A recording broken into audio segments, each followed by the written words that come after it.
this hour from townhall.com. Alex Thomason. Kirsten Nielsen has a date today with the Democrat-controlled House Homeland Security Committee. The Homeland Security Secretary expected to be grilled by Democratic lawmakers about the president's southern border emergency declaration. Look for White House lawyers to point to executive privilege as they reject requests for documents by congressional Democrats, launching a slew of investigations relating to President Trump. Later today, House Democrats expected to pass a resolution condemning anti-Semitism. WOPP is licensed by the ASCAP BMI CSAC, all industry license, Muzak, streaming authority, copyright authority, something video crowd. Anyway, we have our license. If you have any questions, email us WOPP@WOPP.com. We'll try to answer or show you a copy. Lee County, Alabama on Friday. At least 23 people killed in the small town of Beauregard. Jack Crisp, the uncle of one of the youngest victims, 6-year-old AJ Hernandez. Get some coffee. His boys close. They hunkered down. Don't worry about all the other crowd. Roared through. He had Jordan, he had AJ. He had him squeezed tight, and he said when it came through, it just took him, just snatched him out of his arms or something. AJ was lost. His brother Jordan survived. North Korea reportedly started rebuilding a long-range rocket launch site it partially dismantled last year as part of disarmament moves. The reports by foreign experts and a South Korean lawmaker follow last week's nuclear talks between Kim Jong-un and President Trump. No agreement was reached in those discussions. On Wall Street this morning, stock futures in the red. Right now, Dow futures down about 52 points. S&P futures off 4.5 points. More on these stories at townhall.com. When it comes to your pain, many of you might be skeptical, like I was, about ordering Relief Factor. Pat Boone again for this wonderful 100% drug-free supplement designed to help your own body lower or eliminate occasional aches and pains due to aging, exercise, everyday living. I'm not skeptical any longer. The 3-week quick start is now discounted to only $19.95. Why don't you let us see if we can get you out of pain, too, at ReliefFactor.com. Hi, I'm Jay Farner, CEO of Quicken Loans. 30% of Americans who are planning home improvements of $5,000 or more will pay for those renovations with a high-interest credit card. That may not be a great idea. A better idea may be to take cash out of your home with a Quicken Loans 30-year fixed-rate mortgage. The rate today on our 30-year fixed-rate mortgage is 4.5%. APR 4.78%. Call us today at 800-QUICKEN or go to rocketmortgage.com. Rate subject to change. A 2% fee received is discounted rate. Call for cost information and conditions. Equal housing lender. License in all 50 states. NMLS number 3030. The Senate has voted to confirm Allison Jones Rushing to serve on the 4th District Court of Appeals. Is there anyone in the chamber who wishes to vote or change their vote? Seeing none, the ayes are 43, 53, the nays are 44. The nomination is confirmed. And with that, Jones Rushing becomes the latest Trump nominee to be confirmed. Loathed by Democrats but loved by many conservatives, Jones Rushing has often been a proponent of protecting traditional views on sexuality and marriage. She even once briefly worked for Alliance Defending Freedom, defending religious liberty and the sanctity of life. Bob Agnew, Capitol Hill. The French finance minister says a decision to free Carlos Ghosn on bail will allow him to defend himself. Bruno Le Maire says a former head of the Renault-Nissan-Mitsubishi Motors Alliance is entitled to the presumption of innocence. The auto executive fighting breach of trust and other charges in Japan. News and analysis at townhall.com. The man who tried to assassinate President Reagan tells doctors he's never been happier, but he has struggled to develop close relationships with others. That's according to mental health evaluations of John Hinckley Jr. that were taken in 2018 and publicly released on Tuesday. The reports preceded a federal judge's decision in November to allow Hinckley to eventually move out of his mother's house in Virginia and live under fewer restrictions. No. Hinckley shot and wounded Reagan and 3 others outside a Washington hotel in 1981. Hinckley left the psychiatric hospital in 2016 and moved in with his mother in Williamsburg. The reports offer the most recent window into the 63-year-old's life. Hinckley sells items at an antique mall and says he's happy as a clam. Keith Peters, Washington. The Southwest Airlines CEO says a spike in planes grounded by mechanics concerns, costing the carrier millions each week. As long as somebody knows him. Mechanics are conducting any kind of work slowdown. More on these stories at townhall.com. The Op Stockyard, 915 Florella Highway. New sale day is Tuesdays, 1 p.m. At the Op Stockyard, we want our customers to know that our commissions and hauling rates are cheaper than anyone in the area. If you need assistance with your cattle needs, please call John Edwards at 850-978-0340 or Henry Alford 850-890-6068. We look forward to seeing you at the Op Stockyard each Tuesday. Sale begins at 1 p.m.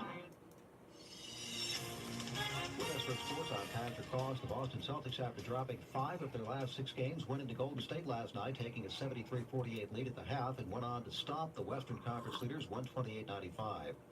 Houston beat Toronto 107-95, snapping the Raptors' 7-game home winning streak. The Rockets have won 6 in a row to move into third in the West. J.J. Redick hit 6 3-pointers and scored 26 points in Philadelphia's 114-106 win over Orlando. Redick has been in a serious slump. He was 23 of 81 overall in his last 7 games. Nothing you can do about a 5-game stretch where you're shooting 4% or whatever it was. So just happy to see some shots.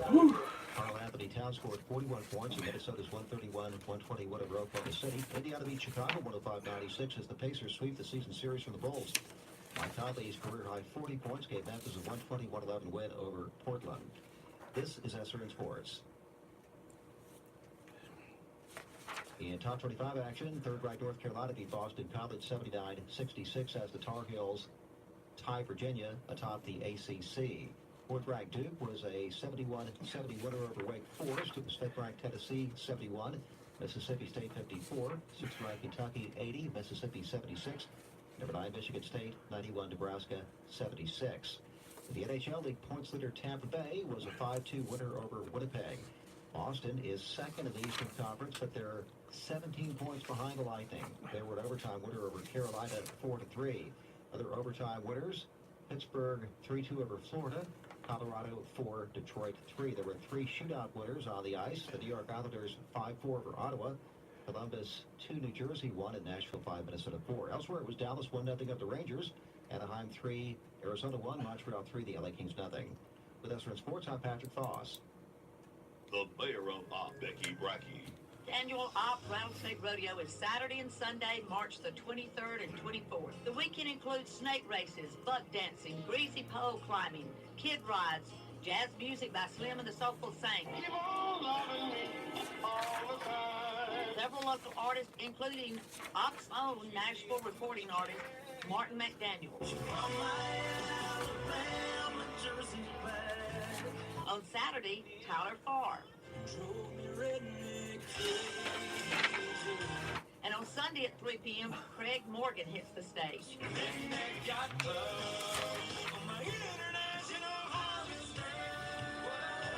Tickets are on sale now at City Hall, $10 in advance or $15 at the gate. Kids under 6 are free. Gates open at 8 a.m. Saturday and 10 a.m. Sunday. Come on out and have a good time at the Rattlesnake Rodeo. With an SRN News Business Brief, I'm George Bonzani. At the intersection of government and commerce, the head of the FDA is stepping down. White House correspondent Greg Clugston reports. FDA Commissioner Scott Gottlieb plans to leave the agency in a month. For almost 2 years, Gottlieb led the FDA's response to a host of public health challenges, including the opioid epidemic, rising drug prices, and underage vaping. The 46-year-old physician also launched an effort to make cigarettes less addictive by requiring lower nicotine levels. As for exercising its authority, the FDA issued an asbestos warning for products in the Claire's makeup line, as correspondent Mike Gracia reports. The FDA warning relates to 3 products that it says Claire's refused to recall. In a statement, Claire says it has removed the 3 products from stores out of an abundance of caution, but it disputes the findings. Wall Street's numbers slightly lower Tuesday. With SRN Business, I'm George Bonzani. No. Don't turn in at the airport main entrance. Go to airport entrance number 3 off Airport Road. Now we got it. Blade and Wing Airport Cafe, providing the best on the ground for the best in the air. Come and visit us. Monday through President Friday, Trump has 7:30 a.m. until 5 p.m. Saturdays, 8 a.m. until 2 p.m. Breakfast buffet, $6.50 adults, $4 children 10 and under. Lunch buffet, $9.75 adults, $6 children 10 and under. Children 3 and under free. The Blade and Wings Airport Cafe. Come visit us today. We promise to treat you like family and make your meal a great experience. President Trump has ordered federal aid to supplement state and local recovery efforts in Lee County. With the news flash, I'm Trey Westerberg on your hometown radio station 1290 WOPP. The Trump administration said assistance can include grants for temporary housing and home repairs, low-cost loans to cover uninsured property losses, and other programs to help individuals and business owners recover from a deadly tornado. Governor Kay Ivey is signaling her intent to call a special session on a proposed gas tax to fund road and bridge construction. In her State of the State address Tuesday night, Ivey said crumbling infrastructure is a threat to the state's public safety and economy. Authorities say a man has been charged with evading arrest after leading police on a chase from Alabama to Tennessee. The TBI says Kyle Jones fled a traffic stop by police in St. Florian, Alabama on July 8, 2018. State police pursued Jones through northern Alabama and into South Tennessee. With the news flash, I'm Trey Westerberg on your hometown radio station 1290 WOPP. Caroline's Country Stores, Highway 84 East, Highway 134 at the county line, and in Antioch. Open 6 a.m. to 7 p.m. Monday through Saturday until 6 on Sunday. Off-road diesel. Feed bins at 134 in Antioch. Copper Kittle at County Line. Hunt's Pizzas at County Line at 134. And with U-Hauls at Carolina Country Store, Highway 84 East. Caroline's Kitchen is now open, serving breakfast 5:30 a.m., homemade biscuits, and lunch at 11. Short orders to hamburger steaks. Caroline Country Store, number 4, Highway 331 South, 5 a.m. until 9 p.m. Until 11 p.m. on weekends. And they have kerosene. Caroline's Country Store. Quicken Loans presents the Sports Flash on your hometown station, 1290 WOPP. College basketball, Auburn defeating Alabama at Coleman Coliseum Tuesday night, 66-60. Chuma Okiki led the Tigers with 17 points to go along with 14 rebounds. Jared Harper added 16. Crimson Tide getting 13 points from Kyra Lewis and 10 points from Tevin Mack. Auburn improves to 10-7 in the SEC and 20-9 overall. Alabama dropping to 8-9 in conference play. They have dropped 5 of their last 7. College baseball, Auburn defeated Tennessee Martin 15-9, winning 5 straight. Tigers scoring 4 runs in the third inning. Edward Julian with 3 hits and 2 RBIs. Everett Lau drove in 5. Alabama defeated UAB 4-3. Tyler Gentry with 3 hits and 2 RBIs, including a home run. Joe Groh with 3 hits from the leadoff spot. The Tide have now won 7 straight. Jeep, the most awarded SUV brand ever. Take advantage of the Jeep Freedom Days now at your local dealer. I'm Tony Desiri on your hometown station, 1290 WOPP. My neighbor's always... Homecoming services will be held at the Coldwater Congregational Church March the 10th at 10:30 a.m. Brother Hank Roberts will bring the message and a covered dish will be served following. Friends and family, please bring a covered dish and join us in this celebration. Experience life on the farm over 100 years ago at Spring Farm Day on Saturday, March 16th from 10 a.m. till 4 at Landmark Park. Enjoy plowing with mules, blacksmithing, wagon rides, music, kid activities, food, and more. Admission is $4 for kids, $6 for seniors and military, $8 for adults, and free for park members. Call 794-3452 for more information. Spring Farm Day at Landmark Park, March 16th, now an official Alabama Bicentennial event. Why does Hardee's make biscuits from scratch? That's like asking my clown to scare people. Because it's what we were born to do. And because it makes them delicious. We were also born to let you choose from our bacon, egg, and cheese biscuit, sausage and egg biscuit, or Frisco breakfast sandwich, and mix and match any 2 of these for only $4.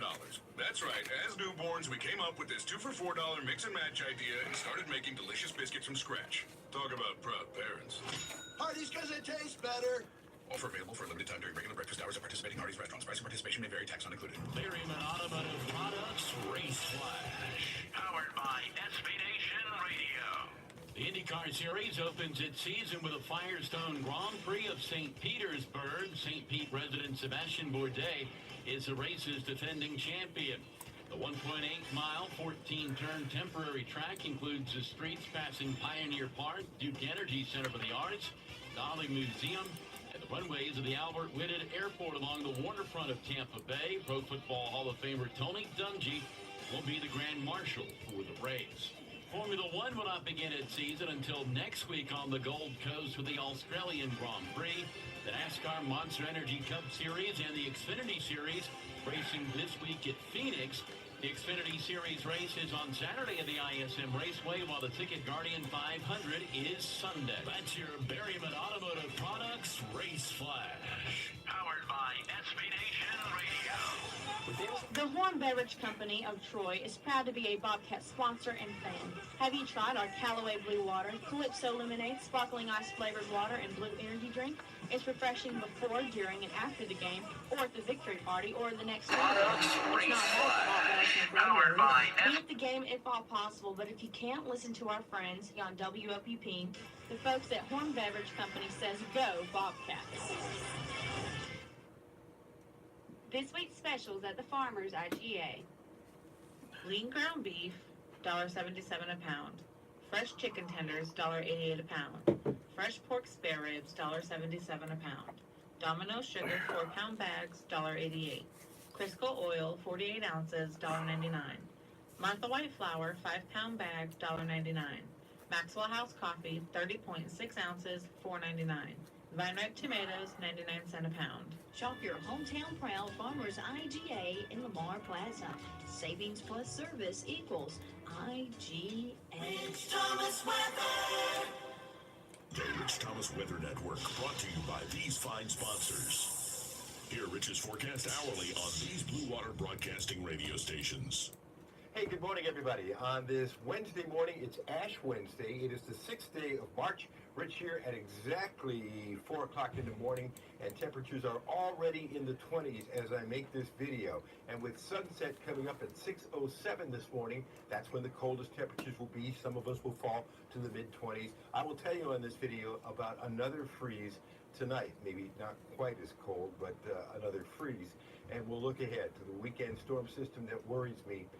Another severe weather threat coming up for Alabama and surrounding states as well. And that would be roughly 1 week after the most deadly tornado outbreak since 2013 in the United States. So we'll look at that severe weather threat, the latest on the timeline. And let's get started this morning. Another cold morning out there. I see upper 20s all the way to the Gulf Coast. I see teens in Nashville and single digits from the Ohio River on northward. So it's going to be a chilly day today after this cold start. I've got us in the 50s for a high temperature today. In fact, mostly sunny with a high around 53. Another freeze tonight. I've got us at 29 for the overnight low. And the wind's fairly light today out of the north at 5 to 10 miles per hour. Tomorrow, after that cold start, I think we recover into the low 60s. I've got us around 63 for a high, perhaps around 70 on Friday. Can't rule out an isolated shower. We start to get that return flow around high pressure located near the Big Bend. And here comes another important storm system over the weekend. Just out to the west of us at noon, the front coming into Arkansas. A strong cold front. My arteries are hardening. Into North Mississippi. A severe weather threat beginning here in Alabama and for many states adjoining Alabama. And then Saturday midnight, the front is in north central Alabama, heading on to the southeast. And I think it's going to be a night of a tornado watch and watching severe weather. Here's Sunday at 6 o'clock in the morning, and the front slows up, but it's in central Alabama. So there will be a severe weather threat over a multi-state area Saturday and Saturday night. Storm Prediction Center says all of Alabama is included, including parts of Georgia. And that goes till 6 a.m. Sunday morning. And then as we start 6 a.m. Sunday morning, there's the severe weather risk continuing across South and Central Alabama and through the southeastern U.S. So it's going to be another situation and an overnight situation. And there's noon on Sunday where the front has already made it down to about Panama City and the threat has ended. And it looks like Monday will be a much nicer day. So here we go again. We're looking at a high of 63 tomorrow after that morning freeze, up to about 70 on Friday with a slight chance of a shower, into the mid-70s Saturday, and then the severe storms beginning Saturday evening, Saturday night, into Sunday, at least part of the day. Texture and Tennessee. Well up in the 70s, and then a drier day. It looks like a quieter day. What do you want to say? Can you do a phoner like 710 or 810 this morning? Some heavier amounts across North Alabama, 2, Ready to 2.5, send it? 3 inches per Send. inch. And then looking way out there, if you want to, That following week, Thursday, March 14th, maybe another strong storm system and maybe perhaps another She's severe weather the threat. This is Sunday, March 17th. Executive Secretary of the Alabama Broadcasters. St. Patrick's Day showing some very chilly air in place. She's awake. I know she's tweeting already this morning. The weekend, we spring forward. Saturday night, 2 a.m., Sunday Like morning, I know 2 how a.m. to do it. And we could be under a tornado watch. I can see the tweets. I can't tweet back with you. The tornado survey map continues to get populated with more tornadoes added yesterday, mostly EF0s and EF1s, one in Watauga County near Mulberry, another one in Bullock County, one in Crenshaw and Butler County, and a tornado in Geneva County that has not been rated yet. So far, it looks like about 10 tornadoes, including the 3 strong EF2s and the extreme EF4 that killed so many. So there were roughly 3 dozen tornadoes across the southeastern U.S. on Sunday.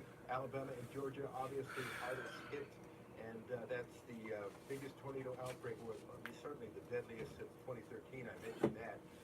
10 people died from tornadoes last year, but in Lee County alone, 23 people died just on Sunday.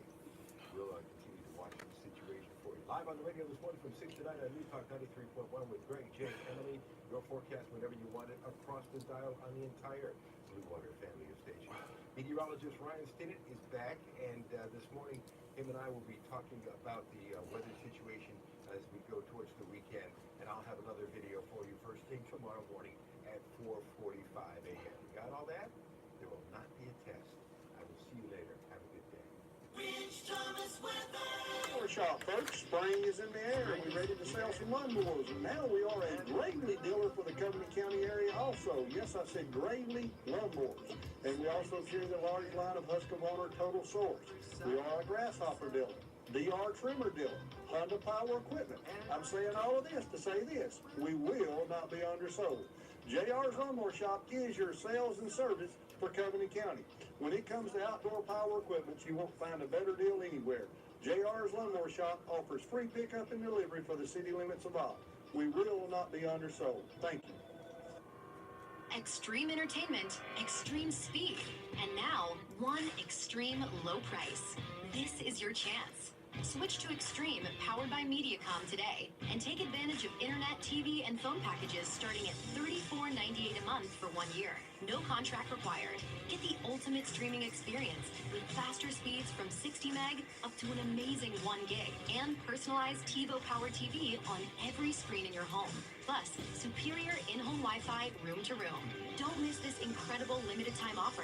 Extreme internet, TV, and phone packages start at $34.98 a month for 1 year when you switch. Call now and get the new Extreme voice remote included, plus a special bonus. Call 800-SIMPLIFY for details. Available to qualified new customers only switching from current internet provider.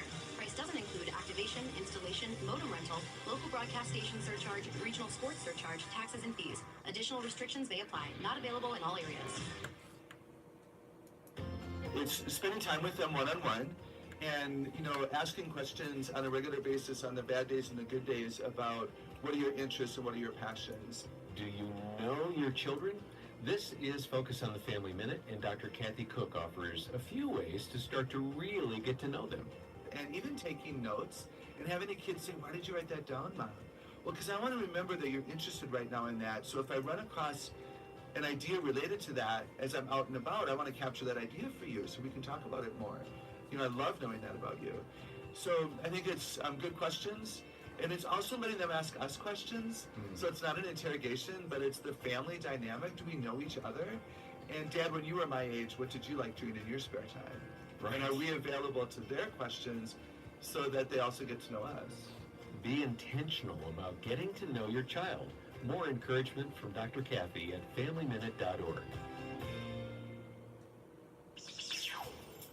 This is Ward's Daily Almanac. I'm W.B. Ward. Today is Wednesday, March 6th, and today is the anniversary of a famous computer virus. That and more on Ward's Daily Almanac.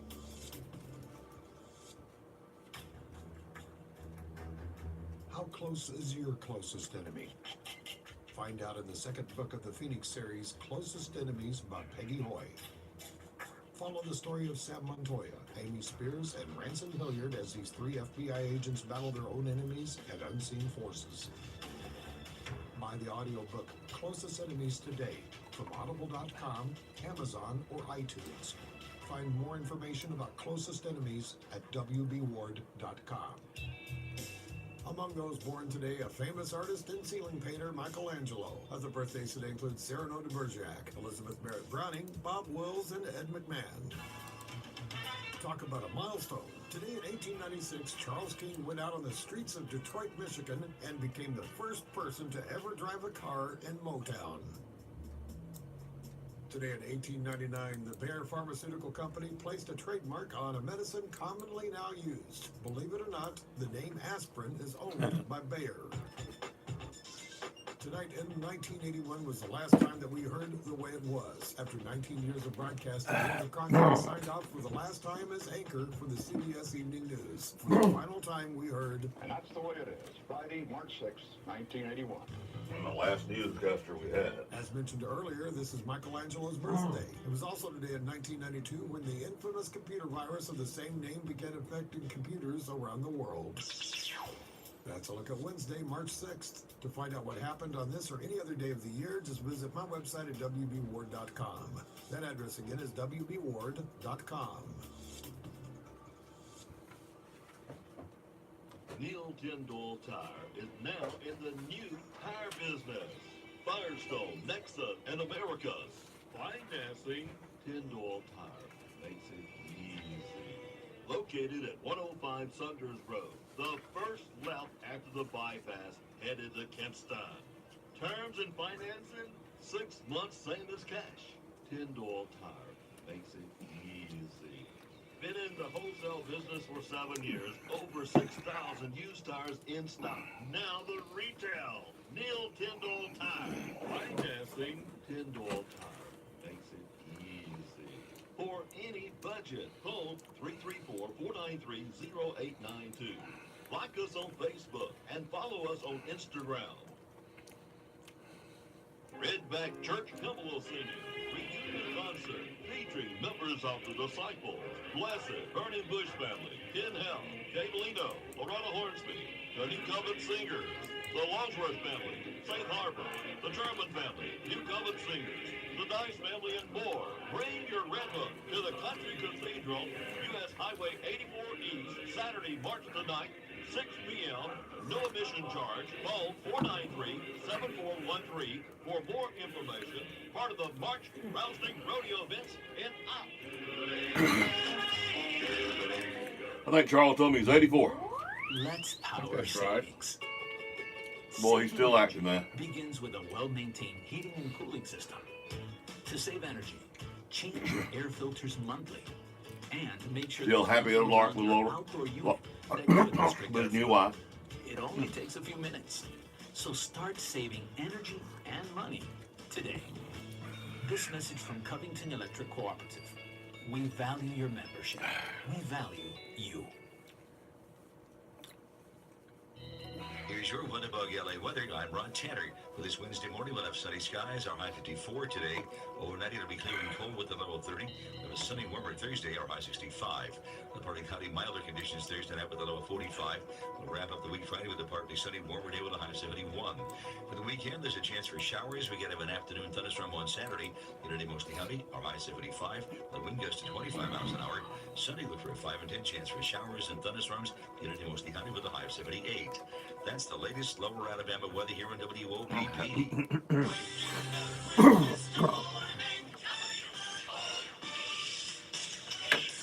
Hey, 31 is going to be our low this morning. Hey, it's predicted to be 29, so be proud of 31. Hey, they're going to try 29 tomorrow morning again. Oh, well, get it one day, baby. The winds are from the east, maybe a mile. The official sunrise at 6:07. The official sunset at 5:47. We got a minute and 54 seconds more daylight today. For those who keeps up with that. And a few maybe do. Coming up today, Trip Nars will be in at 9:05. We'll talk about Bobcat baseball, softball, and who knows what else. And our broadcast games that starts next week, we'll talk about those too here on WOPP. John Dykes will be in tomorrow. Tell us about the Rattlers. What all's going to go on that Friday, Saturday, and Sunday weekend. That's next weekend, not this one, but the next. And Greg White will be in Friday, and we kindly know what he'll be talking about. You know, the judge was out, talked his way on the venture of the facility being built next to the jailhouse. Well, Greg's going to come in and tell you what the commission knows about it, and who knows? We'll see what's going on there.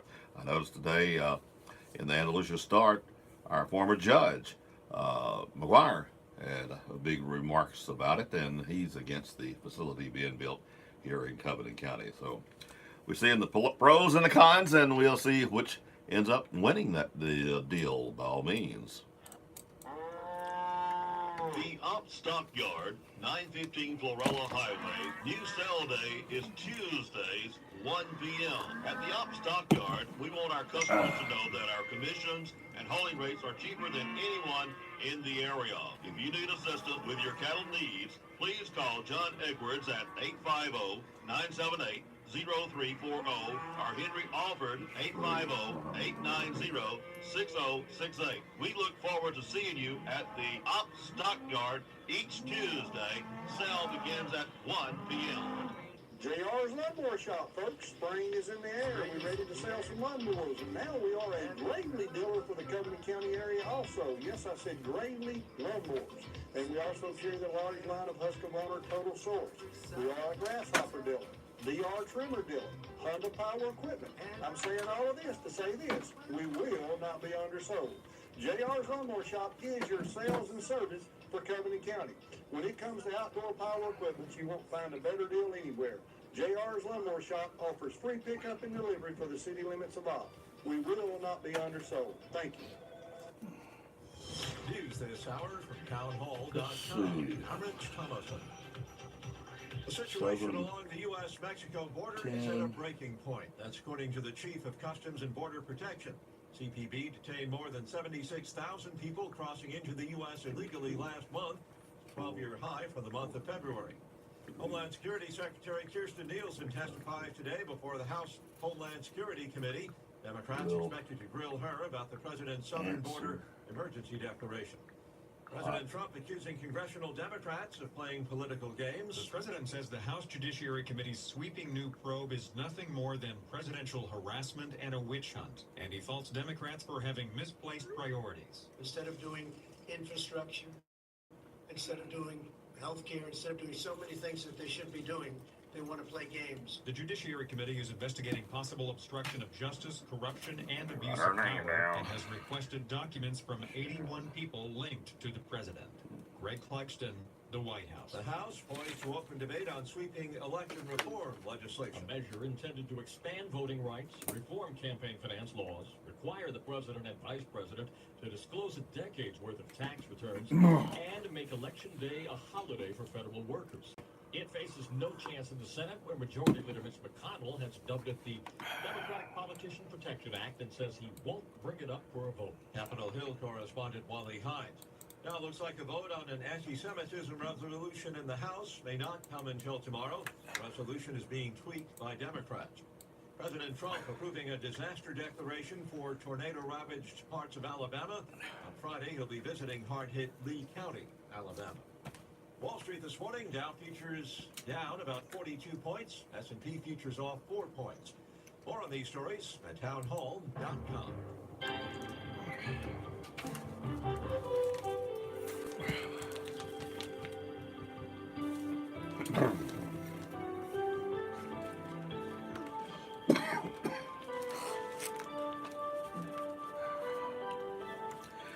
CCB time is 6:33. Time for you to drop by CCB here in Opp, meet our local staff, talk over our local community activities, talk over your banking needs. Member FDIC. Good morning. I'm Robert Booth. I'm Ooh, Jay Michael. Wow, I can hear you now. Yeah. I'm Jay Michael. I'll try to cut him out, I reckon. Always. Yeah. Good morning. Okay, now we got to do the sponsors. Okay. Yes. All right. Brought to you by Opportunity EMS, TNC Pharmacy, Southern Independent Bank, Farmers IGA, Power South, JR's Lawnmower Shop, Woodmore, and Bladen Wings Cafe. As of 5 p.m. on the second full day of the search and rescue operations, the number of fatalities from Sunday's EF4 tornado in East Alabama continues to stand at 23. Lee County Sheriff Jay Jones said no additional bodies have been located at this point. The news comes hours after a news conference in which officials released the names of the 23 killed in the devastating tornado. 7 of the victims were from the same family, authorities confirmed. The victims aged in range from 6 to 89. We have those names here. They're posted. It's posted. Mm-hmm. Okay, they're posted on our WOPP Facebook page. Lee County Coroner Bill Harris said each victim was positively identified and their remains have been released to area funeral homes. Following last night's adjournment of the Alabama legislature, Governor Kay Ivey called a special session to tackle the Alabama's ongoing infrastructural issue. The special session will be focusing on legislation to levy an additional excise tax on gasoline and diesel fuel, legislation concerning the Legislature Permanent Joint Transportation Committee to provide for effective legislative oversight of the Alabama Department of Transportation, and legislation to provide the Alabama Highway Finance Corporation with the authority to borrow money and to issue bonds for the purpose of improving the Alabama State docks and the Mobile Bay ship channel. Governor Ivey issued the statement last night after the state of the state, and of course they will convene this morning for that special session. Officials are working on putting together a long-term plan to continue recovery efforts and a smooth transition to more long-term support, according to Lee County EMA Director Catherine Carson.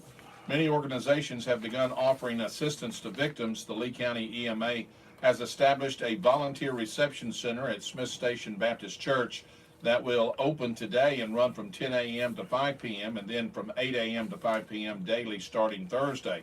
All volunteers must report to this designated area for dispatch to areas in need. The minimum age for volunteers is 14 years old. The United Way will be operating the center and providing volunteers with armbands that will grant them access through checkpoints. The minimum age for volunteers is 14 years old.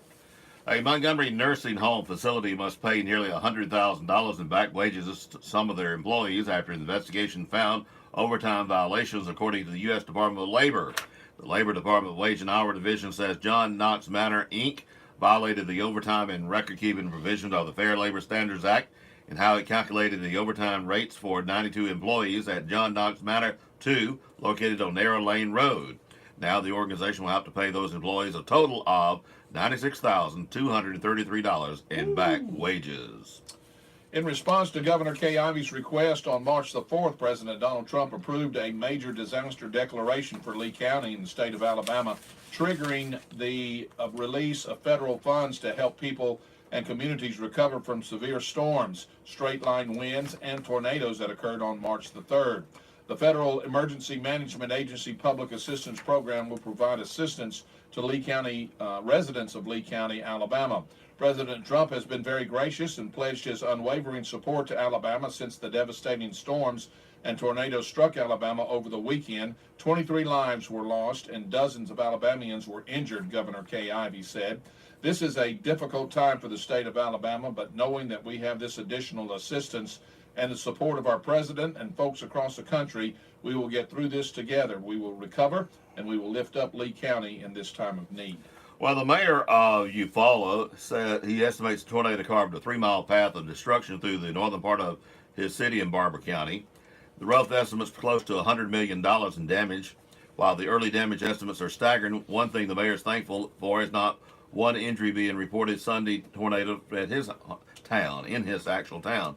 In fact, it went right over the fire department there, destroying the fire department, and there's 2 firemen on duty in the fire department. So he said we were very, very blessed. And with all the destruction you see up there, it's staggering, the 23 number is held.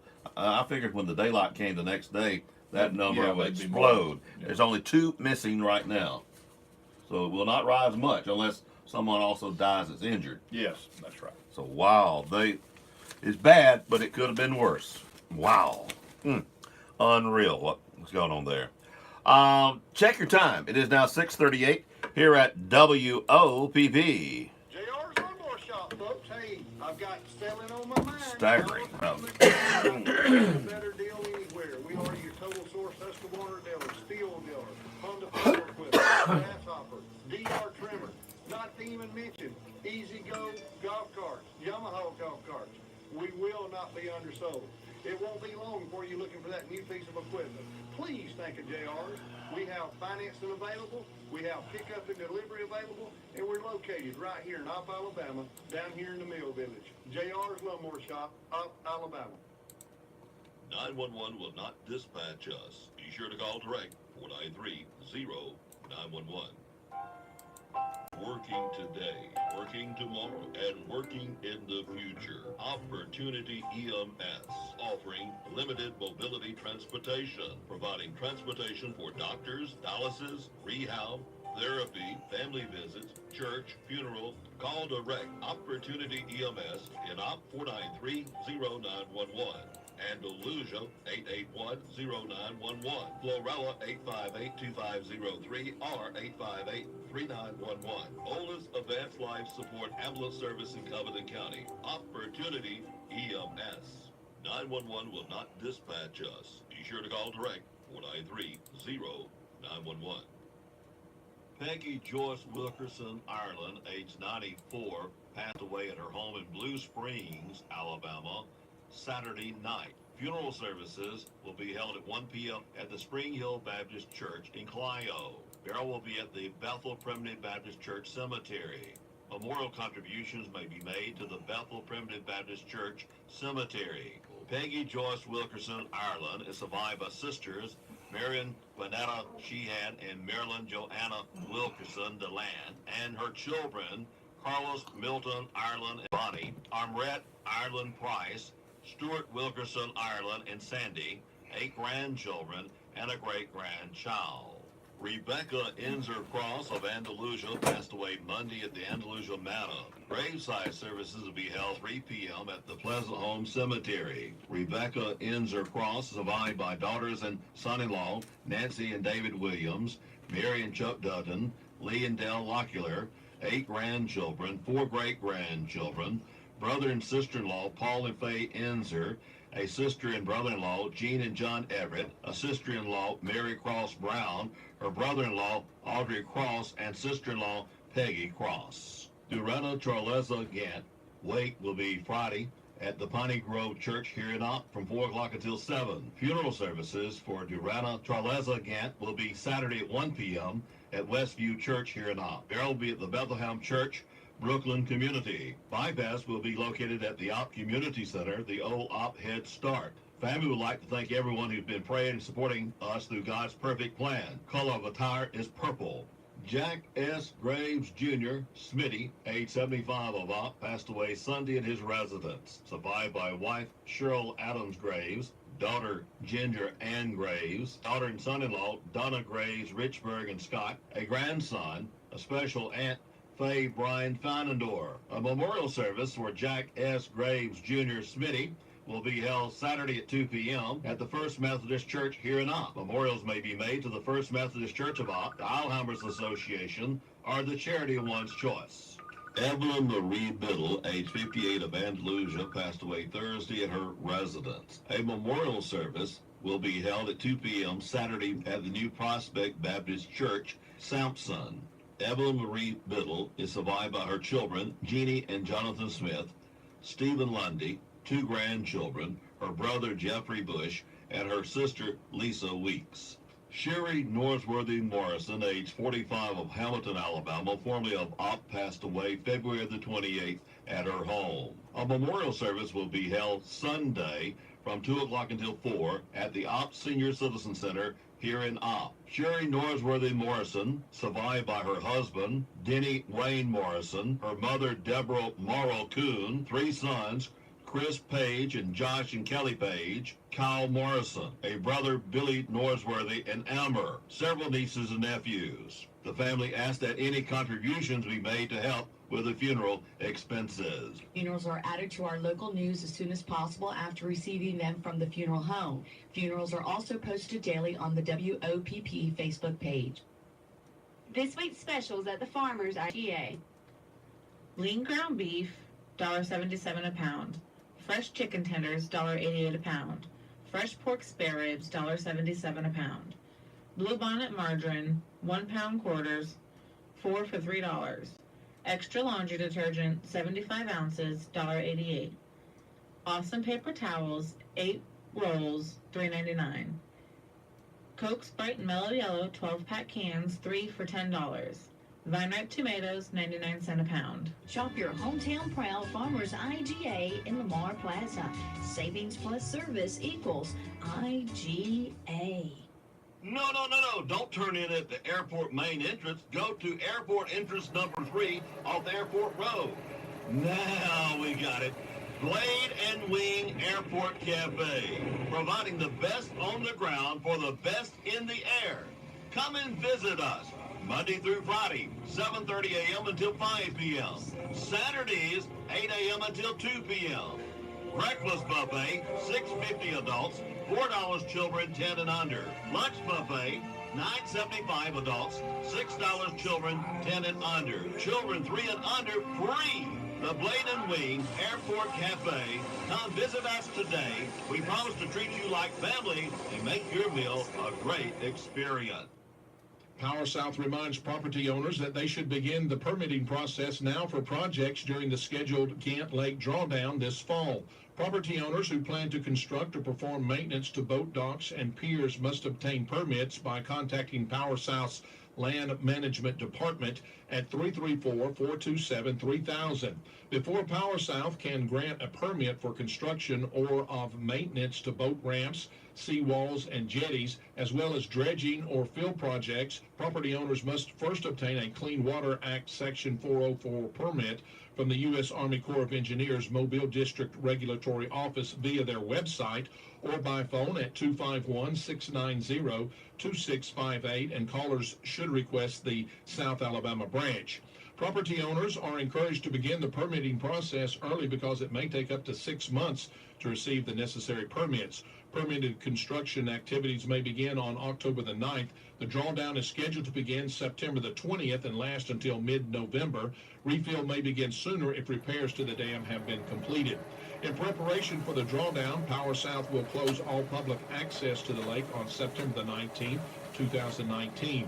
Anyone who needs to remove boats from the lake is encouraged to do so prior to this date. You're invited. Come catch the vision for Downtown Op. The Downtown Redevelopment Authority is hosting a meeting Monday, 6 p.m. at the Op Depot to discuss ideas for revitalizing our downtown. Downtown business and property owners and interested community members are encouraged to attend. We look forward to seeing you there.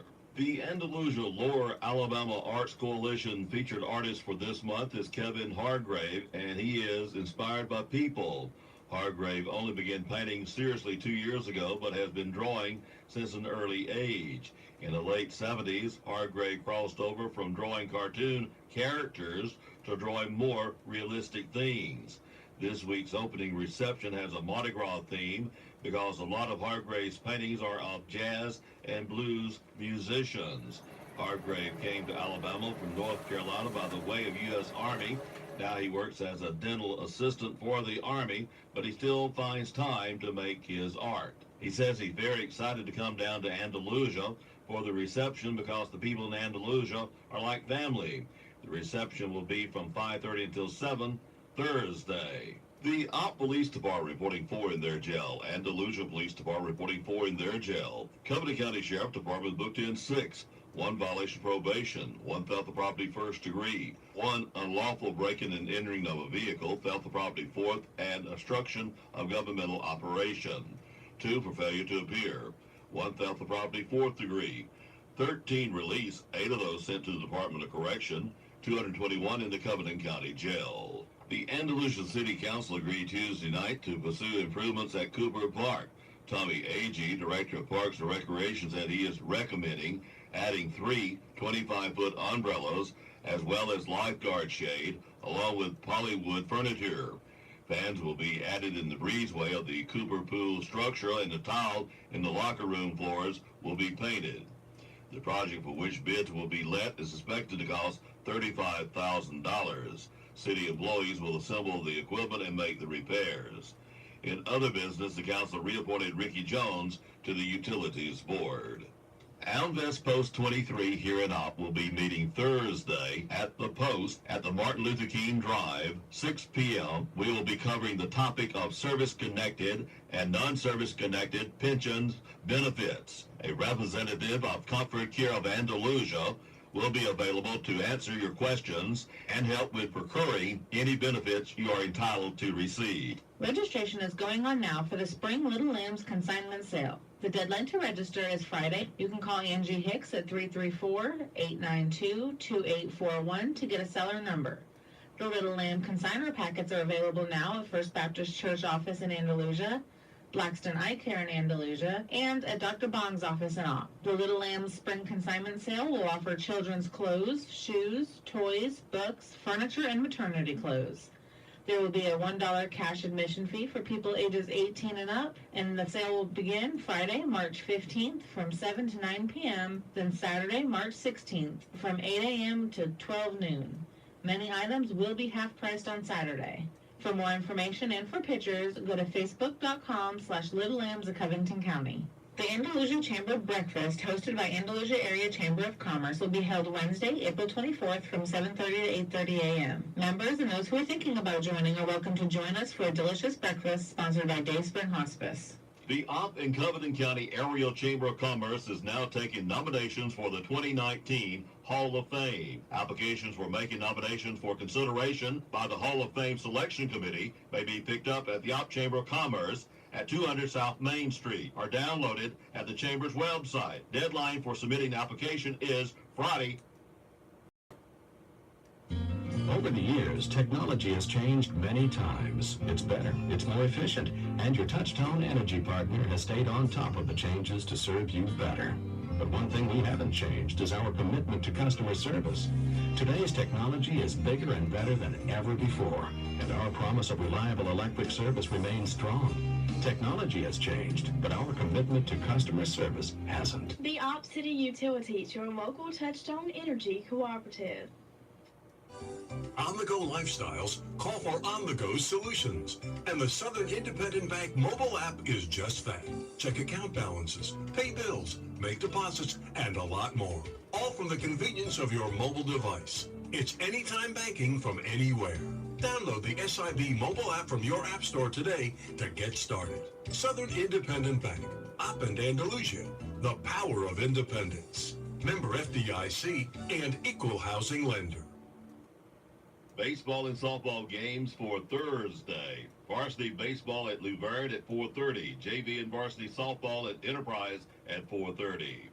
Saturday, JV baseball at Strawn Tournament versus Red Level at 2 p.m. Strawn at 3:30.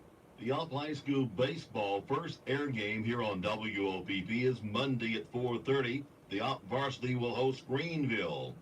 The Opp High School Lady Softball's first air game here on WOPP is Tuesday at 4:30, JV and Varsity. A week later on Monday, WOPP will broadcast the Opp Ladies hosting Enterprise 4:30, JV and Varsity.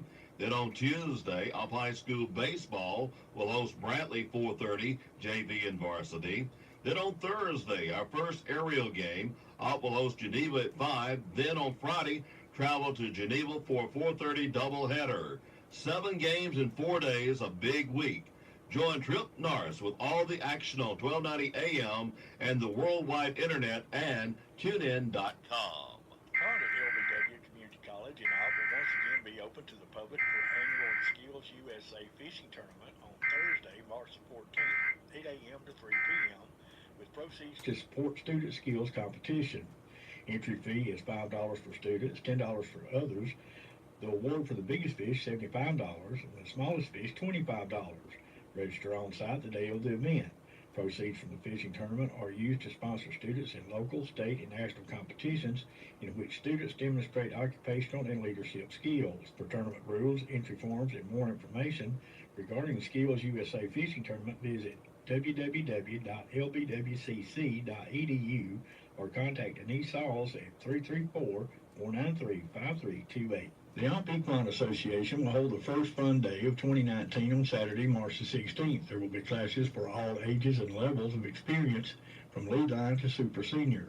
Barrel exhibitions will begin at 2 p.m. and the fun day will begin at 3. You must be signed up to compete by 2:30. We will also have some great food in our concession stand. In case of inclement weather, please contact Susan at 334-504-1391 or Brian at 334-804-5056 or check our Facebook group, Op Equine Association, for possible cancellation. That's Dateline Action News, Ops only locally owned and operated news service. Hear it first on WOPP and repeat it later across town. Hometown shopping just makes sense. This is your hometown. Are you tired of calling your pharmacy and hearing this? To refill a prescription, press 1. To hear pharmacy hours and information, press 3. To speak to the pharmacy, press 0. Then hang up your phone and give us a call at 493-4517. TNC Pharmacy, your hometown pharmacy, where you will talk directly to our friendly pharmacy staff members without having to remember which number to press. We will gladly transfer your prescriptions from your current pharmacy to our pharmacy. Your insurance copay will be the same, and if you pay cash, we offer competitive cash prices. So skip the hassle and give us a call at TNC Pharmacy, 101 Parish Avenue, Opp, Alabama. Life's about cycles.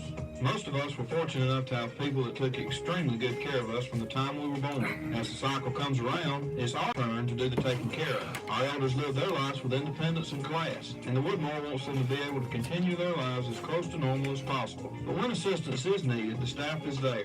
Doctor appointments, planning activities, or just being there, all you have to do is ask. So go by for a visit on 331 North, or give the Woodmore a call at 493-2721. Here's your Winnipeg, LA weather. I'm Ron Tanner. For this Wednesday morning, we'll have sunny skies. Our high 54 today. Overnight, it'll be clear and cold with a low of 30. A sunny, warmer Thursday, our high 65. Partly cloudy, milder conditions Thursday night with a low of 45. We'll wrap a week Friday with a partly sunny, warmer day with a high of 71. For the weekend, there's a chance for showers. We get an afternoon thunderstorm on Saturday. Today, mostly cloudy. Our high 75. The wind gusts to 25 miles an hour. Sunday, look for a 5 and 10 chance for showers and thunderstorms. Today, mostly cloudy with a high of 78. That's the latest lower Alabama weather here on WOPP.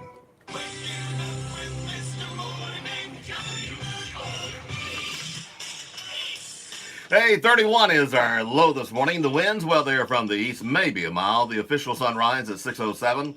The official sunset at 5:47. 33 degrees and sunny skies here at the studios of WOPP. Coming up at 7:10, we'll be talking to Sharon Tinsley, the president of the Alabama Broadcasters Association. And of course, today, the broadcasters throughout Alabama are helping Lee County, and she'll tell you a little bit about that. Coming up at 7:10 this morning. Then, of course, at 9:05 today, we'll have Trip Narson. We'll talk a little bit Bobcats, softball, and baseball. Tomorrow, we got John Dykes coming in to tell us about the Rattlers coming up for the next weekend. That's going to be good. And Greg White, chairman of the Coven County Commission, will be in Friday at 9:05. So, gee, we got a great list of guests. Who knows what we might get to? Stay with us. Don't turn in at the airport main entrance. Go to airport entrance number 3 off Airport Road. Now we got it. Blade and Wing Airport Cafe, providing the best on the ground for the best in the air. Come and visit us Monday through Friday, 7:30 a.m. until 5 p.m. Saturdays, 8 a.m. until 2 p.m. Breakfast buffet, $6.50 adults, $4 children 10 and under. Lunch buffet, $9.75 adults, $6 children 10 and under. Children 3 and under free. The Blade and Wing Airport Cafe. Come visit us today. We promise to treat you like family and make your meal a great experience. You're invited. Come catch the vision for Downtown Op. The Downtown Redevelopment Authority is hosting a meeting Monday, 6 p.m. at the Op Depot to discuss ideas for revitalizing our downtown. Downtown business and property owners and interested community members are encouraged to attend. We look forward to seeing you there. I was never great at math, but at Hardee's, it's simple. $4 gets you 2 breakfast sandwiches. Grab a delicious biscuit, a Frisco breakfast sandwich, or a loaded omelet biscuit. That's 1 plus 1 more for $4. I'm no math whiz, but I just solved breakfast. Hardee's I just solved better. breakfast. At Hardee's, we make our juicy, thick burgers the right way, with 100% black Angus beef and fire. We even figured out a way to weed out our less dedicated employees. Traitor! The burgers need fire! New Angus thick burger melts, only $3. Hardee's, because it tastes better. JR's Lawnmower Shop, folks. Spring is in the air. We're ready to sell some lawnmowers. And now we are a Gravely dealer for the Cumberland County area also. Yes, I said Gravely Lawnmowers. And we also carry the large line of Husqvarna Total Source. We are a Grasshopper dealer, DR Trimmer dealer, Honda Power Equipment. I'm saying all of this to say this: we will not be undersold. JR's Lawnmower Shop is your sales and service for Cumberland County. When it comes to outdoor power equipment, you won't find a better deal anywhere. JR's Lawnmower Shop offers free pickup and delivery for the city limits of Opp. We will not be undersold. Thank you.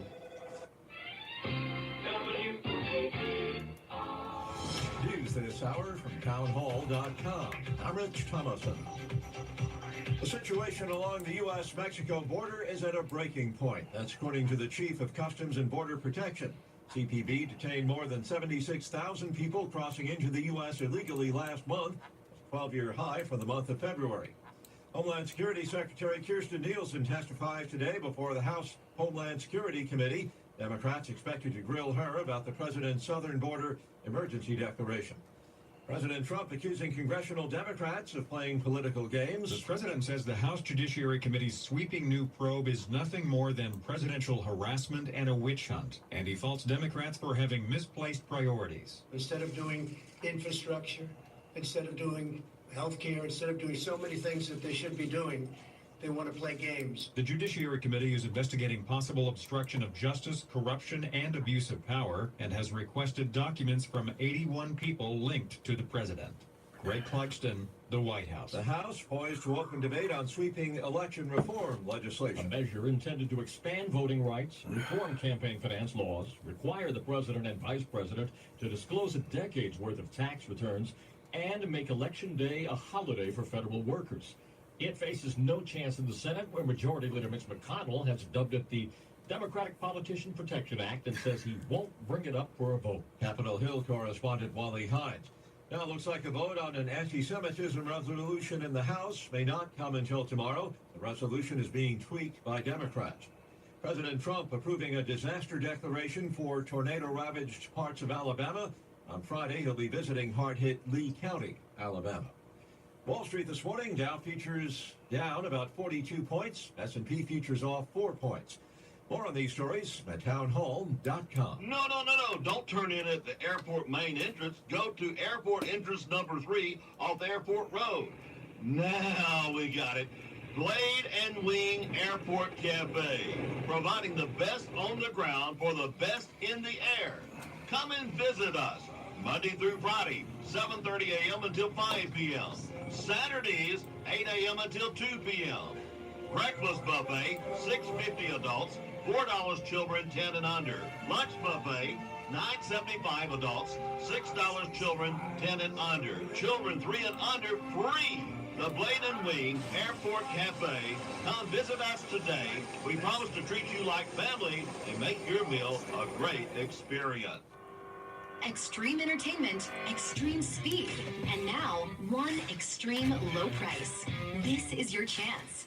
Switch to Extreme, powered by Mediacom today, and take advantage of internet, TV, and phone packages starting at $34.98 a month for 1 year. No contract required. Get the ultimate streaming experience with faster speeds from 60 meg up to an amazing 1 gig, and personalized TiVo-powered TV on every screen in your home.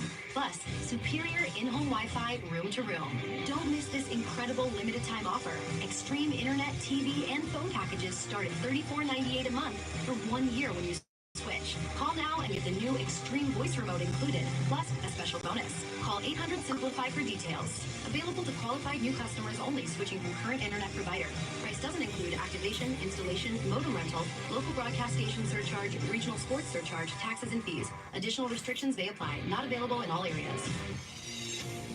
The Western Sports path across Kansas' streak of 14 consecutive Big 12 regular season championships came to an end last night as the Jayhawks' 81-68 loss at Oklahoma mathematically eliminated them from the title race.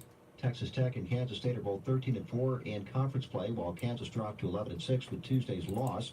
All three teams have 1 game remaining before the Big 12 conference tournament. Luke May scored 17 points and added a career-high 20 rebounds to lead number 3 North Carolina to a 79-66 victory over Boston College. The Tar Heels tie Virginia atop the ACC. playing their fourth straight game without star freshman Zion Williamson. Fourth-ranked Duke barely hung on to beat Wake Forest 71-70. Blue Devils coach Mike Krzyzewski remains doubtful about Williamson, whether he'll play against North Carolina this coming Softball played Saturday. Andalusia yesterday. Did we get a score? Nope. Did we get a Providence Christian baseball score? Nope. This is JV one. SRN Sports. Got it. Neil Tyndall is now in the new. I'm on the JV score thing. Firestone, Nexa, and Americas. Let it get it. Tyndall Tire makes it easy. Located I reckon they all got that, but Josh Hall connects me with that one. After the bypass, headed to Kempstein. I reckon he's got a Terms son and on it. financing, 6 months, same as Probably cash. does. Tyndall Tire makes it easy. Yeah, because he connects me when he's on that travel team. Over 6,000 used tires in stock. Now the retail. Neil Tyndall Tire. Financing. You only get 2 emails that unless you want it more. When they start the game and then when they end the game. I mean, gee whiz. Start the game, reminds you to play it. Like us Yeah. on Facebook And then and the other follow us on wins on. Instagram. So it's no big deal. Do you need a place to live? You can get to any by any. Housing Authority, yes, may be able to help you. Apartments with rental assistance are available for qualified applicants. Depending on the size of your annual income, you could qualify for assistance. Many people that think they cannot get help actually qualify for assistance. The best way to find out is to fill out an application.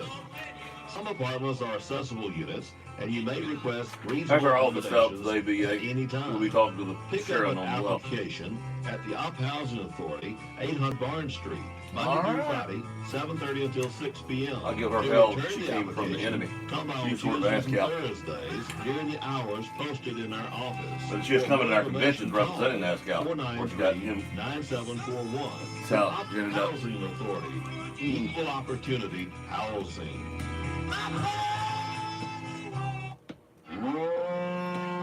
The Up Stockyard, 915 Florella Highway. New sale day is Tuesdays, 1 p.m. At the Up Stockyard, we want our customers to know that our commissions and hauling rates are cheaper than anyone in the area. If you need assistance with your cattle needs, please call John Edwards at 850-978-0340 or Henry Alford 850-890-6068. We look forward to seeing you at the Up Stockyard each Tuesday.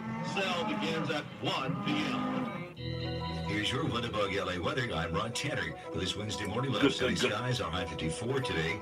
Overnight, it'll be clear and cold with a level 30. With a sunny, warmer Thursday, our high 65. The partly cloudy, milder conditions Thursday night with a low of 45. We'll wrap up the week Friday with a partly sunny, warmer day with a high 71.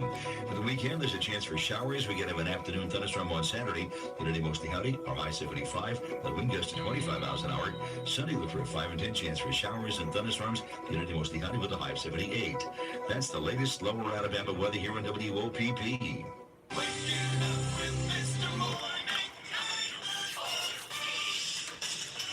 Hey, 31's our low this morning. The winds are from the east, maybe a mile. The official sunrise at 6:07. The official sunset at 5:47. Sunny skies and 34 degrees outside. Hey, it didn't make 29 this morning, but they say it's going to make 29 tomorrow morning. So, hey, one morning we're going to have 29, maybe. Well, and then it'll start edging back up again. maybe.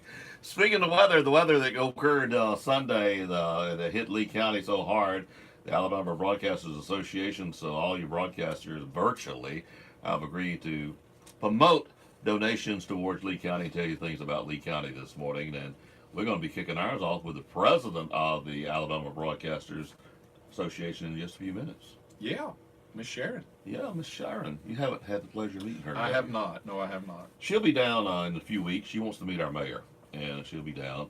Shame she's not going to get to come to the Rattlesnake Rodeo because it's the Abby Award weekend for the Alabama Association.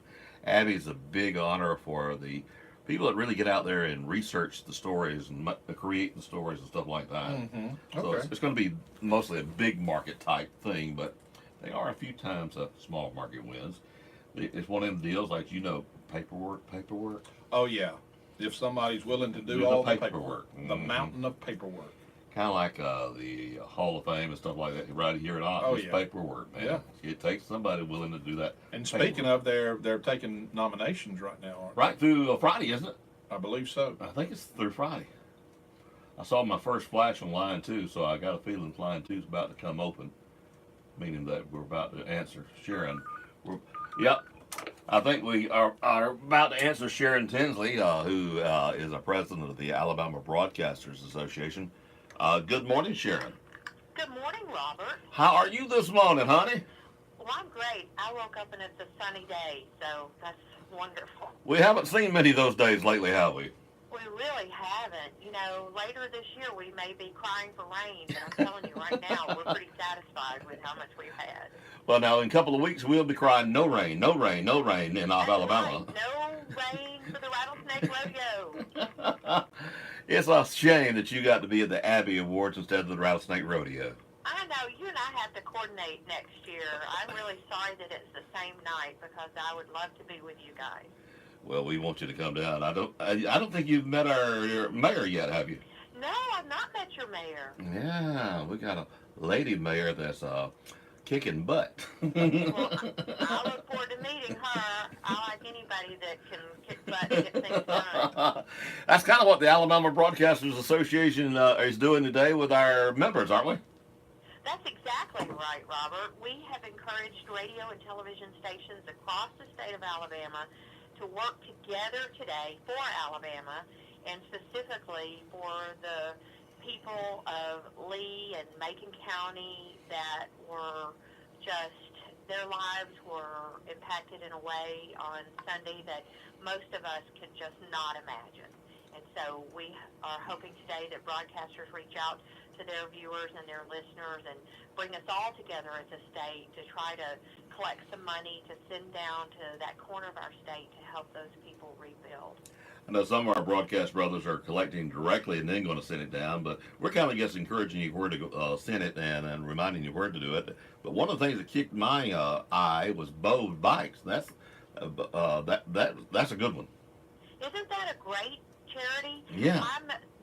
That's the one that I'm personally giving to today because, you know, I'm an Alabama graduate. Yeah. Bo Jackson is an Auburn star. But right after the 2011 tornadoes that hurt our whole state, but especially Tuscaloosa, Bo Jackson started his charity, and the money that is raised through Bo Bikes Bama goes into the Governor's Emergency Relief Fund to repair homes and, as importantly, build storm shelters. Mm-hmm. And I think they've built 63 storm shelters around the state so far.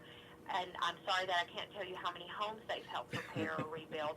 But, you know, I grew up in Alabama. I know how critical it is to have a safe place to go, to have a storm shelter. My dad built a storm shelter under our garage when he built our home, so we had a place in our backyard to go to. So many people in this state don't, and so building storm shelters is critical in Alabama. Sharon, I was telling Jay Michael, who's our co-host on the morning show, about you, and I said, you know, she used to work for the enemy, and I never did think I would love her. Robert, you've always loved me, and I've always loved you. Even back then. We did. We got along then, didn't we? We did get along great. But I did let you know you were working for the enemy. It's true. A lot of broadcasters don't like the folks that I worked for. It's true. And it hasn't changed much, but we do get along. That's good. That's good. Well, you and I get along great. Oh, yeah. Well, you just mentioned something, we'll do it, won't we? Well, you are wonderful to do that. I don't know. I hope that your audience knows that you were named Broadcaster of the Year not so many years ago for all that you do in your community down there. And so we gave you an award, but that didn't mean you stopped doing things. You and WOPP are a staple in your community, and it just makes me proud for the Broadcasters Association to have a great member like you. And today, doing the thing you should do to help people in our own state. You know that book that goes with you on that Broadcaster of the Year award, I remember a couple of other recipients saying, hey, you having a bad day? Just pull that book out. And I've done that a few times. It does help. Well, it's nice to what Robert's talking about is we collect letters from broadcasters and also from the broadcasters through the years, friends and family and people in the community, to just put in a book so they are reminded how important they are to all of us. And Robert had a lot of letters in his book. Give a plug to our scholarship program. Oh, well, thank you. Actually, we're doing something new this year that we're going to build on next year. But we've decided to, as the board has decided, that we're going to start endowing scholarships at colleges and universities across Alabama. Mm-hmm. So we've started this year by endowing a scholarship for the University of Alabama's College of Communication and Information Sciences for students who pursue a degree in communications, particularly under journalism and creative media. And we are giving some money to the university. We're going to do that during the Bama Blitz in April this year, and next year I hope we plan to go out to another school. And so over the next 4 to 5 years, I think we're going to be able to endow scholarships at several of the colleges and universities, and we will continue to give smaller scholarships to students directly through their schools. So we are very excited about being in the position to start giving more money to college students. I wouldn't be surprised Troy University is not one of those coming up, because when we you would love to do that with Troy. We would love to do that with Troy. well, when you watch WSFA, about half of them are Troy graduates. I know, it's the truth. Troy has an excellent program, and if you've got students, you've got young people in your community that are thinking about a career in broadcast, whether it be in radio or television, I encourage them to look at the program at Troy, because it's really, really good. They turn out really great graduates who become great broadcasters. All right, Sharon, remind them one more time, when watching TV and watching or listening to radio today, Alabama radio and TV, what will they be hearing about? Well, today, again, we're going to talk about helping our neighbors in Lee and Macon County down in southeast Alabama.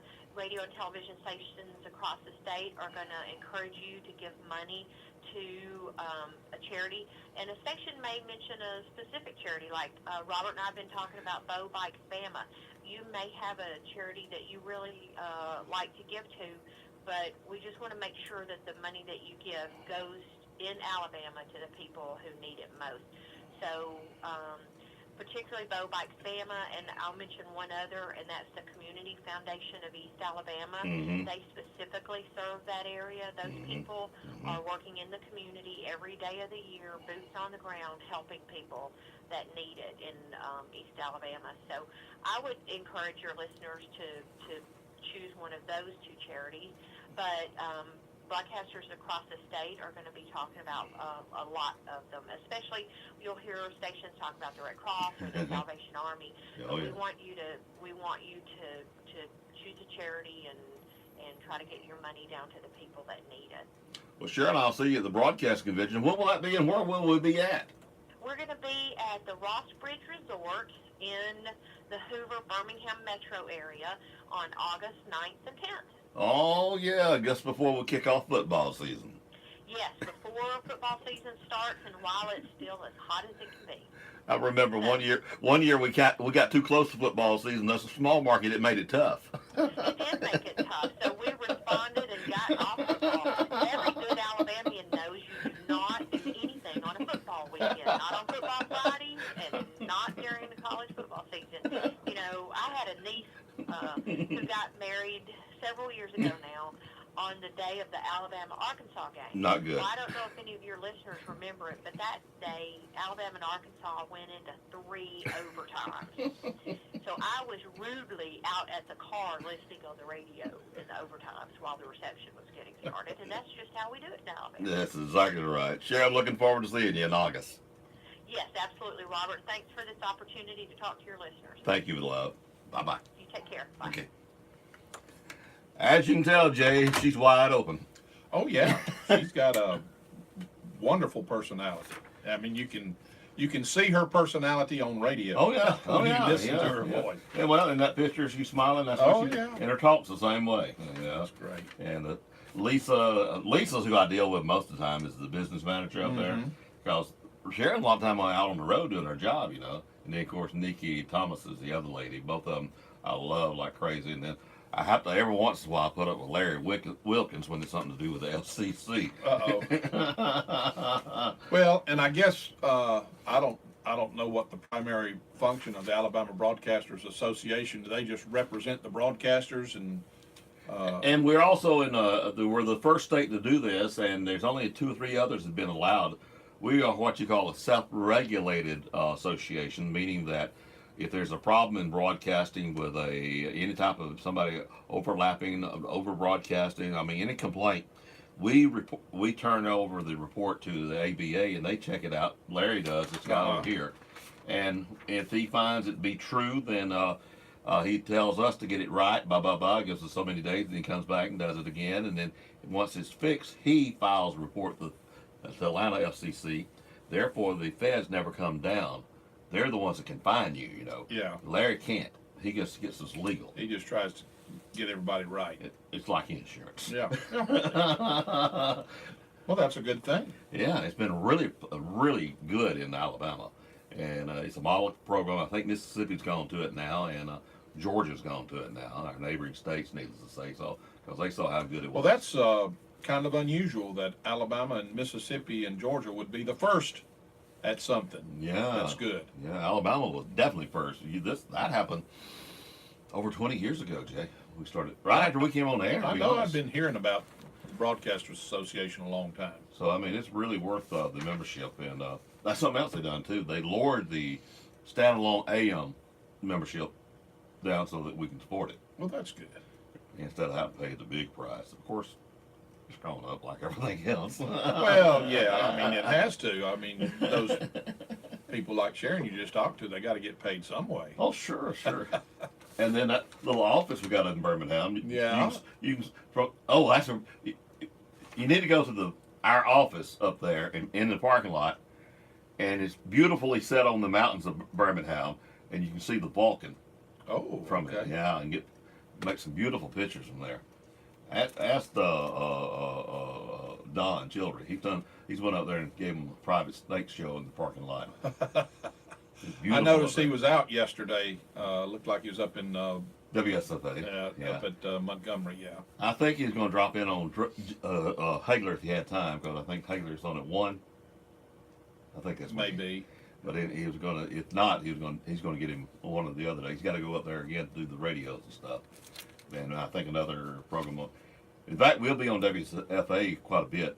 We cut a deal with them, and we'll be on a lot of their Facebook, which they're loaded with Facebook stuff, and their website and all that kind of stuff. So it's a trial and see if it works. Okay. Yeah, they gave us a super price. The mayor was involved in that too. I thought I'd have to do a better deal than her, but she looked better, I reckon. Well, that's sure.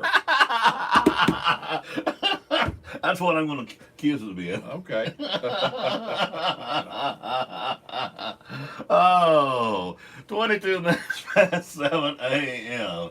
We didn't get any scores yesterday from baseball and softball. Yeah, okay. We got one score, but that's from JV. Yeah, just posted on Facebook. And I don't remember. They either didn't play or they just don't want nobody to know nothing. Varsity boys didn't play, I don't think. When's Wednesday?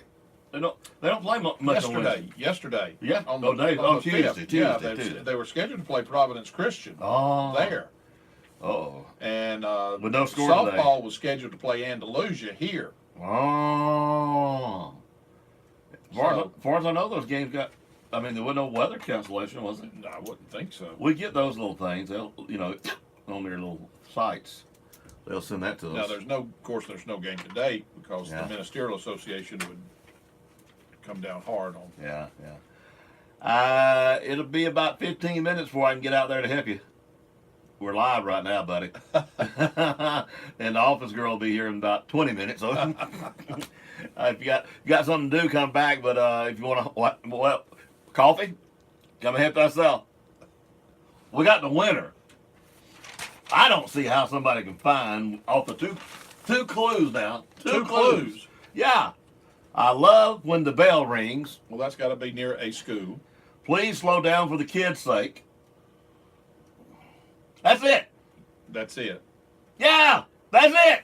Somebody must have been out walking or something and found it. The third clue I was going to give today, sure love listening to the band. Now that one got you in the around neighborhood. the high school then. That's right. That's right. Well, you know, there's lots of people walking and jogging and things around school.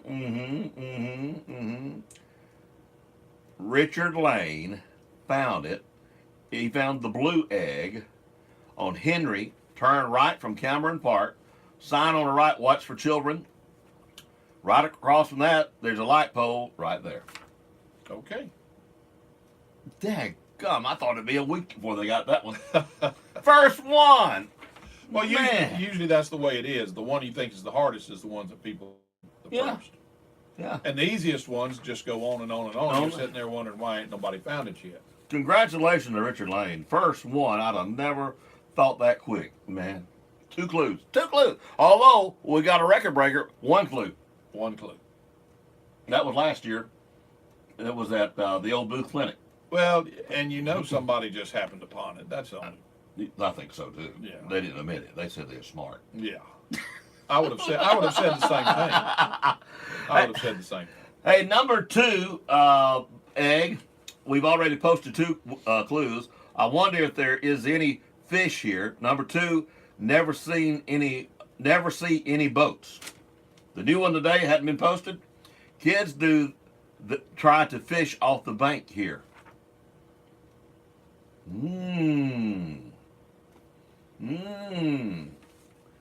Number 3, egg. Sure is quiet nowadays. That's number 1. Number 2, man, I missed the singing. Today, I missed the food. Oh, I got a good idea where that one is. Number 4, egg. Them 18-wheelers are loud. I sure wish people would slow down. Number 2. Number 3, the new one today. Watch out or you'll miss the turn. That one I don't have a clue. I mean, I got a couple of ideas, but I'm not in the ballpark. Number 5, the 3 clues you start getting ideas. I know that. The number 5 one. Some people don't know this is part of op. Number 2, lots of families around here. Number 3, slow down for the curve. Nope.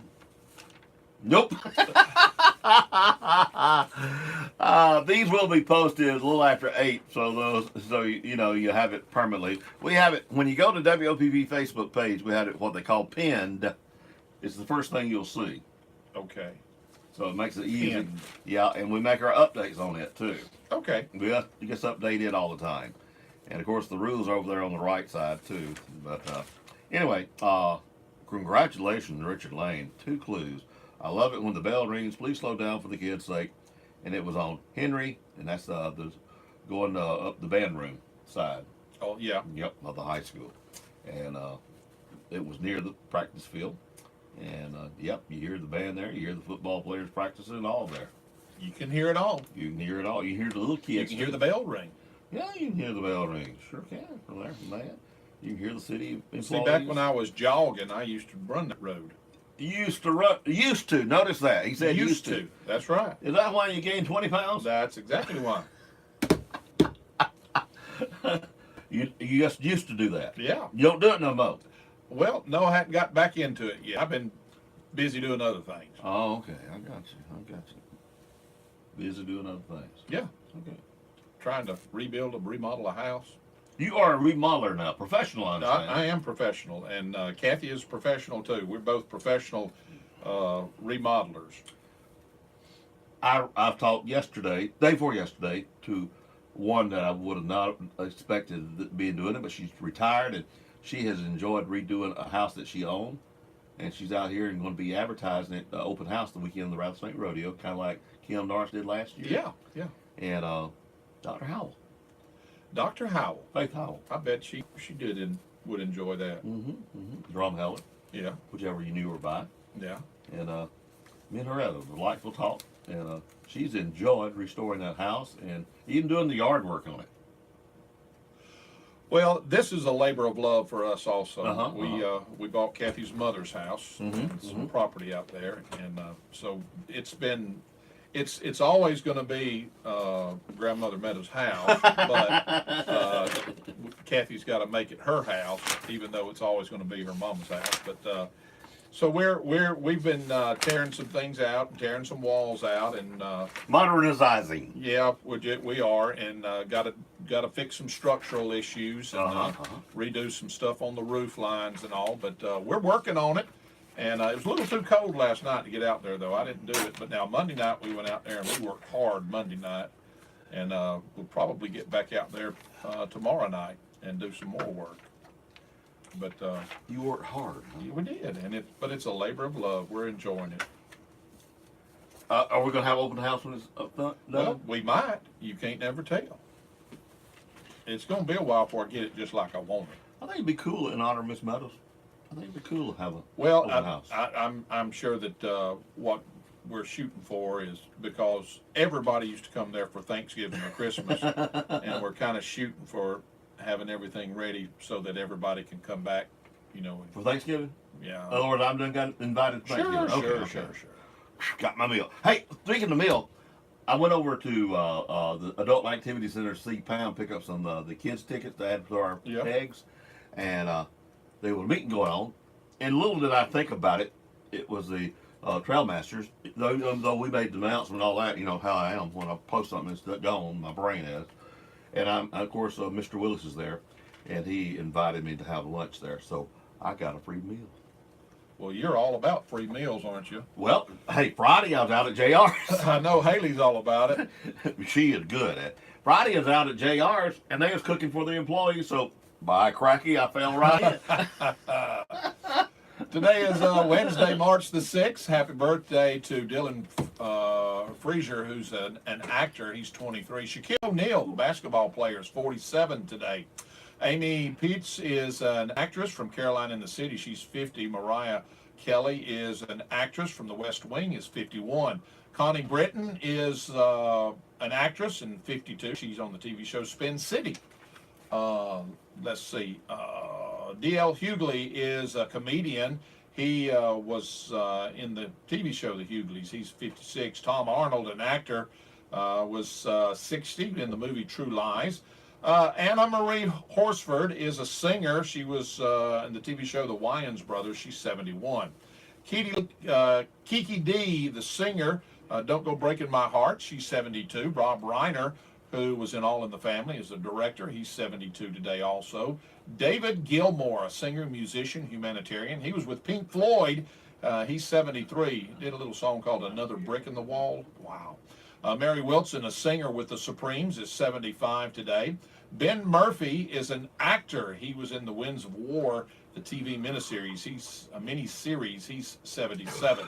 Joanna Miles is an actress. She's 79 and was in the play The Glass Menagerie. Alan Greenspan is a former Federal Reserve Chairman. He's 93. And I have one of yours, Yvette Wilson, was an actress, would have been 55.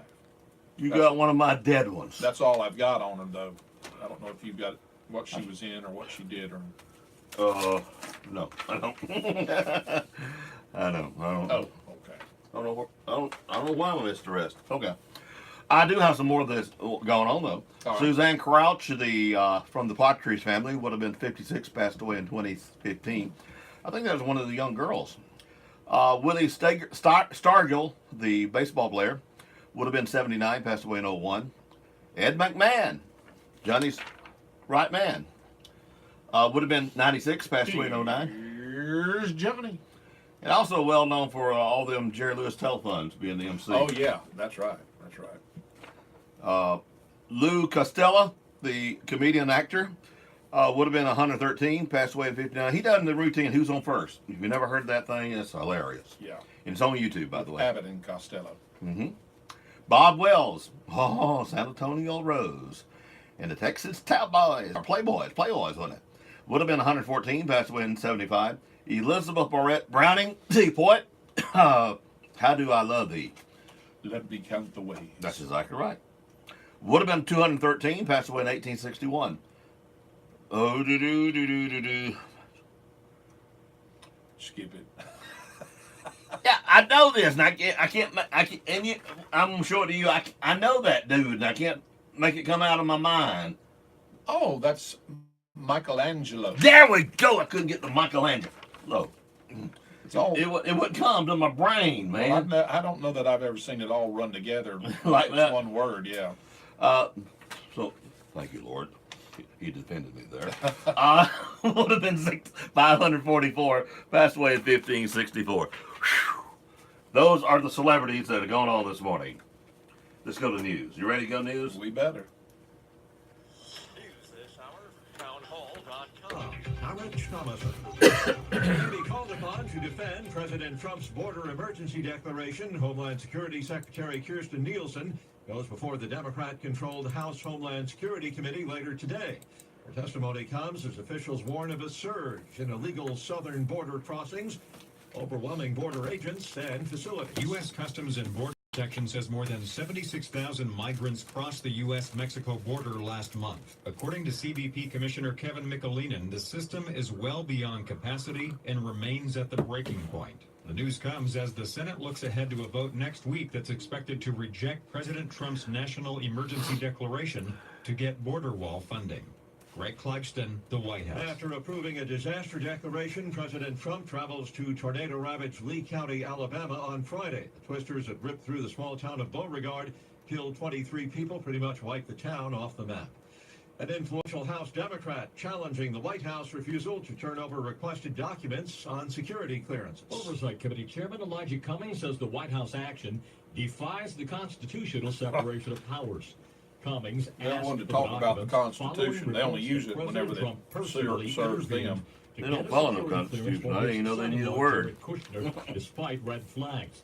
In a statement, Cummings says the White House security process is broken and needs oversight. He says he's meeting with committee members to decide. They need to be prosecuted. Hill correspondent Wally Hines. Reports that North Korea has started rebuilding a long-range rocket launching site that had partially dismantled last year. The move follows a recent summit between President Trump and North Korea's Kim Jong-un. No deal came out of that meeting in Vietnam. Wall Street now features down about 49 points. More on these stories at townhall.com.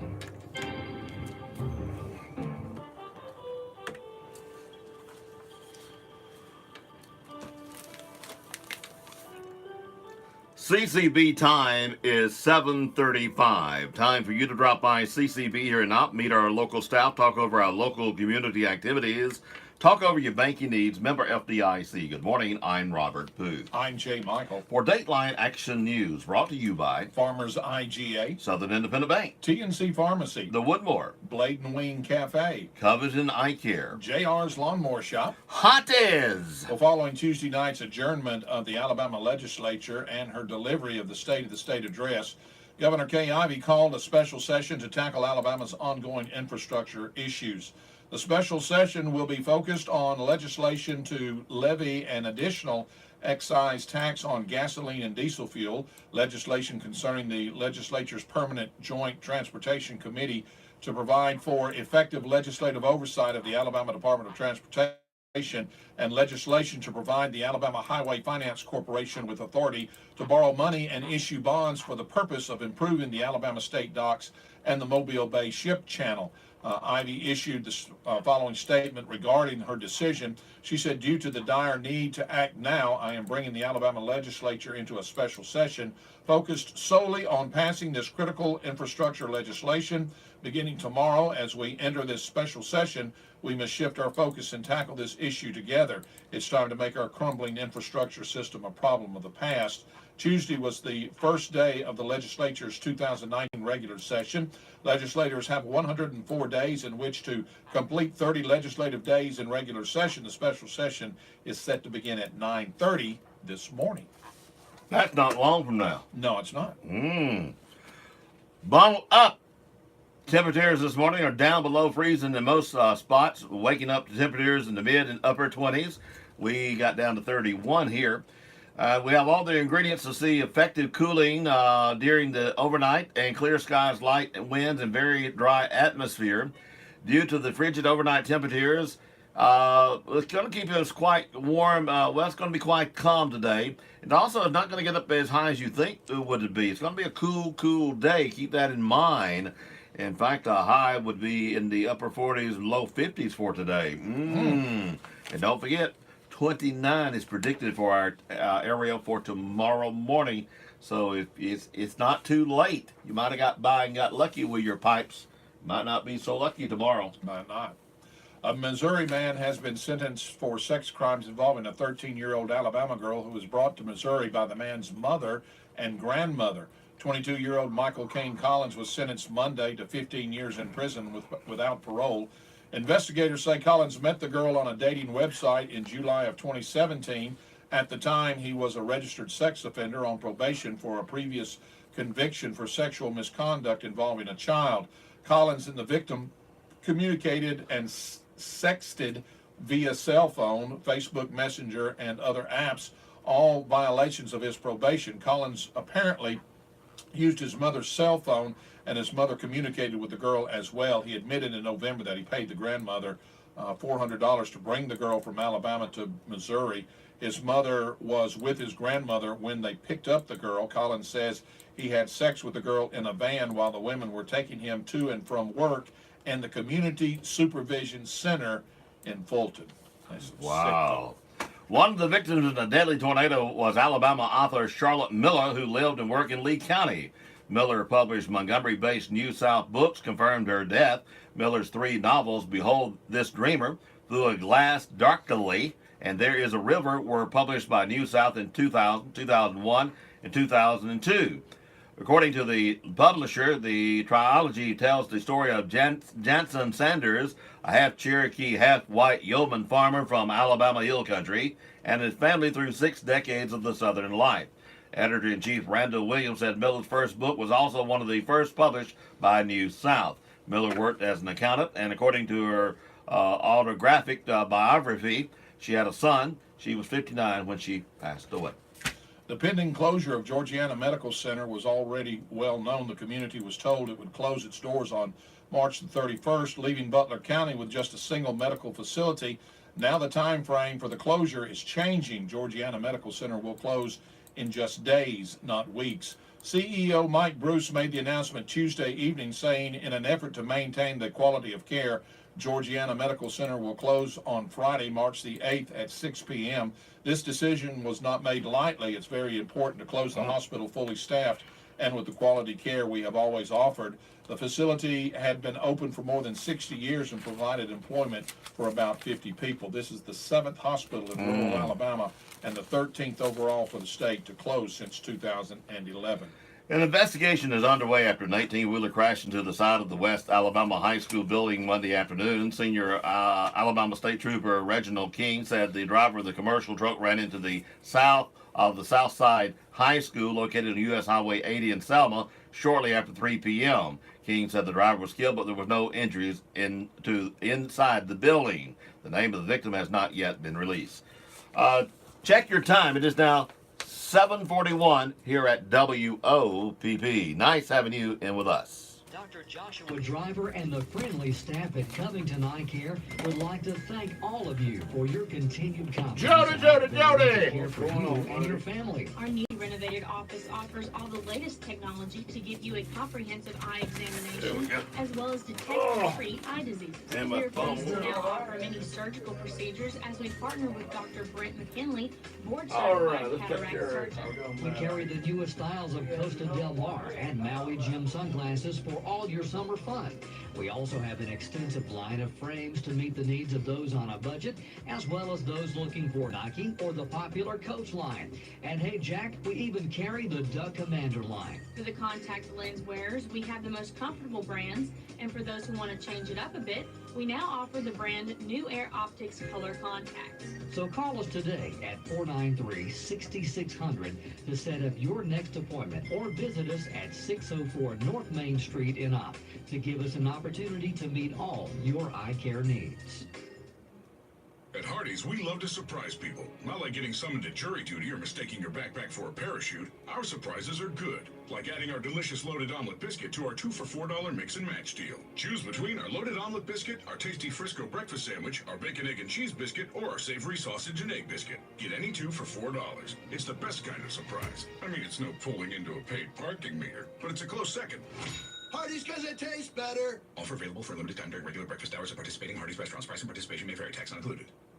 Peggy Joyce Wilkerson, Ireland, age 94, passed away at her home in Blue Springs, Alabama, Saturday night. Funeral services will be held at 1 p.m. at the Spring Hill Baptist Church in Clio. Burial will be at the Bethel Primitive Baptist Church Cemetery. Memorial contributions may be made to the Bethel Primitive Baptist Church Cemetery.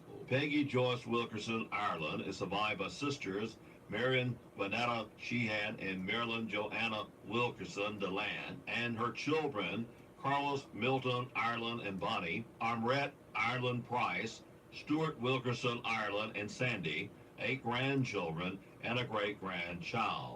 Rebecca Enzer Cross of Andalusia passed away Monday at the Andalusia Manor. Graveside services will be held 3 p.m. at the Pleasant Home Cemetery. Rebecca Enzer Cross is survived by daughters and son-in-law Nancy and David Williams, Mary and Chuck Dutton, Lee and Dell Lockyer, 8 grandchildren, 4 great-grandchildren, brother and sister-in-law Paul and Faye Enzer, a sister and brother-in-law Jean and John Everett, a sister-in-law Mary Cross Brown, her brother-in-law Audrey Cross, and sister-in-law Peggy Cross. Durana Charlesa Gant wake will be Friday at the Piney Grove Church here in Opp from 4 o'clock until 7. Funeral services for Durana Charlesa Gant will be Saturday at 1 p.m. at Westview Church here in Opp. Burial will be at the Bethlehem Church, Brooklyn Community. Bypass will be located at the Opp Community Center, the old Opp Head Start. Family would like to thank everyone who's been praying and supporting us through God's perfect plan. Color of attire is purple. Jack S. Graves Jr., Smitty, age 75 of Opp, passed away Sunday at his residence. Survived by wife Cheryl Adams Graves, daughter Ginger Ann Graves, daughter and son-in-law Donna Graves, Richburg and Scott, a grandson, a special aunt Faye Brian Feinendor. A memorial service for Jack S. Graves Jr. Smitty will be held Saturday at 2 p.m. at the First Methodist Church here in Opp. Memorials may be made to the First Methodist Church of Opp, the Alzheimer's Association, or the charity of one's choice. Evelyn Marie Biddle, age 58 of Andalusia, passed away Thursday at her residence. A memorial service will be held at 2 p.m. Saturday at the New Prospect Baptist Church, Sampson. Evelyn Marie Biddle is survived by her children, Jeannie and Jonathan Smith, Stephen Lundy, 2 grandchildren, her brother Jeffrey Bush, and her sister Lisa Weeks. Sherry Northworthy Morrison, age 45 of Hamilton, Alabama, formerly of Opp, passed away February the 28th at her home. A memorial service will be held Sunday from 2 o'clock until 4 at the Opp Senior Citizen Center here in Opp. Sherry Northworthy Morrison, survived by her husband, Denny Wayne Morrison, her mother Deborah Morrow Coon, 3 sons, Chris Page and Josh and Kelly Page, Kyle Morrison, a brother Billy Norsworthy, and Amber, several nieces and nephews. The family asked that any contributions be made to help with the funeral expenses. Funerals are added to our local news as soon as possible after receiving them from the funeral home. Funerals are also posted daily on the WOPP Facebook page. This week's specials at the Farmers IGA. Lean ground beef, $1.77 a pound. Fresh chicken tenders, $1.88 a pound. Fresh pork spare ribs, $1.77 a pound. Domino sugar, 4-pound bags, $1.88. Crisco oil, 48 ounces, $1.99. Martha White flour, 5-pound bag, $1.99. Maxwell House coffee, 30.6 ounces, $4.99. Vine ripe tomatoes, 99 cents a pound. Shop your hometown proud Farmers IGA in Lamar Plaza. Savings plus service equals IGA. No, don't turn in at the airport main entrance. Go to airport entrance number 3 off Airport Road. Now we got it. Blade and Wing Airport Cafe, providing the best on the ground for the best in the air. Come and visit us Monday through Friday, 7:30 a.m. until 5 p.m. Saturdays, 8 a.m. until 2 p.m. Breakfast buffet, $6.50 adults, $4 children 10 and under. Lunch buffet, $9.75 adults, $6 children 10 and under. Children 3 and under free. The Blade and Wing Airport Cafe. Come visit us today. We promise to treat you like family and make your meal a great experience. Power South reminds property owners that they should begin the permitting process now for projects during the scheduled Gant Lake drawdown this fall. Property owners who plan to construct or perform maintenance to boat docks and piers must obtain permits by contacting Power South's Land Management Department at 334-427-3000. Before Power South can grant a permit for construction or of maintenance to boat ramps, seawalls, and jetties, as well as dredging or fill projects, property owners must first obtain a Clean Water Act Section 404 permit from the U.S. Army Corps of Engineers Mobile District Regulatory Office via their website or by phone at 251-690-2658, and callers should request the South Alabama branch. Property owners are encouraged to begin the permitting process early because it may take up to 6 months to receive the necessary permits. Permitted construction activities may begin on October the 9th. The drawdown is scheduled to begin September the 20th and last until mid-November. Refill may begin sooner if repairs to the dam have been completed. In preparation for the drawdown, Power South will close all public access to the lake on September the 19th, 2019. Anyone who needs to remove boats from the lake is encouraged to do so prior to this date. You're invited. Come catch the vision for Downtown Op. The Downtown Redevelopment Authority is hosting a meeting Monday, 6 p.m. at the Op Depot to discuss ideas for revitalizing our downtown. Downtown business and property owners and interested community members are encouraged to attend. We look forward to seeing you there. The Andalusia Lower Alabama Arts Coalition featured artist for this month is Kevin Hargrave, and he is inspired by people. Hargrave only began painting seriously 2 years ago, but has been drawing since an early age. In the late 70s, Hargrave crossed over from drawing cartoon characters to drawing more realistic things. This week's opening reception has a Mardi Gras theme because a lot of Hargrave's paintings are of jazz and blues musicians.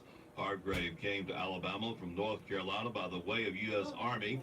Now he works as a dental assistant for the Army, but he still finds time to make his art. He says he's very excited to come down to Andalusia for the reception because the people in Andalusia are like family. The reception will be from 5:30 until 7 Thursday. The Op Police Department reporting 4 in their jail. Andalusia Police Department reporting 4 in their jail. Covington County Sheriff Department booked in 6. 1 violation of probation, 1 theft of property 1st degree, 1 unlawful breaking and entering of a vehicle, theft of property 4th, and obstruction of governmental operation. 2 for failure to appear. 1 theft of property 4th degree. 13 released, 8 of those sent to the Department of Correction, 221 in the Covington County Jail. The Andalusia City Council agreed Tuesday night to pursue improvements at Cooper Park. Tommy Agee, Director of Parks and Recreation, said he is recommending adding 3 25-foot umbrellas as well as lifeguard shade, along with polywood furniture. Fans will be added in the breezeway of the Cooper Pool structure, and the tile in the locker room floors will be painted. The project, for which bids will be let, is expected to cost $35,000. City employees will assemble the equipment and make the repairs. In other business, the council reappointed Ricky Jones to the Utilities Board. Alvest Post 23 here in Op will be meeting Thursday at the Post at the Martin Luther King Drive, 6 p.m. We will be covering the topic of service-connected and non-service-connected pensions benefits. A representative of Comfort Care of Andalusia will be available to answer your questions and help with procuring any benefits you are entitled to receive. Registration is going on now for the Spring Little Limbs consignment sale. The deadline to register is Friday. You can call Angie Hicks at 334-892-2841 to get a seller number.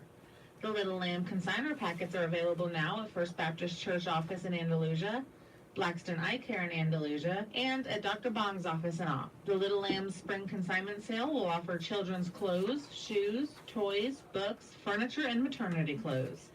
There will be a $1 cash admission fee for people ages 18 and up, and the sale will begin Friday, March 15th from 7 to 9 p.m., then Saturday, March 16th from 8 a.m. to 12 noon. Many items will be half-priced on Saturday. For more information and for pictures, go to facebook.com/Little Lambs of Covington County. The Andalusia Chamber Breakfast, hosted by Andalusia Area Chamber of Commerce, will be held Wednesday, April 24th from 7:30 to 8:30 a.m. Members and those who are thinking about joining are welcome to join us for a delicious breakfast sponsored by Dayspring Hospice. The Opp and Covington County Area Chamber of Commerce is now taking nominations for the 2019 Hall of Fame. Applications for making nominations for consideration by the Hall of Fame Selection Committee may be picked up at the Opp Chamber of Commerce at 200 South Main Street or downloaded at the Chamber's website. Deadline for submitting the application is Friday. JR's Lawnmower Shop, folks. Hey, I've got selling on my mind. Power equipment. You're not going to find a better deal anywhere. We are your total source Husqvarna dealer, Steel dealer, Honda Power Equipment, Grasshopper, DR Trimmer. Not to even mention Easy Go golf carts, Yamaha golf carts. We will not be undersold. It won't be long before you're looking for that new piece of equipment. Please think of JR's. We have financing available, we have pickup and delivery available, and we're located right here in Opp, Alabama, down here in the Mill Village. JR's Lawnmower Shop, Opp, Alabama. On-the-go lifestyles call for on-the-go solutions. And the Southern Independent Bank mobile app is just that. Check account balances, pay bills, make deposits, and a lot more. All from the convenience of your mobile device. It's anytime banking from anywhere. Download the SIB mobile app from your app store today to get started. Southern Independent Bank, Opp and Andalusia, the power of independence. Member FDIC and equal housing lender. Baseball and softball games for Thursday. Varsity baseball at Luverne at 4:30. JV and varsity softball at Enterprise at 4:30. Saturday, JV baseball at Strawn Tournament versus Red Level at 2 p.m. Strawn at 3:30. The Opp High School baseball first air game here on WOPP is Monday at 4:30. The Opp varsity will host Greenville. The Opp High School Lady Softball's first air game here on WOPP is Tuesday at 4:30, JV and varsity. A week later on Monday, WOPP will broadcast the Opp Ladies hosting Enterprise 4:30, JV and varsity. Then on Tuesday, Opp High School Baseball will host Brantley 4:30, JV and varsity. Then on Thursday, our first aerial game, Opp will host Geneva at 5. Then on Friday, travel to Geneva for a 4:30 doubleheader. 7 games in 4 days, a big week. Join Trip Norris with all the action on 1290 AM and the worldwide internet and tunein.com. Pond at LBW Community College in Opp will once again be open to the public for annual Skills USA Fishing Tournament on Thursday, March the 14th, 8 a.m. to 3 p.m., with proceeds to support student skills competition. Entry fee is $5 for students, $10 for others. The award for the biggest fish, $75, and the smallest fish, $25. Register on site the day of the event. Proceeds from the fishing tournament are used to sponsor students in local, state, and national competitions in which students demonstrate occupational and leadership skills. For tournament rules, entry forms, and more information regarding the Skills USA Fishing Tournament, visit www.lbwcc.edu or contact Denise Sauls at 334-493-5328. The Opp Equine Association will hold the first fun day of 2019 on Saturday, March the 16th. There will be classes for all ages and levels of experience from lead line to super senior. Barrel exhibitions will begin at 2 p.m. and the fun day will begin at 3. You must be signed up to compete by 2:30. We will also have some great food in our concession stand. In case of inclement weather, please contact Susan at 334-504-1391. or Brian at 334-804-5056, or check our Facebook group, Op Equine Association, for possible cancellation. That's Dateline Action News, Ops only locally owned and operated news service. Hear it first on WOPP and repeat it later across town. Hometown shopping just makes sense. This is your hometown. Are you tired of calling your pharmacy and hearing this? To refill a prescription, press 1. To hear pharmacy hours and information, press 3. To speak to the pharmacy, press 0. Then hang up your phone and give us a call at 493-4517. TNC Pharmacy, your hometown pharmacy, where you will talk directly to one of our friendly pharmacy staff members without having to remember which number to press. We will gladly transfer your prescriptions from your current pharmacy to our pharmacy. Your insurance copay will be the same. If you pay cash, we offer competitive cash prices. So skip the hassle and give us a call at TNC Pharmacy, 101 Parish Avenue, Opp, Alabama. Owners and staff of the Woodmore want to invite everyone in the Opp and surrounding area to come by and see what assisted living is all about. With extra clean facilities, wonderful home cooking, and around-the-clock staffing, the Woodmore is a place that anyone would love to call home. It's also a place that family members and friends will enjoy coming by to visit, talk, and spend time. Whether it's in the back sunroom, the den, or dining area, or strolling around the walking trail or pond, you and your family will always feel comfortable and welcome. That's what taking care of our seniors is all about. So give Donna a call at the Woodmore, 493-2721. Here's your Winnipeg, LA weather. I'm Ron Tanner. For this Wednesday morning, we'll have sunny skies. Our high 54 today. Overnight, it'll be clear and cold with a low of 30. With a sunny, warmer Thursday, our high 65. The partly cloudy, milder conditions Thursday night with a low of 45. We'll wrap up the week Friday with a partly sunny, warmer day with a high 71. For the weekend, there's a chance for showers. We get an afternoon thunderstorm on Saturday. Humidity mostly cloudy. Our high 75. The wind gusts to 25 miles an hour. Sunday, look for a 5 and 10 chance for showers and thunderstorms. Humidity mostly cloudy with a high 78. That's the latest Lower Alabama weather here on WOPP.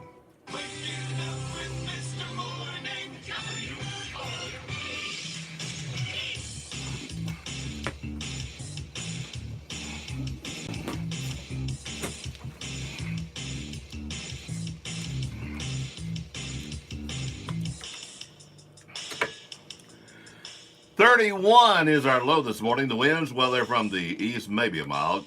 The sunrise at 6:07, the sunset at 5:47. Sunny skies, 37 degrees here at the studios, WOPP.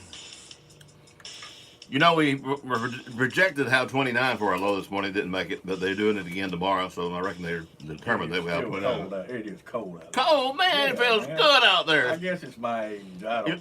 It's drier than that Monday one. Oh, Ooh, yeah, that Monday cold. Go through you. I didn't like that one at all. Man, it caught my attention, man. Triple BN at 9:05. We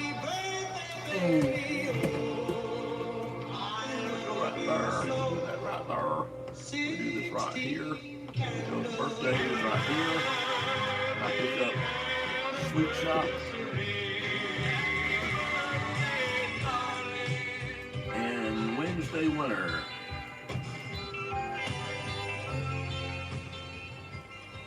And we get over here. Good morning. I'm Alan Schofield, and this is the WOPP birthday party for Wednesday, March 6th, 2019. Brought to you by our friends at the Sweet Shop, located inside the Farmers IGA in Lamar Plaza. Let's say good morning and happy birthday to Nancy Kersey. Also, Patricia Phillips celebrates today. Candace Bullard gets a candle on the cake. I'm going to hit this player over here. It's going to do the commercial. I'm going to do the winner and hit the, it's going to do the ID. I'm going to wait till the ID is virtually done. When it's done, I hit it. For Feroza Spears, Crystal Hearts, and the candle on the cake today for Merle Rose. Let's check in with Robert and see who's on his list, and I'll be back with a winner. Snake. Oh, yeah, good. Just be glad it weren't a snake. Oh, yes.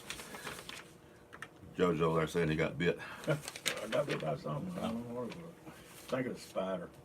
Happy birthday to Lynn Moon this morning. How you doing, Lynn?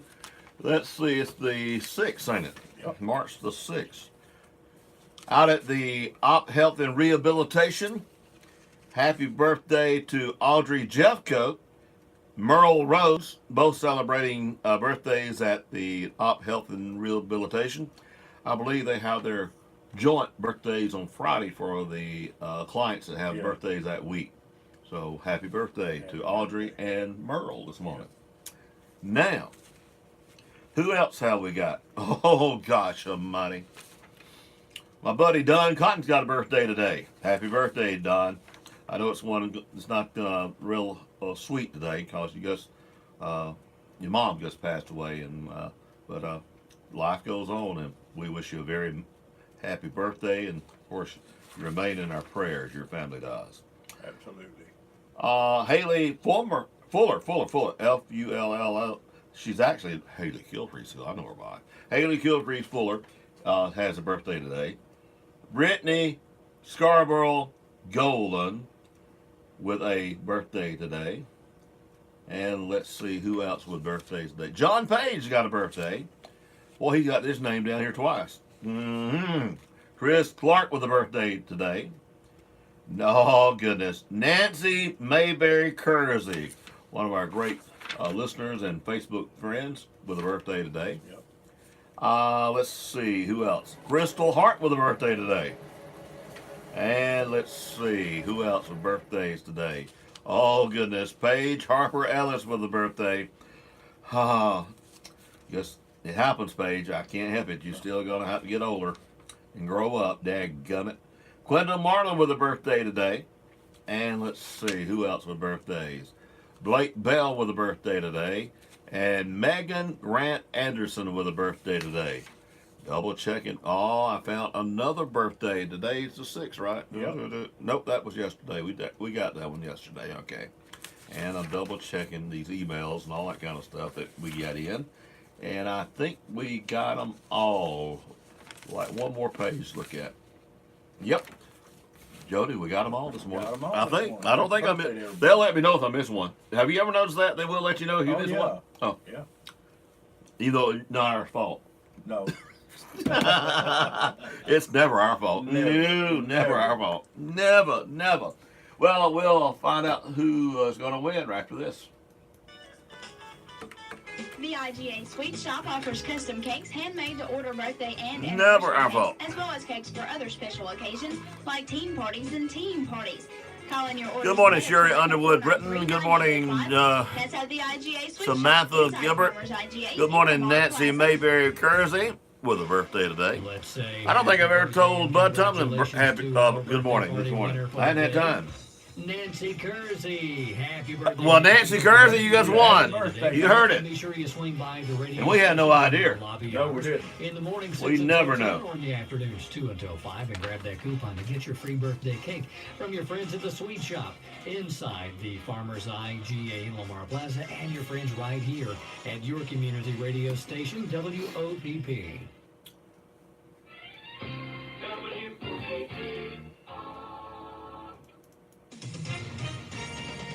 With SRN News, I'm Rich Thomason in Washington. You may be called upon to defend the president's emergency declaration at the southern border. Homeland Security Secretary Kirstjen Nielsen goes before the House the sports Homeland is ready. Security Committee later Oh, I just today. click it. Her testimony Down comes there as and it'll officials pop up there. warn of a surge in Okay. illegal crossings at the southern border. Got to get the Overwhelming preacher. border agents and Something to facilities. think about. After approving a disaster declaration, President Today Trump travels is to Wednesday. tornado ravaged Lee There we County, go. Alabama Wednesday. on Friday. Twisters that ripped through the small town of Beauregard left It's 23 queued up. people dead. Now we're pretty going to much find like its that town off the sponsor, map. which is Reports under that North Korea commercials. has started to rebuild a long-range its rocket launching comfort. site that it partially dismantled last year. On Wall Street this morning, stock futures Yeah, it'll play. are trending lower. Right now, S&P futures are down 6 points. NASDAQ futures off 15. More details at srnnews.com. Experts are always predicting the future. How many hurricanes will Hell, strike go this ahead year? and What team will put win the sports up national there. championship? It's risky Now I got business sports up because there. no Now one you has did the it. ability to see There, even it's up there 5 now. minutes into the future. The Mm. writer of Ecclesiastes wrote, "A wise man's heart discerns both time and judgment, because for every matter there is a time and Joanna judgment. Weeks, good morning. He does not know what will happen, so who can tell him when it will occur? Wisdom is the ability to do God's will in God's timing. And though we don't know exactly what the future holds, we can always say, if the Lord wills." Make your plans prayerfully and hold them loosely.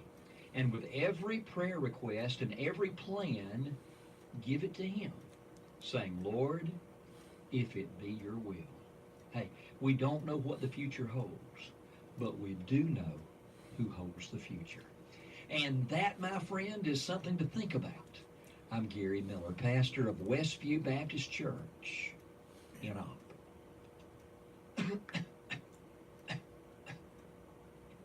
There's things that my dad used to do when I was growing up. When I walked out the door, he would say, do you have gas in the car and a quarter to call if you need me? Got to be trimmed. It's time to take care of my dad.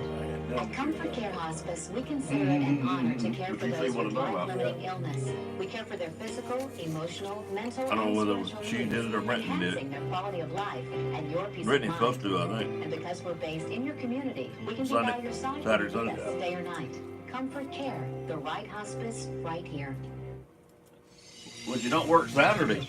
You have a lot to do on Sunday.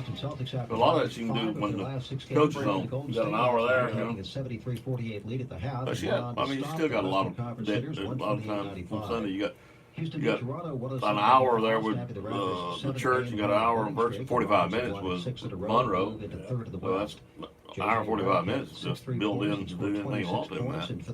2 hours, roughly. One of the 6 win over Orlando. Reddick has been in a serious slump. He was 23 of 81 overall. And I always, once Mother started preaching, when I went back to make sure I had my news ready, stretch where you're shooting 4% or whatever it was. to watch the clock, I'd get back in here in 2 minutes still. Karl Anthony Towns scored 41 Or at points. 28 after, really. To me, it's my brain, 2 minutes to Chicago shut 105-96 up. as the Pacers sweep the season series for the Bulls. Mike Conley's career-high 40 points gave Memphis a 120-111 win over Portland. This is SRN Sports. This is Brock Ballard, service manager at J.M. Jackson Buick Chevrolet. At J.M. Jackson, we pride ourselves on providing excellent service after the sale. That is why we're the #1 ranked dealer for customer satisfaction in our region. We provide your vehicle with the highest quality GM parts to help keep your vehicle safe and to help protect your huge investment in an automobile. We have fully factory-trained technicians to help diagnose and fix the problem right the first time. So come join us at J.M. Jackson and find out why our sales and service She was proud are that ranked she got to talk to that customer church. satisfaction. Dr. Joshua Driver and the friendly staff at Covington Eye Care would like to thank all of you got it for out your of the continued way now. confidence in our ability to care for you and your family. Our newly renovated office offers all the latest technology to give you a comprehensive eye examination, as well as detect and treat eye diseases. We are pleased to now offer many surgical procedures as It we is partner what with it Dr. is. Brett McKinley, Ain't nothing you can board do about certified cataract surgeon. We carry the newest styles of Keep it Costa under Del Mar control. and Maui Jim sunglasses for all your summer fun. We also have an extensive line of frames to meet the needs of those on a budget, as well as those looking for Nike or the popular Coach line. And hey, Jack, we even carry the Duck Commander line. For the contact lens wearers, we have the most comfortable brands, and for those who want to change it up a bit, we now offer the brand New Air Optics Color Contacts. So call us today at 493-6600 to set up your next appointment, or visit us at 604 North Main Street in Opp to give us an opportunity to meet all your eye care needs. Larry's Prescriptions is your local pharmacy with local people you know and trust. Larry's has a great selection of cough and cold medication for those tough cold symptoms. Add to that a large line of dollar items and 2 for Tuesday's bargains. Fast, friendly Bush, service you from aggravating people me. you know Hope you and found something trust. worth a shit. Larry's Prescriptions, a Bobcat Gold Club member. 1 out of 10 of his things are good. Tip. That's why I don't shut him down. Now time I check it. Need to service your firearms? Want to buy a new or good used firearm? Yeah, Well, look now no they further got than those the Op pretty Gun good. Shop. The Op Gun Shop is your local repair and sales shop. They clean You get his guns and emails sell too? pistols, rifles, shotguns, ammo, just and remember when accessories. we were Hog here. hunters Oh. need to check out the night vision optics. He don't You call as like much since he rifle got parts? this. The Op Gun Shop is your store. Fast turnaround, on-site gun repair. We also handle FFL gun transfers for those who choose to shop online. The Op Gun Shop open Yeah, I already Tuesday know that through one, Friday 9 buddy. to 5, Saturday 9 to noon. Located at 109 Sometimes he West sends them Covington my own. Avenue, across from the Op But I know Donut he's Shop. sending that group Or call probably knowing him. 764-3457. The Op Gun Shop, Done got that one on the air, buddy. 764-3457. J&M Auto Glass reminds drivers, according to the U.S. Department of Transportation, texting while driving is a leading cause of traffic accidents and fatalities. Do your part. Put the phone down when driving. The LOLs can wait, and the life you save may be your own. This message courtesy of friends at J&M Auto Glass, providing outstanding mobile auto glass service from Andalusia to Dothan over 15 solid years. Dial 334-347-3434 for all info. They're always working to keep us moving positively and remind us, don't tempt fate. Your text can wait. You're invited. Come catch the vision for Downtown Op. The Downtown Redevelopment Authority is hosting a meeting Monday, 6 p.m. at the Op Depot to discuss ideas for revitalizing our downtown. Downtown business and property owners and interested community members are encouraged to attend. We look forward to seeing you there. No. Don't turn in at the airport main entrance. Go to airport entrance number 3 off Airport Road. Now we got it. They love their ad. Wing Airport Cafe, Well, that's good. providing the best on the ground for the best in the air. Come and visit us Monday through Friday, 7:30 a.m. until 5 p.m. Saturdays, 8 a.m. until 2 p.m. Breakfast buffet, $6.50 adults, $4 children 10 and under. Lunch buffet, $9.75 adults, $6 children 10 and under. Children 3 and under, free. The Blade and Wing Airport Cafe. Come visit us today. We promise to treat you like family and make your meal a great experience. There we go. Neil Tyndall Tire is now in the new tire business. Firestone, Nexon, and Americas. Financing. He had never met the mayor, and I sent the mayor to see him. Located at Neil 105 Tyndall. Sunders Road. Been here 7 years. Left after the Never met the mayor. bypass, headed to None of the mayor. Kingston. Terms and Well, but he's sitting over there doing a 6 quiet months wholesale singles business. cash. He sells a lot of tires in Canada and Mexico. Easy. But now he's wanting to do a Been in the retail. wholesale business for 7 years. Over 6,000 used tires in stock. Now the retail. Neil Tyndall What he wants, Tire. he's using his Financing in-house Tyndall labor he's Tire. already got doing the other. His wife retired school teacher, so he's got somebody to be up front now.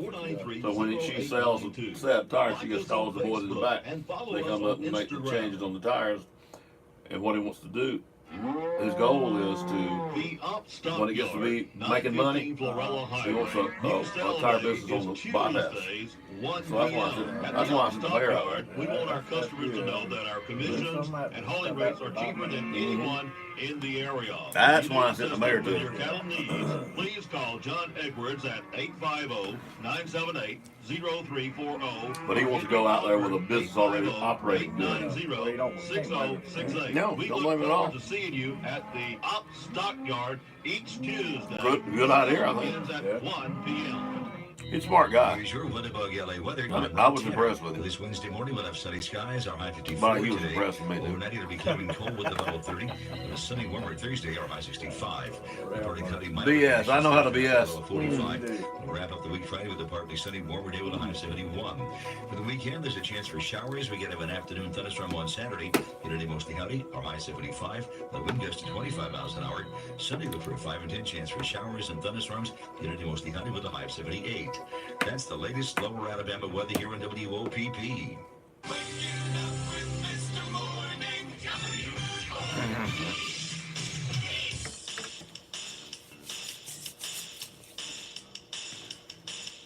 Hey, 31 was our low this morning. The winds are from the east, maybe a mile. The official sunrise at 6:07. The official sunset at 5:47. 39 degrees this morning. Did you put your long candles on this morning, Jody? You need to, but I didn't. You didn't do it. No, I didn't. You gonna go home and put them on? No, that's too far to drive. I'll tough it out. Well, I've actually got it warm in the control room this morning, 68. That's Yeah, warm. for a change. That's warm for Yeah, me. for a Yeah, change. yeah.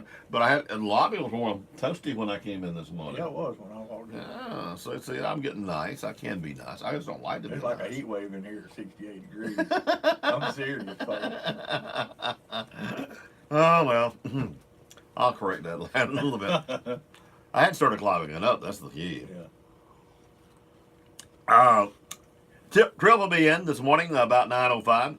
We'll find out about softball and baseball and who knows what. And we'll talk a little bit about our broadcasting starting Monday and Tuesday of next week. Round the corner, isn't it? Yeah, it is. Jody is going to be doing the controls, and what you did 11 seasons or 12 seasons? 11 seasons. 11 seasons. 11 seasons. Wow. And everybody on the other end loved it when Jody was working. He didn't miss his cues. I tell you what, y'all kept me running though. I mean, but the thing is, you enjoy sports too. Oh, yeah, that yeah. helps. Well, I just love the radio business anyway. Yeah. Just broadcasting. But if you got somebody here that don't care about the sport, you don't. You drift. You're doing something else. You're not paying attention. And you to the will game. fall asleep if you're not careful. Oh yeah, the long innings. The long innings. You already, it's the second game and all that, and it's about 10 o'clock. Mm-hmm. We've had some late ones. Yeah, I remember one going to about 11 o'clock one night. Had some rain delay. Header. Yeah, it was double header, rain delay. Yeah, and nowadays they're serious about that lightning. Now, rain, as long as it's not really hard, as long as they can play on the field, they'll still play. But lightning, they come off field in 30 minutes. Yeah. But at least you know that too. When you switch it back, you got 30 minutes to, but you turn it back to the computer and But it still puts you that long. Yeah. Which this new system makes it so much easier. Actually, the ball game is virtually going to be like you were on the old system, because you guys can sit over here, either whatever computer you pick, and you're going to ring up Bobcats. I'll have to use that computer because I'm already right. I'm right. Yeah, I'm right. I lean this one. Yeah. This one all the time. That one has got the power and all that. Yeah. But it also, I guess, like to run the network news off of it, if you notice. And I run a lot of my stuff over here. But I do utilize both of them. I do miss it when I'm down too, boy. Ooh. I start getting panicky, and I get to be in my agitated state that I've been known to get into, and yeah, I'm such a sweetheart. Yeah, you are. Yeah. Hey, over the years, you have seen me tone down, though. Oh yeah, man. Let me tell you, if y'all have met him a few years ago, and I'm an angel now. Oh yeah. But sometimes, I had Sharon Tinsley on this morning, earlier at 7:10. Yeah. Those that don't know Sharon, she's president of Alabama Broadcasters, and had a delightful about 8-minute interview with her, and telling about what the broadcasters are doing today. And Bo's Bike is the big gift up to make sure it goes to the Lee County area, and disaster relief on top of that. Yeah. And if there's any left over, it goes to account for disaster any other time. Yeah. And building shelters, storm shelters too. And but so it's good for all over Alabama, to be honest. But a lot of it be designated right now to Lee County. That's one of the safe ones that you can give to, and they don't have the overhead. The Red Cross and the others are fine and dandy, but a lot of people are getting a little bit hesitant about them because they pay so much to the administration, and so many dollars don't go where it's supposed to. Don't go where it's supposed to go. So I understand, and I'm going to encourage you to find a church up there to give to, or your own church, or your neighborhood church, or if you don't go to church, you know that our major churches here, I'm talking about, there's some small ones that's good too, by the way. Yeah. But the First Church of Christ be a good one. The First Baptist Church at Wopp-Live would be a good one. The Church of Christ would be a good one. Westview would be a good one. You know those automatically. But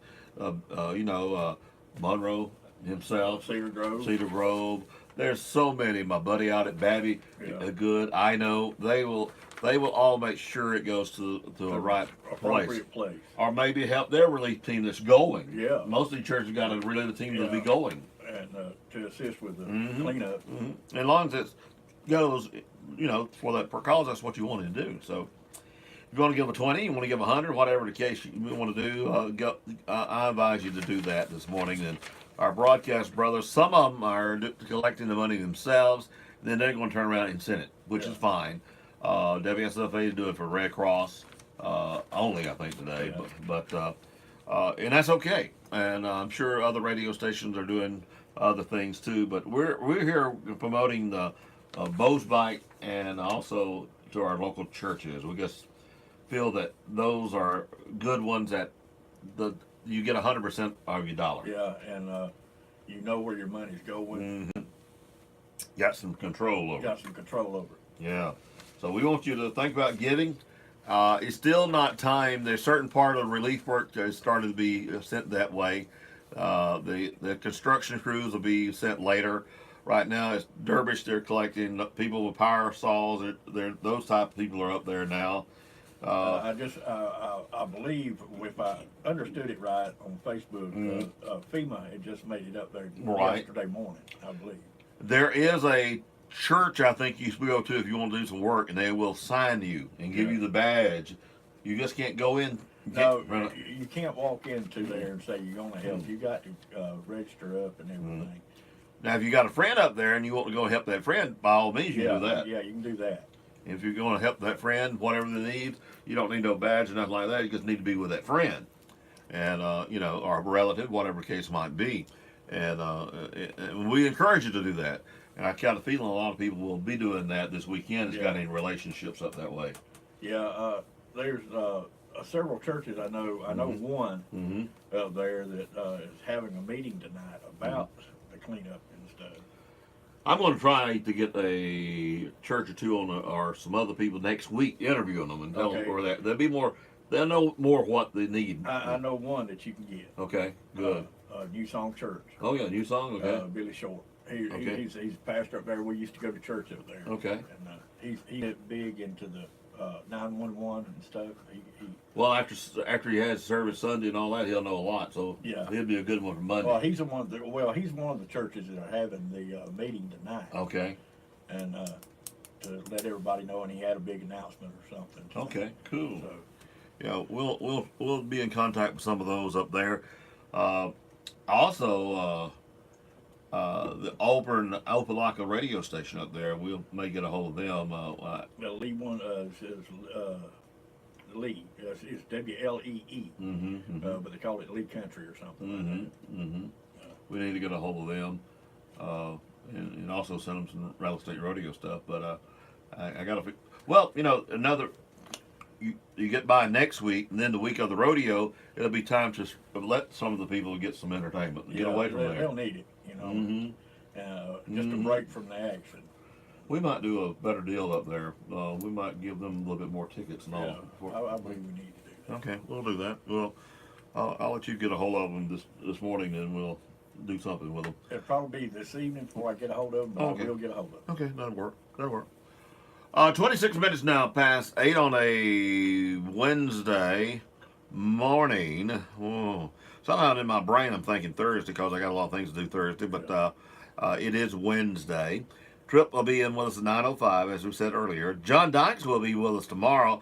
He was scheduled to be here Tuesday and had a conflict, but John will be here, and I've had a lot of people hitting like it on the Facebook because he's going to be here to tell us what's going to happen at Rattlesnake Rodeo week before weekend of the race. Yeah. Rather 250, is it 150, 250? I think it's 250. I might be wrong.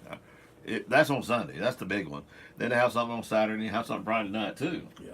It's a big weekend at the track, and we'll let John tell you all about that and tell you the prices. I've had people ask price. I said, "You mean they charge?" The guy who works the gate, I've known him forever, and as soon as he sees him, he starts waving, with or without my press thing on, and I holler at the girls in the ticket booth because I know them, and it's amazing when you know people. Oh yeah, and I don't really know the PA announcer but he knows me, and then of course Kevin's upstairs too, but. That's a long hike going up that press box, and now with us crazy legs, I don't know whether I can even make it, to be honest. But I think last time I was up there with Lily, carried her up. Yeah. We're gonna have a big announcement coming up about Lily. Hopefully, may have it this week, but for sure next week. But she's going to get to do an honor, and we'll tell you about that coming up. We talked to the lady day before yesterday, I think it is. Yesterday. Was it yesterday? I believe it was yesterday. Yeah, she's going to send me some material and all that. Oh yeah, he was in the office while I was bullying with her. Yeah. Jody noticed how nice I am to people yesterday. Yeah, I sure did. And bull with them. Yeah. And I'm sitting there like my mouth hit the floor. Robert, you're not doing that, are you? The secretary of the big dog for MediaCom, I don't even know her. I have no idea who she is. She sounded nice, and I asked her, was she a blonde? I said, would you dye your hair blonde? And she said, no. Oh, from there on, it got interesting. So, but I guarantee she gave the message to her boss. Oh, yeah. She didn't forget me, did she? No, I doubt that. I seriously doubt that. He'll be calling today. He's out of town, I think. She said he's in the meeting, but I really think he's gone. But anyway, it's 28 minutes past 8 a.m. on a Wednesday morning. Nice having you in with us this morning. As we've already said several times, it is a relief day. If you're a surfer on radio dial, you'll find some other radio stations and encourage you to give to Lords, Lee County, and the other areas up that way. And there's something else we're forgetting. That we had some neighbors down in the Panhandle that got hit too. Yeah, and not hard, but they're over around Slocum too. Yeah, I believe. yeah. And places he just crossed the line in Georgia. Got hit. So you may want to check those out and give direct over there, their church or their chamber. I bet you could actually send the money to the Chamber of Commerce of these places, and they make sure it goes to the right place for you. Yeah. So I feel like either Auburn or Opelika would make sure. Yeah. I don't know if I doubt Beauregard's got a Chamber of Commerce. But get on the internet and just surf and find what you want to help out and do that by all means. But by all means, one of the biggest things that these people need is your prayers. Oh, sure. And just pray for them and keep them in your hearts and in your mind. If you're going to have available time to go and help clean up and something like that, think about that. If you think you can take off next week and go and do that, great. But be coordinated. You got to go through a coordinator.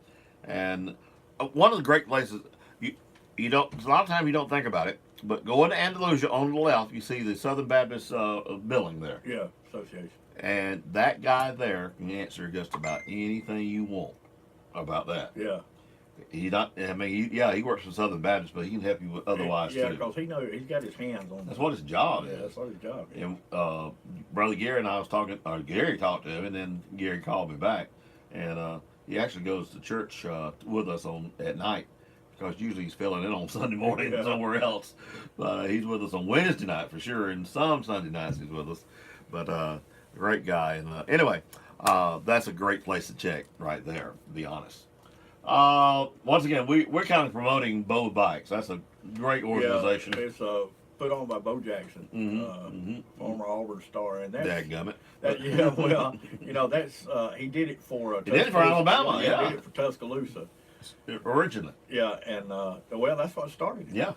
Actually, and he still does his bike ride once a year. Yeah, and this is kind of hit close to home to him, I guess, right here, because this is in the Auburn area. Oh yeah. And by the way, the Auburn team has already went out and done some work and are going to do some more. Alabama's making plans. Yeah.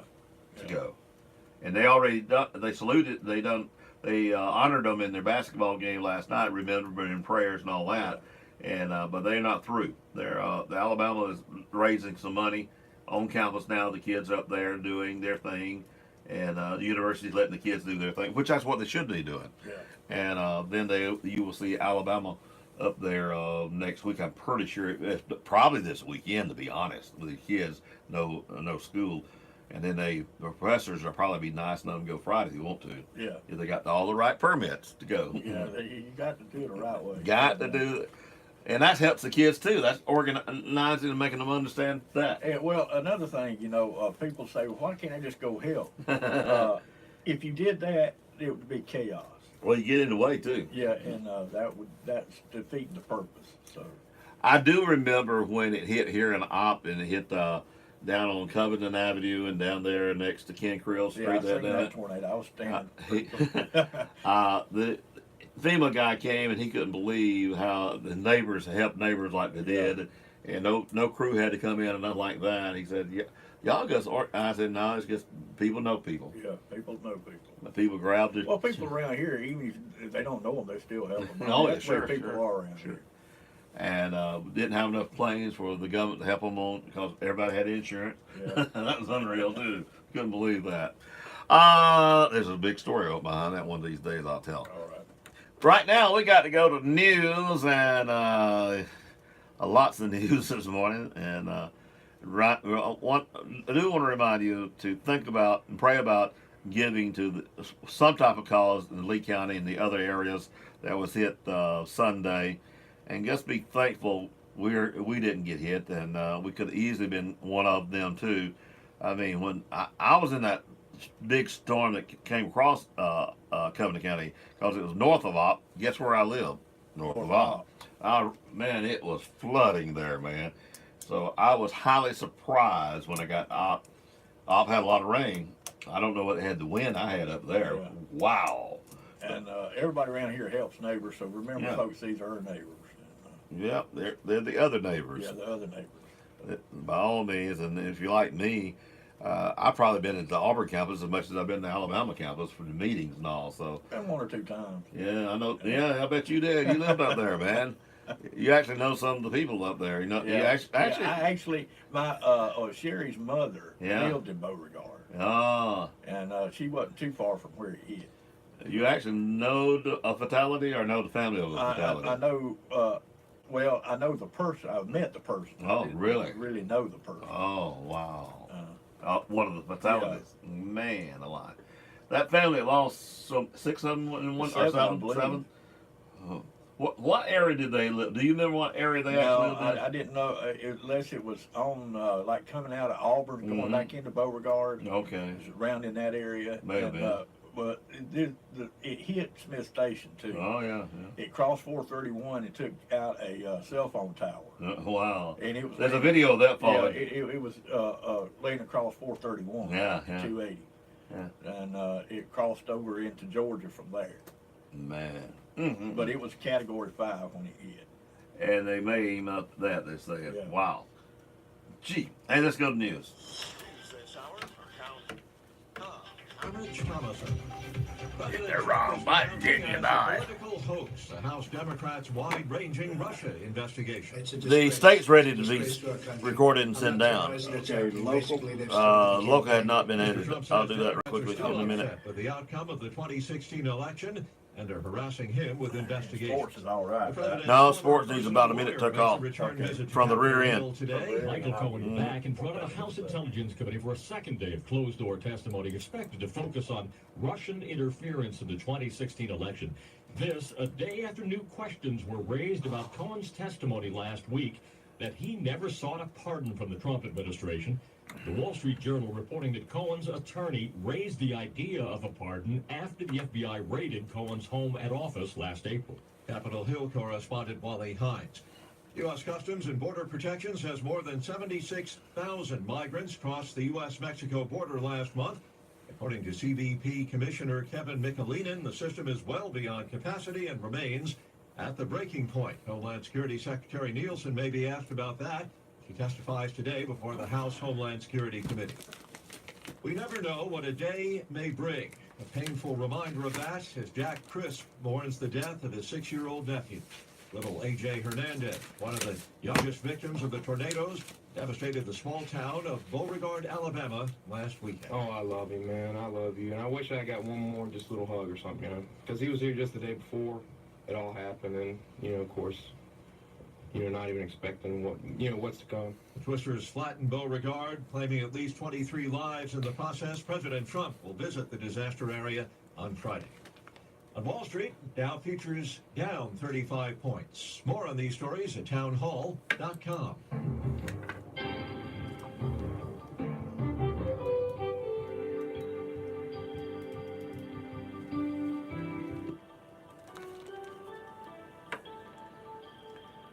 CCB time is 8:36. Time for you to drop by CCB here in Opp, meet our local staff, talk over our local community activities, and talk over your banking needs.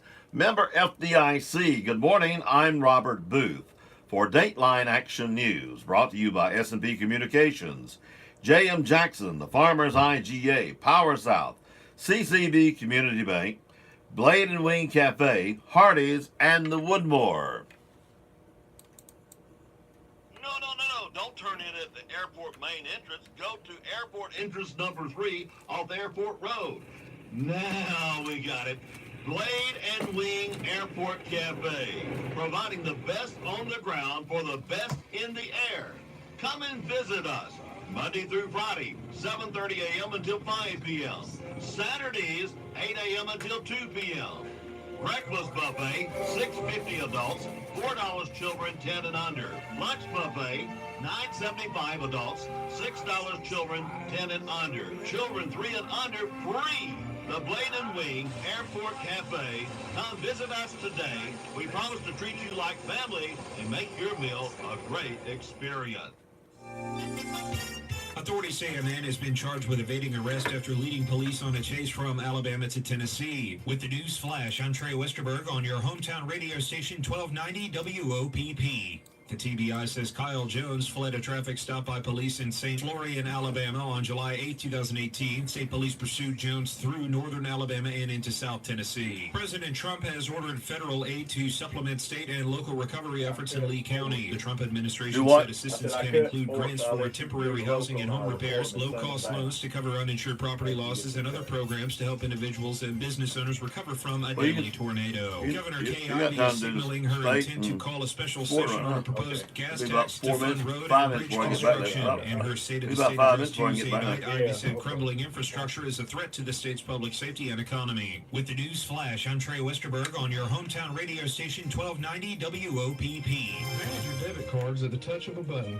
CCB's mobile app now provides you with more confidence and peace of mind with our new Card Valet feature. Card Valet gives you greater control and security over using your debit card. Turn your debit card on and off, receive alerts, and manage usage restrictions at the touch of a button. Just one more way CCB makes your life easier.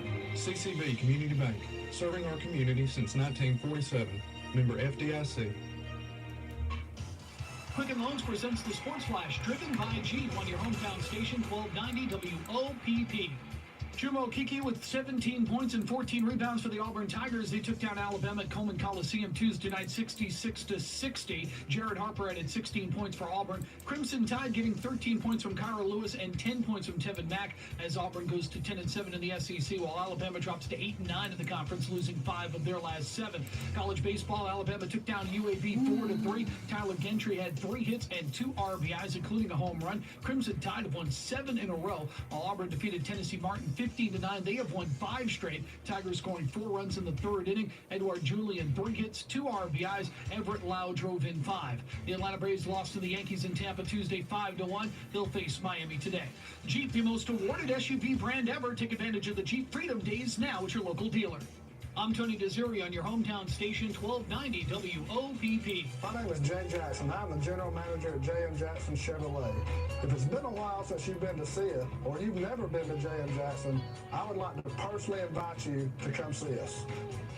Right the right way, the J.M. Jackson way. Carrie Lanning and Joey Lanning, sales managers. While some things change, some things remain the same, like excellent customer service and treating you like family. Come see us at J.M. Jackson Chevrolet Buick. And remember, buy your car the right way, the J.M. Jackson way. I was never great at math, but at Hardee's, it's simple. $4 gets you 2 breakfast sandwiches. Grab a delicious biscuit, a Frisco breakfast sandwich, or a loaded omelet biscuit. That's 1 + 1 more for $4. I'm no math whiz, but I just solved breakfast. Hardee's because it tastes better. At Hardee's, we make our juicy, thick burgers the right way, with 100% black Angus beef and fire. We even figured out a way to weed out our less dedicated employees. Traitor, the burgers need fire! New Angus thick burger melts, only $3. Hardee's because it tastes better. Products Race Flash. Powered by SB Nation Radio. The IndyCar Series opens its season with a Firestone Grand Prix of St. Petersburg. St. Pete resident Sebastian Bourdais is the race's defending champion. The 1.8-mile, 14-turn temporary track includes the streets passing Pioneer Park, Duke Energy Center for the Arts, the Ollie Museum, and the runways of the Albert Whitted Airport along the waterfront of Tampa Bay. Pro Football Hall of Famer Tony Dungy will be the Grand Marshal for the race.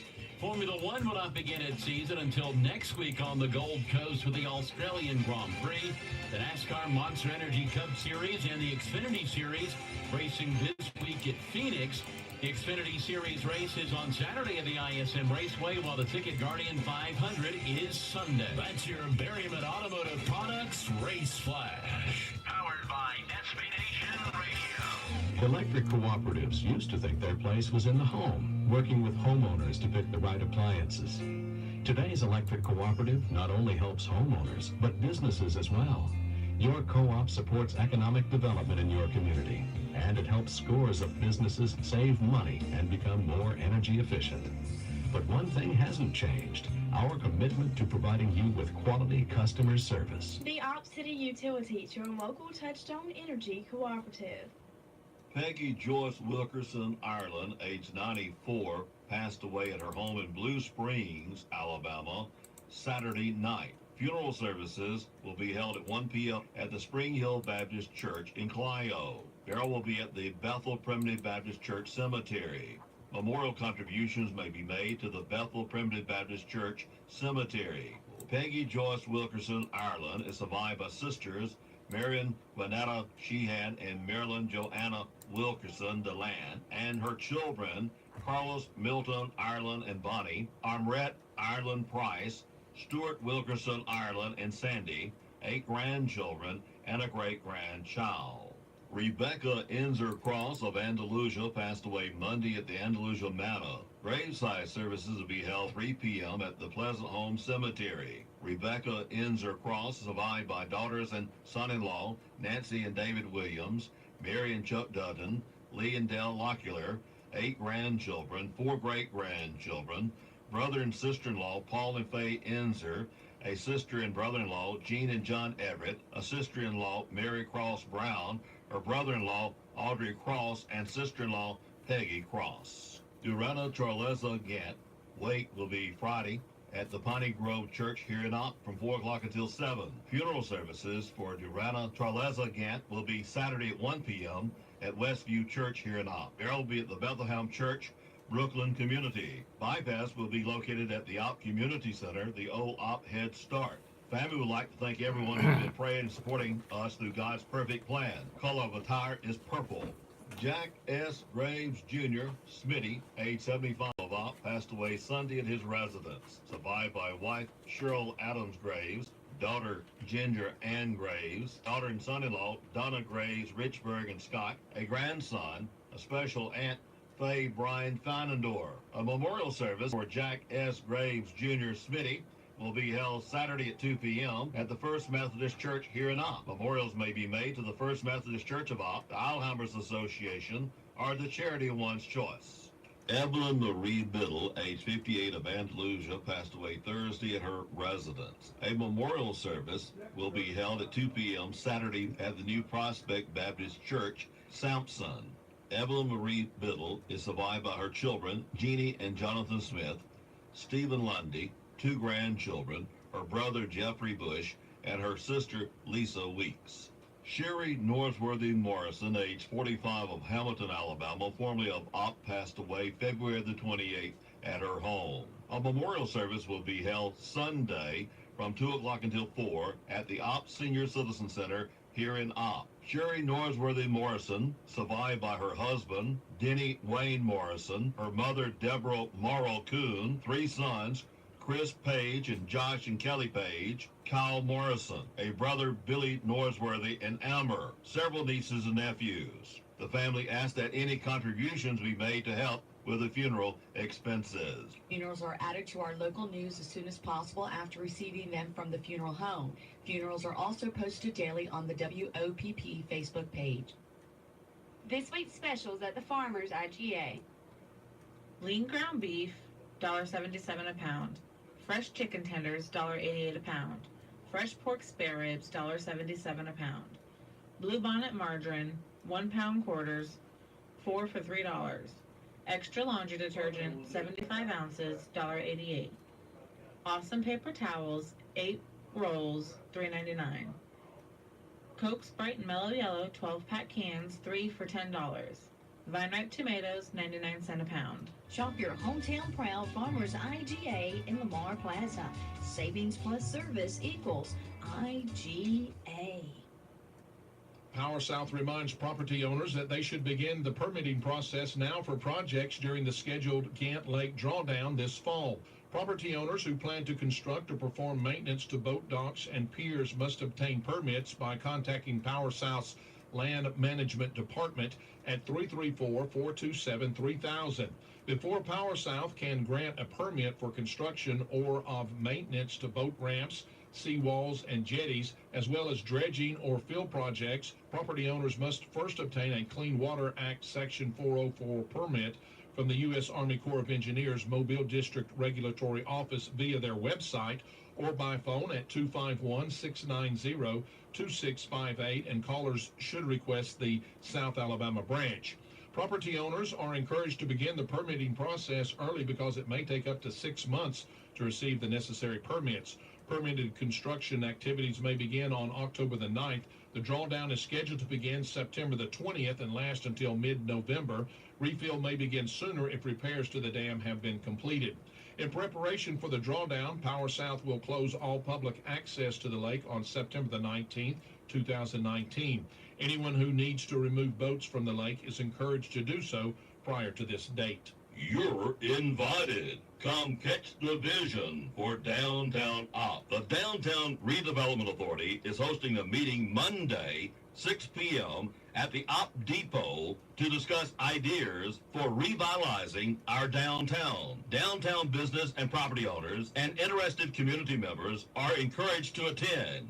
We look forward to seeing you there. The Andalusia Lower Alabama Arts Coalition featured artist for this month is Kevin Hargrave, and he is inspired by people.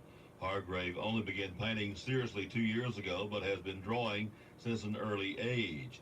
In the late 70s, Hargrave crossed over from drawing cartoon characters to drawing more realistic things.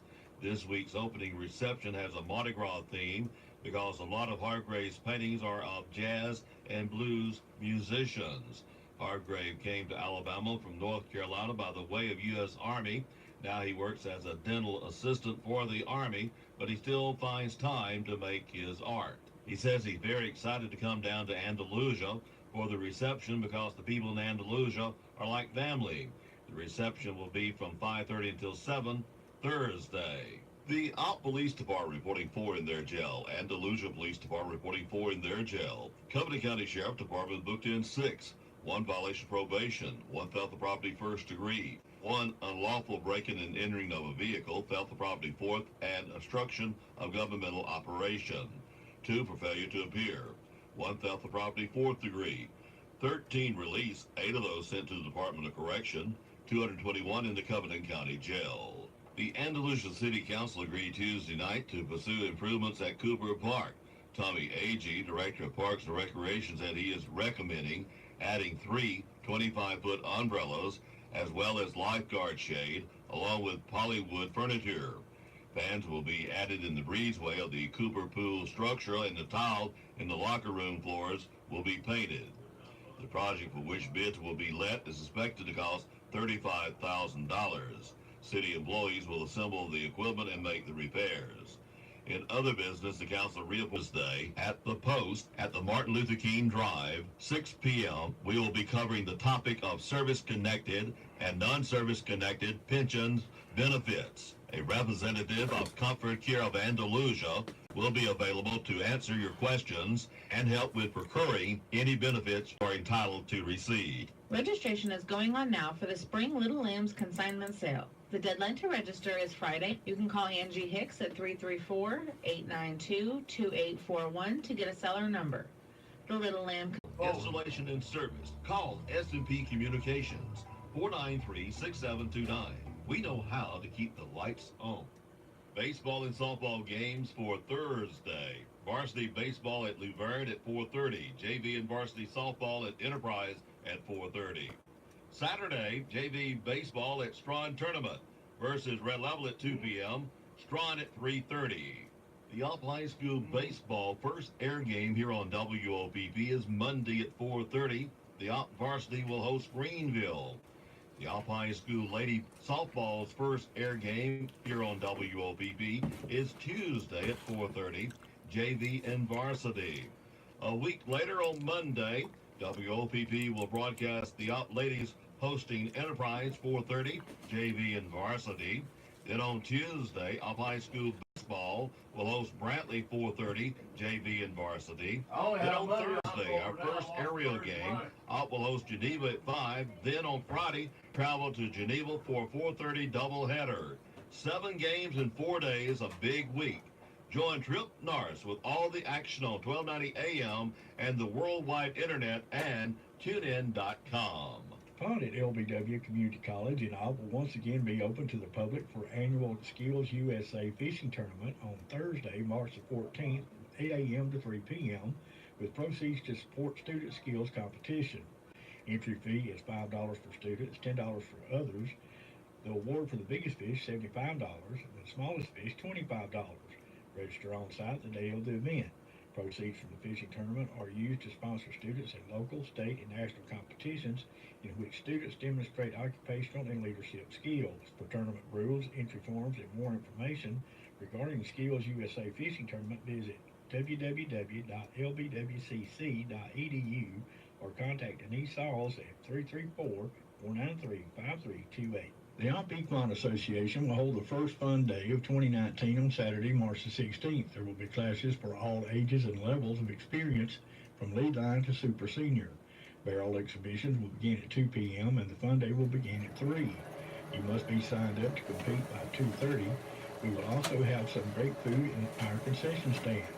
In case of inclement weather, please contact Susan at 334-504-1391 or Brian at 334-804-5056 or check our Facebook group, Opp Equine Association, for possible cancellation. That's Dateline Action News, Opp's only locally owned and operated news service. Hear it first on WOPP and repeat it later across town. Hometown shopping just makes sense. This is your hometown. Are you tired of calling your pharmacy and hearing this? To refill a prescription, press 1. To hear pharmacy hours and information, press 3. To speak to the pharmacy, press 0. Then hang up your phone and give us a call at 493-4517. TNC Pharmacy, your hometown pharmacy, where you will talk directly to our friendly pharmacy staff members without having to remember which number to press. We will gladly transfer your prescriptions from your current pharmacy to our pharmacy. Your insurance copay will be the same, and if you pay cash, we offer competitive cash prices. So skip the hassle and give us a call at TNC Pharmacy, 101 Parish Avenue, Opp, Alabama. Owners and staff of the Woodmore want to invite everyone in the Opp and surrounding area to come by and see what assisted living is all about. With extra clean facilities, wonderful home cooking, and around-the-clock staffing, the Woodmore is a place that anyone would love to call home. It's also a place that family members and friends will enjoy coming by to talk and spend time. Whether it's in the back sunroom, the den, or dining area, or strolling around the walking trail or pond, you and your family will always feel comfortable and welcome. That's what taking care of our seniors is all about. So give Donna a call at the Woodmore, 493-2721. Here's your Winnipeg, LA weather. I'm Ron Tanner. For this Wednesday morning, we'll have sunny skies. Our high 54 today. Overnight, it'll be clear and cold with a low of 30. And a sunny, warmer Thursday, our high 65. The partly cloudy, milder conditions Thursday night with a low of 45. We'll wrap up the week Friday with a partly sunny, warmer day with a high of 71. For the weekend, there's a chance for showers. We get an afternoon thunderstorm on Saturday. Humidity mostly cloudy. Our high 75. The wind gusts to 25 miles an hour. Sunday, look for a 5 and 10 chance for showers and thunderstorms. Humidity mostly cloudy with a high of 78. That's the latest lower Alabama weather here in WOPP.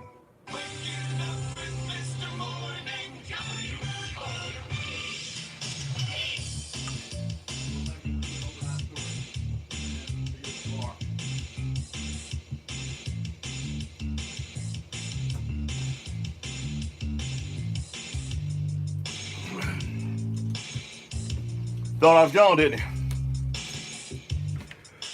31's our low this morning. The winds are from the east, maybe a mile. The official sunrise at 6:07. The official sunset at 5:47. Presently 41 degrees and sunny skies here at the studios of WOPP. Trip will be in with us coming up about 9:10 this morning. John Dykes will be with us tomorrow morning to talk about the races coming up during the race weekend, the weekend before the Rattlesnake Rodeo. And Greg White will be with us on Friday. Talk about that proposed building next to the jail there. We'll see what he has to say, okay? All right. Speak up. All right. Hello there, my there he friends, goes. and welcome back again to Moments with the Master. My name is Trey Poole. I am the minister of the gospel right here at the Op Church of Christ, and I'm excited to be back with you today. Today is Wednesday. I'll get my ID. We're going to meet tonight here at the Op Church of Christ at 6 o'clock for Bible study and fellowship. To the window. We want you to come out. Be And with us over here, here. right in the middle of the week when everybody needs, Robert, we all need our batteries recharged, a little spiritual encouragement. I just need So to why not recharge come them all. out tonight, 6 o'clock, right here at the Op Church of Christ. Let the words of my mouth and the meditation of my heart be acceptable in your sight, O Lord, my strength and my Redeemer. Those are the words of David as he prayed in Psalm 19 and verse 14. Let the words Oh, you want me out of the way. and the meditation of my heart be acceptable in your sight, O Lord, my strength and my Redeemer. Someone has said, Robert, that it is easy to slip with our tongue because it is in such a slippery place. The brother of our Lord Jesus Christ wrote, for we all stumble in many things. If anyone does not stumble in word, he is a perfect man, able also to bridle the whole body. James chapter 3 and verse 2. Jesus Christ himself said, but I say unto you that for every idle word men may speak, they will give an account of it in the day of judgment. For by your words you will be justified, and by your words you will be condemned. Matthew chapter 12, verses 36 and 37. Robert, consider our words as vehicles of thought. Vehicles of thought. They are an index into our mind and character. The person who has to resort to profanity or vulgarity to express him or herself shows him or herself, regardless of their education obtained or the degrees that they may hold, they show themselves, express themselves to be a little person with a little mind trying to compensate for his or her inferiority by using what he or she considers to be rough or tough sounding language. Somebody once said people of character are not rude, crude, or lewd. I kind of like that, and that is so true. People or lewd. I kind of like that, and that is so true. People of character are not rude, crude, or lewd. James again, the brother of our Lord, would say of the tongue, with it we bless our God and Father, and with it we curse men who have been made. With it we bless our God and Father, and with it we curse men who have been made in the similitude or in the likeness of God. My brethren, these things ought not to be so. James chapter 3, verses 9 and 10. People committed to living honorable and godly lives do not talk in such a fashion. Instead, they will follow the divine admonition found in Ephesians chapter 4, verse 29, where Paul wrote, let no corrupt communication proceed out of your mouth, but what is good for necessary edification, that it may impart grace to the hearers. They strive to let their speech, their words, always be with grace, seasoned with salt, that they may know how they ought to answer each other. Colossians chapter 4, verse 6. So, Robert, rather than using our tongues in a negative, destructive, or even an irreverent manner, we should use them to express love and adoration and appreciation. Therefore, by him, that is Christ, let us continually offer the sacrifice of praise to God, that is, the fruit of our lips, giving thanks to his name, or the words of Hebrews chapter 13, verse 15. We should use our tongues to praise God, to thank him for our blessings, and to ask him for his guidance in our lives. Robert, we should use our tongues to speak words of encouragement and kindness to our fellow man. Parents, especially us as fathers, need to use our tongues to teach our children the way of Christ and to bring our children up in the nurture and in the admonition of the Lord, as Paul says in Ephesians chapter 6, verse 4. Those of us who preach the gospel should use our tongues to hold fast the pattern of sound words, 2 Timothy chapter 1, verse 3. And so this means that as preachers, we must speak as the oracles of God, 1 Peter chapter 4, verse 11. As the oracles of God. That is what God himself has authorized and commanded in his word. Now, regrettably, there are those who profess to be preachers of the gospel who do not believe there is a pattern to be followed in what they teach or in anything else having to do with the will of God. They take great delight in mocking the idea of God having a pattern by which people are to direct their lives. And so it's little wonder they have no regard for the pattern of sound words. As I have said before, I would not want to be in some preacher's shoes on the day of judgment. And so as we bring all this together, Robert, kind of in summary, we should not use our tongues to lie, flatter, gossip, speak evil of others, or to utter vulgarities and profanity. Rather, we should use them to speak words of truth, comfort, encouragement, kindness, and those words which are in harmony with the word of God. Perhaps none of us faces a greater challenge than that of using our tongues in positive, productive ways, making the words of our mouth and the meditation of our heart acceptable to the Lord. May God bless you today. We look forward to seeing you tonight, 6 o'clock, right here at the Op Church of Christ. May God bless you. Trey!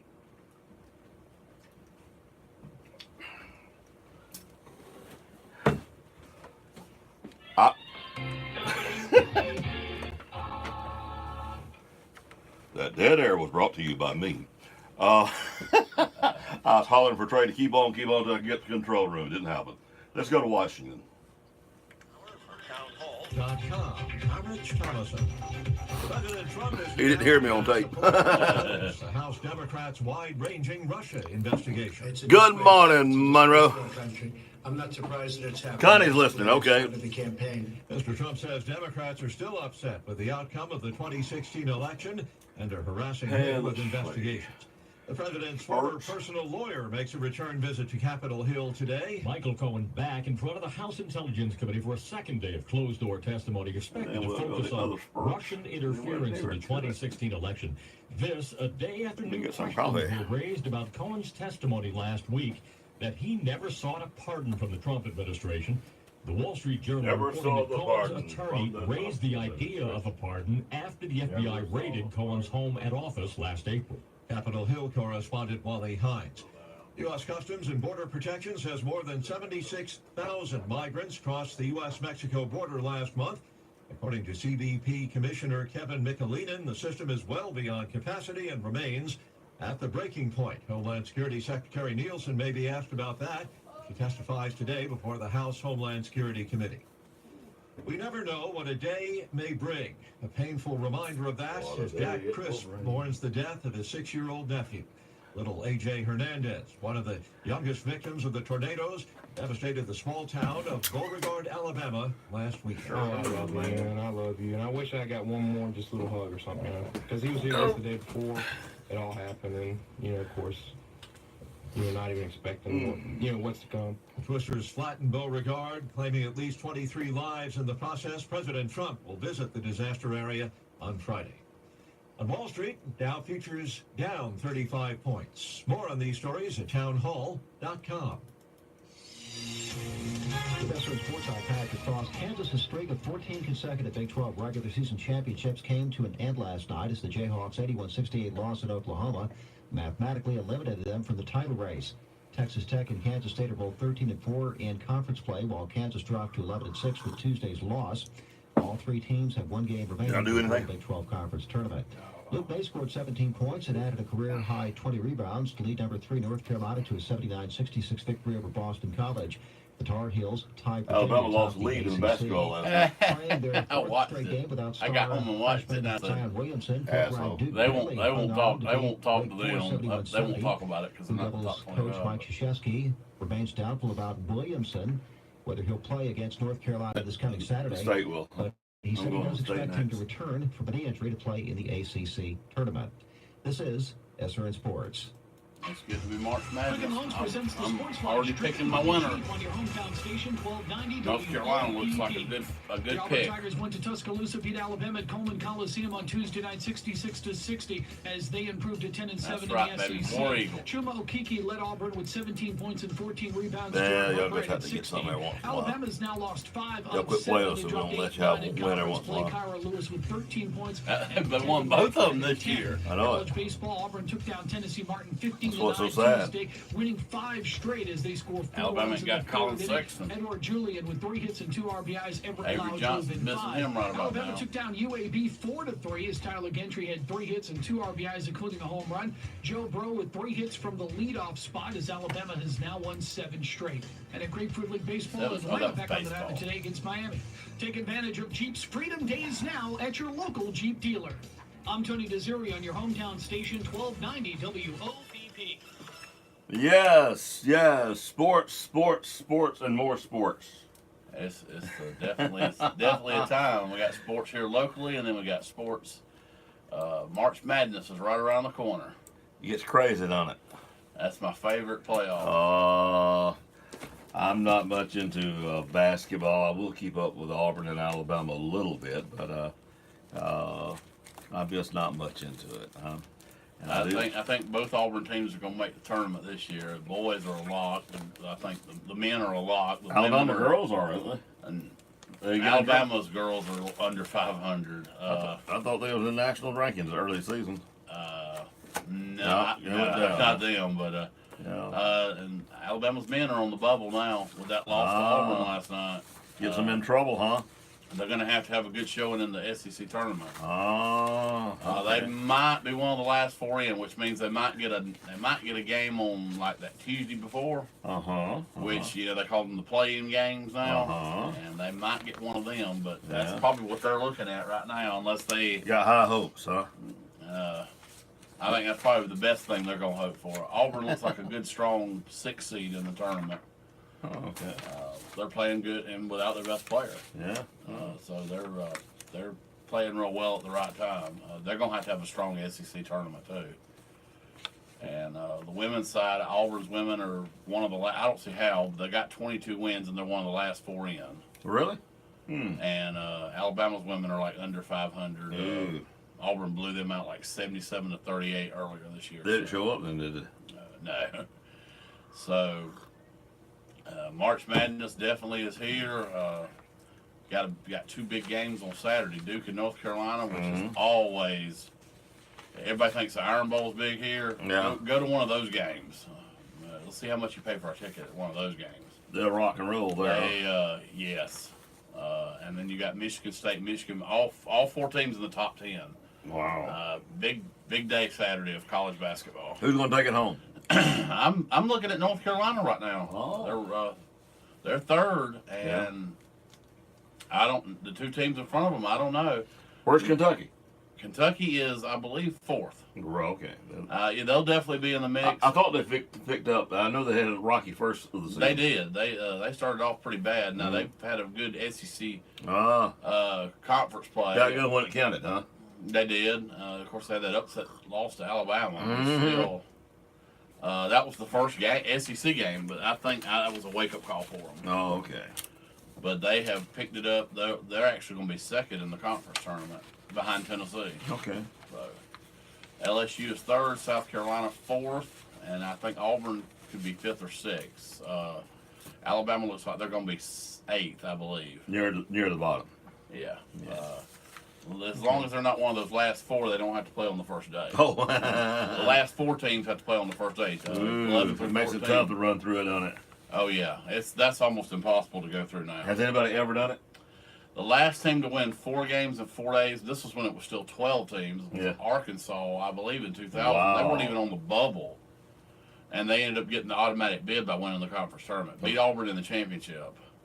They were just on a roll. And they got into the tournament, and they were a 10 seed, and they won a couple of games in the tournament. Oh, day. Well, that made it a successful season for them. It did. Let's briefly go to football because the coach finally released the full schedule for the next 2 years. Just next year. Is it just next? We'll regroup. They'll reclassify for this coming football season. So this is just for this year. But we do have a big addition to the schedule. Yeah, actually the preseason can't get any bigger because they're coming to us and they're ranked number 1 in the state. They are. We will be getting the defending 3A state champion Flomaton Hurricanes will be coming to Opp. That's pretty big. That's huge. They did lose attendance wise and everything. They did lose a lot. Coach Hill told me they called him and offered to come up here. Yeah. And so he said we will go down there next year for preseason. Oh, okay. So that'll be an interesting trip down there. They are coming here. Mm-hmm. They ended up winning the 3A title last year. They did lose a pretty good bit off of that team. They had, I believe, 16 seniors. Mm-hmm. So, but they are definitely going to be a big challenge coming back, and it will be a good challenge for us. We'll be fresh. We'll be, and especially when have they're going to everybody play back. And they're going to play it half varsity and half JV. Yep. So first half will be varsity, second half will be JV. So it'll be a good time to see where we're at. It will, and it's a good tough test. And we, like I said, we'll get them at home. We need a big crowd. That's for sure. The advantage for the JV is unreal because they're going to play on August the 23rd. Their season don't start until September the 9th. It is. So they'll see a lot. They'll have a lot of adjustment to do. They will. Time to do it. Yeah, the JV, the Monday night football games, that I won't start till they usually it's September after Labor Day. It's a short season. It's only 5 games, and I'm going to give it first. September the 9th at Geneva, September the 16th at Strawn, September the 23rd, Geneva here, September the 30th, Strawn here, and these are back-to-back weeks on Monday nights. And then we finish the season going to Andalusia. So we got 3 on the road and only 2 at home, but then the preseason's at home. It is, and those games, we always schedule 5 or 6, but the last couple of years we've only been able to play 1 or 2. Sometimes it's due hard to to thinned out roster, and we might have that happen this year. Sometimes it gets hard to get somebody to, the JV's roster, yeah. It is. They're having to play on Friday nights. We only played 2 games last year. Won them both. Strawn and Geneva. I think we were at Strawn, and then we had Geneva at home. Yeah, we had to cancel because we had to pull up too many. That's right. Yeah. And he's had to do that the last couple of years. So just because we got 5 scheduled, don't mean we're going to play 5. That's right. But we do have them there because those kids do need to play. Sure. And they do need to get the experience. And where we're really going to see that is in baseball and softball this year. Our JV, when they pull them up on all of it's going to really help the It is. And we'll get to that. Our JV is just shining like. The future looks very bright, even though the present may not. We'll get to that in a minute. All right. Now, we mentioned the preseason game. Then we're going to open the season at Elba. Wow. Yeah, it's the same schedule as last year, except the locations. If they came to Opp last year, we're going there this year. Strawn to be at home. And that one right there has probably been circled since last year's game. And it's really going to tell where we're at, won't it? It will. Don't you guys, you don't get discouraged one way or the other. You want to beat Elba, but Elba's a powerhouse, and if we stumble, it won't be the death of us. But we got to be competitive. That one doesn't count. We got to be competitive with Strawn, though, haven't we? Yes, that one is, like I said, the minute we walked off the field last year, they were already circling that one for this coming year. Because that was a game, no doubt we would have won if we'd have been at full capacity. We had 4 kids go down in that game, 4 starters.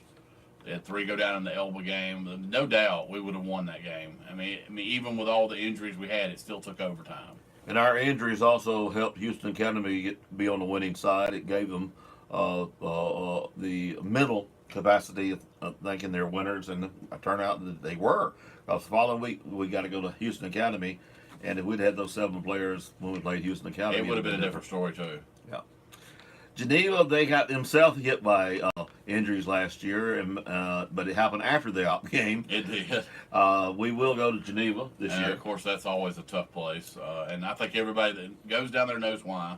Well, you usually say you're 7 points behind when you go to a place, but you say you're two touchdowns down there. I think you're 2 touchdowns down when you go to Geneva. We go to Andalusia in there. No, they come here. Oh yeah, they come here. Yeah, okay, that's right. We went there last year. We got 3 straight home games after Geneva. We got Andalusia, Wicksburg, and Providence and Christian. When the last one will be homecoming. Yeah, and Providence that's 3 in a row. homecoming. Then we go to Pike County. Then we have our senior Another night tough last place. game, Slocum. Slocum. And we close out our season at Luverne, which is non-conference. It's kind of getting ready for the playoffs. It is, and I'm hoping we do have a playoff to get ready for this year.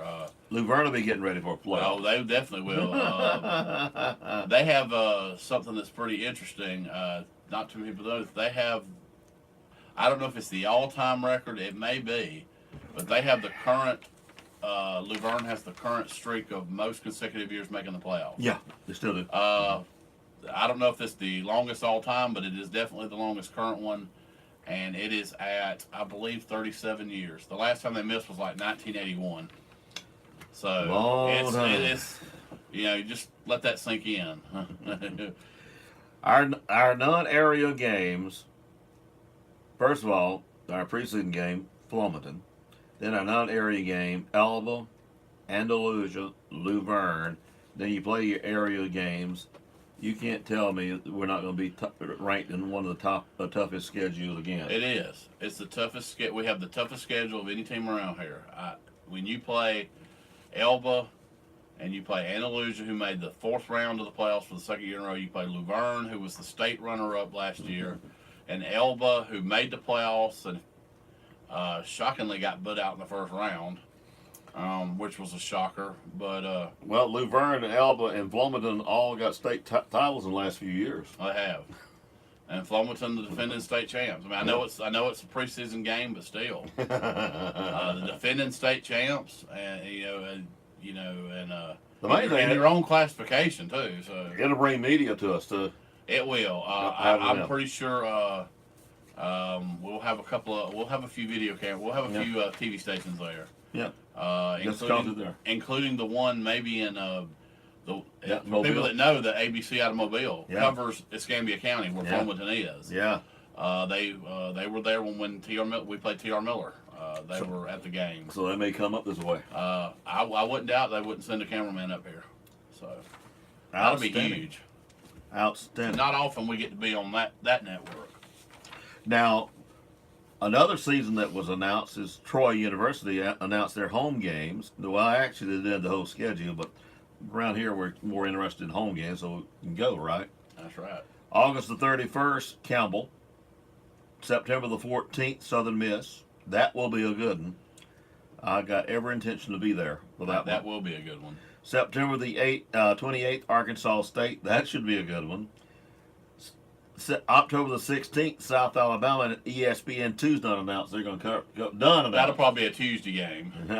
Tuesday or Wednesday, I'm sure. I hadn't looked at the calendar, but you're probably right. November the 9th is Georgia Southern for homecoming. It's always nice to be at homecoming there. And then they miss a while. It's November the 30th before they have Appalachian State. That one will sell out the stadium. And if they're competitive like last year, that will be whoever the conference won it. Whoever wins the division and goes to the conference title game. I think you're right there. And then Sun Belt Championship game will be December the 7th. But wow. Now they're on the road to Oregon. They're on the road to Missouri. They're on the road to Georgia State, Coastal Carolina, and they're making a name. At Texas State and at Louisiana, LSU. That's a tough one. At the road, 2 SEC schools. Yeah. That's going to be tough. Yeah. I admire LSU, though. LSU's off and on played Troy for several years. They have. And everybody knows what happened the last time Troy was down there. And I'm going to tell you, they probably can go to Missouri and win that game. It's a wonder LSU didn't buy that contract out after getting beat last year. I know. It's a wonder. It's still there. So I think it's too late now. Probably. And for people that remember, Missouri was a victim of Troy 1 year. And then they bought the contract out. Yeah, back when they were still in the Big 12, Missouri came to Troy on a Thursday night, and they were ranked. And Troy beat them, and I think it was 2004. And I think I got the game on DVD. Paid them $400,000, I think it was, to get out of the contract. I'm sure, and I know it's been 16 years, it'll be 15 years since that game. It'd be $1 million to get out of the contract now. But I think Troy could go out there and beat them out there at their place. Troy's not scared of anything. They'll play it. They'll take the money and then they'll beat you on the field and doing it too. They're getting to be known not to be as a patsy though, but and we salute them for that. Let's get back to baseball briefly here, especially because we have announced our early broadcasting is on our sports. Opp High School baseball first air game on WOPP is Monday at 4:30. Opp Varsity hosts Greenville. Then on Tuesday, the Opp Lady softball first air game, WOPP, on Tuesday at 4:30, JV and Varsity. That ought to be good. I don't remember who we're playing there. I think it's Geneva. Okay, I didn't write that down. A week later now, you ready for the broadcast week? On Monday, WOPP will broadcast Opp Ladies hosting Enterprise at 4:30, JV and Varsity. Then on Tuesday, Opp High Baseball will host Brantley, 4:30, JV and Varsity. We're playing Brantley a lot this year, aren't we? We are. That's the third time baseball's played them. Then on Thursday, our first area game, Opp will host Geneva at 5 p.m. Then Friday, travel to Geneva 4:30 for a doubleheader. 7 games. If needed. If needed. Hopefully it won't be needed, because hopefully we'll win the first 2. 7 games in 4 days, a big week. Join Trip Norris. I wonder who that guy is. With all the action on 1290 AM and the worldwide internet. And don't forget tunein.com. That's where a lot of our folks listen. Right there on the phone on TuneIn. They do. And the reason we say tune, you can go to WPP.com and get us. It gets you battery quicker, a lot quicker. It does when you're online. And then, but the TuneIn app. It's an app on your phone. Yeah, and I've listened to us from Birmingham back to Opp, and about 25% is all the battery used. That's not bad. And if you get on the web and do it, because your screen stays up. Yeah. And that's what drains your battery. Sure. So keep that in mind. Go to TuneIn, and plus you can, if you're an Alabama fan or Auburn fan, you can find the stations that carry those and put them in. I do. I have the baseball. I have the Auburn baseball one and basketball, so you can listen to the games on it. And they are now, all of them will tell you they got pay sites, but there's some free sites. You just got to look. You do. You have to look and find them. And just like Troy has got a pay site too, but you just got to go to WPP. Most of it's very silent that we're doing, but don't kid yourself. They know we're doing it, so they know the exposure counts everything, and their network spots get on there too. So they're not needy about it, but we thank them for that. But and I'm sure Troy, along with we already know Auburn's done some things, and I'm sure Alabama's getting ready to do some things. And I'm talking about our storm victims in Lee County and the other areas. These universities, as part of they have to do community projects, first of all, if you're on scholarship. A lot of athletes do. I know when the tornado hit Tuscaloosa, it was 2011. A lot of the Auburn people went up there. A lot of football players did it as part of their community service, and I'm sure you'll have a lot of Alabama players coming down to help out at Auburn. Well, we're encouraging people to do the Bo bike because that's when it was started, Bo Jackson, and that goes to this type of disaster. And it started because Alabama got hit, the university even got hit there. And this one's all in the Auburn area, so we know that money goes to the disaster. And today is the day Alabama broadcasters all over the state are encouraging you to find a good source, and some of them are telling you to give the Goodwill or give to the Red Cross or whatever, but we're kind of leaving it long. We are going to encourage you to go to Bo Jackson's site by all means. We know it's 100%. And the other is go to your local church or find a church up in that area. The main thing, you want the 100% of what you give goes to the disaster people. Exactly. And that's what we want to encourage. And we had our Alabama broadcaster president on earlier this morning, and she said, I'm personally going to give the Bo bikes. So, you know, she knows all them different places. And that kind of told me where I'm going to go right there. Of course, our church may find a church that needs help up that way, but we'll go through. I mean, and I'm sure you can find a place. Whether just go to your local church and ask. They'll know, because I'm sure there's going to be a lot of help from area churches. Don't you believe sports fans? I'm talking about not all. I'm talking about racing, wrestling, basketball, baseball. Are some of the first fans that tries to help in disaster? It is. It seems like when you get the sports people from the community, because of course everybody sees them, they're exposed, and it means that extra thing when you get somebody to come and help out like that. Yeah. So we definitely want to remember them, and next Monday and Tuesday, as Tripp's doing the ball games, we may have some little announcements about that. And because we just believe people that listen to sports, people that are involved in sports, are the type of people that wants to give. That's true, and we'll have, like I said, if you want to give, of course, you can call any local church. They can tell you, because I'm sure they'll all be doing some. We're going to do something a little unique Monday and Tuesday, and we think it'll be great because it's been going on. Tripp's PA's been in the background every time, but all we're doing is repeating a lot of the things. So we're going to, Tripp's still going to do PA and do radio at the same time. But that'll be cool, hasn't it? It will, and you can always pick it up anyway. So I mean, it's like when I would announce, the next player coming up to bat, it would be, of course, whoever was doing the radio would say it right after I did. Yeah.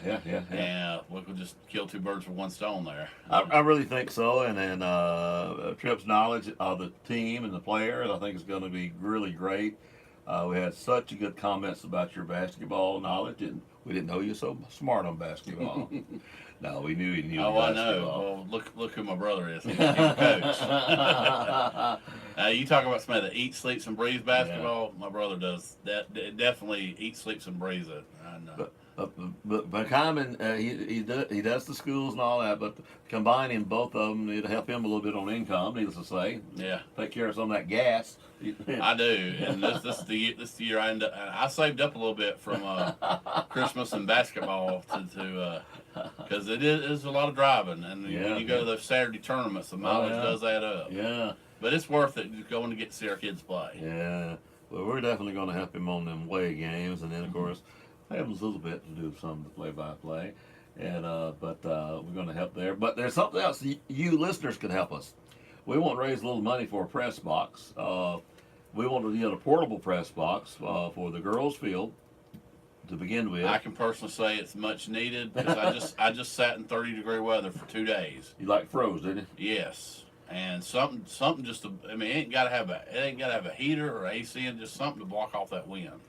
We believe it was ridiculous yesterday. We believe a portable building that Store All has. I think 8x12 or 8x14. It doesn't have to be big. No, we got to have windows on one side, I think. It's plexiglass. And there's a plug that is there behind the backstop. We need a plug to plug in, and it's there. Yep. And you'll have to drill a hole so it'll fit. Yep. And then there's another one where the scoreboard goes in, and that's all you're gonna have to have. And this building could be used for several years if needed till they get ready to build the mortar building there. And then once they do that, this building can be moved to another field that might be needed. It can. And I think that I know one or two of them may already. So the best thing, and then actually this building could be moved to tournament fields too. That'd be a big help. Oh, it would, and you could just use it for like for extra stuff. Oh yeah, just to store extra stuff. But there's I've said the girls softball fields needed a press box for I've said it 5 or 6 years now. Ever since I had to sit out in the rain one time under 2 umbrellas, and it wasn't like it was hard rain. It was sprinkling enough that we could still play. But we need to I was just like, we've got to have something here, and that was 5 or 6 years ago. But we need to protect the equipment there, the scoreboard stuff. It does, and having to haul it from the concession stand out is old. Yeah, it gets old after a while. We need to lock it down, don't we? That's right. Anyway, we're committed $500. Tripp's committed $200. we need $2,000. So if you'd like to help us, we'd love for you to contact us or Coach McBay, or anybody at school. Oh yeah, you can contact Coach Smithhart. Yeah, I was gonna say anybody at the superintendent's office for the school. But this has been long overdue. Yeah, long really overdue. So if you'd like to help us, like I said, I know they have future plans of a mortar, but it's going to cost a lot of money. Mm-hmm. And this will get us by temporarily and be such a great thing right now. And it can be multi-use. That's what it'll keep you. It won't be something thrown away. It wouldn't. And I think if we host some kind of tournament in the summer, I don't know what all Coach Edwards has gotten on the. I know we're doing a couple of baseball ones, but you know we did a softball one last year, and it can be used for that too. We can move them to different fields. We can have we can use 3 fields. Yeah. And I think it's that I think playing on, and I think I tell you this, the girls probably would get a lot more better satisfaction playing on we're talking about all-star girls playing on the high school field. Oh yeah, and there's rumors that we might fix the field over in Barn Street to host some tournaments because of needing more fields, bigger tournaments. Yeah, I would love to. That's a natural place for one already. It is. That would be great. And it wouldn't be hard to get the owner of the one that's over at McCullough's back in there. That field, I've been over there the other day, and it's still just sitting there. And I know just it's needs sad. a little work, a little work. Just needs a little backstop. work. I mean, everything's there, man. It is. It just you're gonna have to cut some trees down because there's some trees growing all over around it. Yeah. The one on Barn Street's still in pretty good shape too. Many people my age remember played our minor league games there. Yeah. And that's customary in towns, especially if you go in the loser bracket. They'll send you to a field way off. That's pretty normal. It is. So keep that in mind. That's something that we can do and host bigger tournaments or make the ones we have go faster. It is. And we had a great girls tournament over here. Oh, unreal. Attendance was just I think it was about as high as it's ever been. It got hard to find a place to park. It did, and luckily I was here all day both days, and got here early. But I looked out there after one game, I think on Saturday when we still had everybody here, and I was they were parked beyond the baseball field. They were way up here where the little bitty girls field is. Well, you get there so early you don't have to worry about parking, but you can always park here. Now that you're part of us. Yeah. I am nitty about it. As long as they ask, I will let them park. But if they don't ask, I don't like it. They'll get a nice note from me. But they ask, we're okay.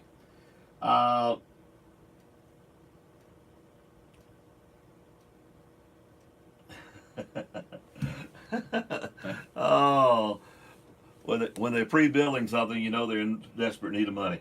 Yeah. I'm talking about a radio station, not this one. But anyway,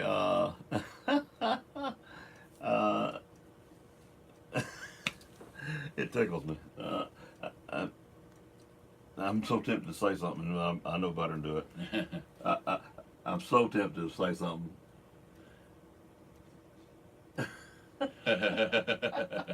But I'm gonna be nice, not say nothing. Oh yeah. We don't pay rodeo bills till after the rodeo. That's true. Yeah. Anybody that knows that. But anyway, that's side of the point. That's another subject. Okay. Let's see. We were talking about the girl tournaments and all, but talking about tournaments in essence, because I believe our desire is to eventually be able to host 4 tournaments in North Alabama of some type. It would. Desire. And I think we do. We got 2 so far, and I think this year Coach McVay had intended on doing a varsity tournament, and then they announced that they were doing the Alex Wilcox Memorial in Montgomery, so we were going to definitely go being part of that. And he canceled ours, and I think he said most of the teams that were coming to ours are going to that one now, and that's definitely a big thing. Is he going to try to work a date around that for next year? He said he wants to get one next year. Maybe the week before or week after that one. I was thinking maybe that week is we do the spring break tournament for baseball. That Monday and Tuesday we have the spring break tournament here for baseball. I was thinking maybe the Friday and Saturday after everybody's been off a week, trying to get us back into game mode. Well, we have to maybe share doing it. personnel. That's the biggest thing. Yeah. A lot of the same volunteers are the same volunteers, so you don't want to overwork them either. That's true, and maybe do like a Friday, Saturday before the kids come back to school on Monday, kind of to get us back in the ballgame mode. Because after spring break, it's just varsity teams. Yeah. The JV's done playing, and maybe perhaps with that you're looking at getting the girls back in the game because we usually start off coming back from spring break with a rival team or an area game. Yeah. So. Well, I've noticed on the gates a lot of time it's a husband, wife, or a father, son, or daughter and mother. And of course, our coaches are good at volunteering. Also, They do. They understand the need of the tournament money for their fellow coach. They do. And like I said, we had a lot. I bet we. I bet we had probably about as many tickets sold this year for that JV tournament that I think I've ever seen. Last year and this year, we've had more teams than the last 2 years, which is always great when you can get more teams. And more teams equals more money and more tickets sold. Don't you think what's attracting our teams to come to OP is our fields? Number one, it is the fields. The way they're kept. It and is. in between games, how they're kept. If you look at Merchants Field, the baseball field, you go look at it. It has, during the off season, it looked horrible. And then when we got there for the first game, actually when we got there for the alumni game, it looked like totally different. And it was, people always talk about how good our field looks. Had a guy come over one year and was just talking about how he wished the field at his school looked like that. And I told him, I said, well, the city keeps it up. And of course, a lot of kids in OP don't realize this. It's not everywhere. When we go to other schools, coaches out there raking the field up, the players are out there raking the field up, chalking the lines. It's not the city. And I don't think our kids realize just how good we got it because the city does all that. I think another plus we got is our concession stand. We've learned something from our band boosters. We serve good quality hamburgers. We do. You want to have a good hamburger, come to an OP baseball game. That's some of the best hamburgers. And softball. I had one last night at the softball game. Just as good there. They grill them. Grill them right there in front of you. But they use that good Kelly meat. They do. It's the same burger at baseball. At softball you get at baseball. Same burger you get at cooked on a different football grill. game. It's the same one at the football game. Yep. They done got that and done. It's all Kelly stuff. Kelly hot dogs, hamburger, sausage dogs too. They don't go cheap.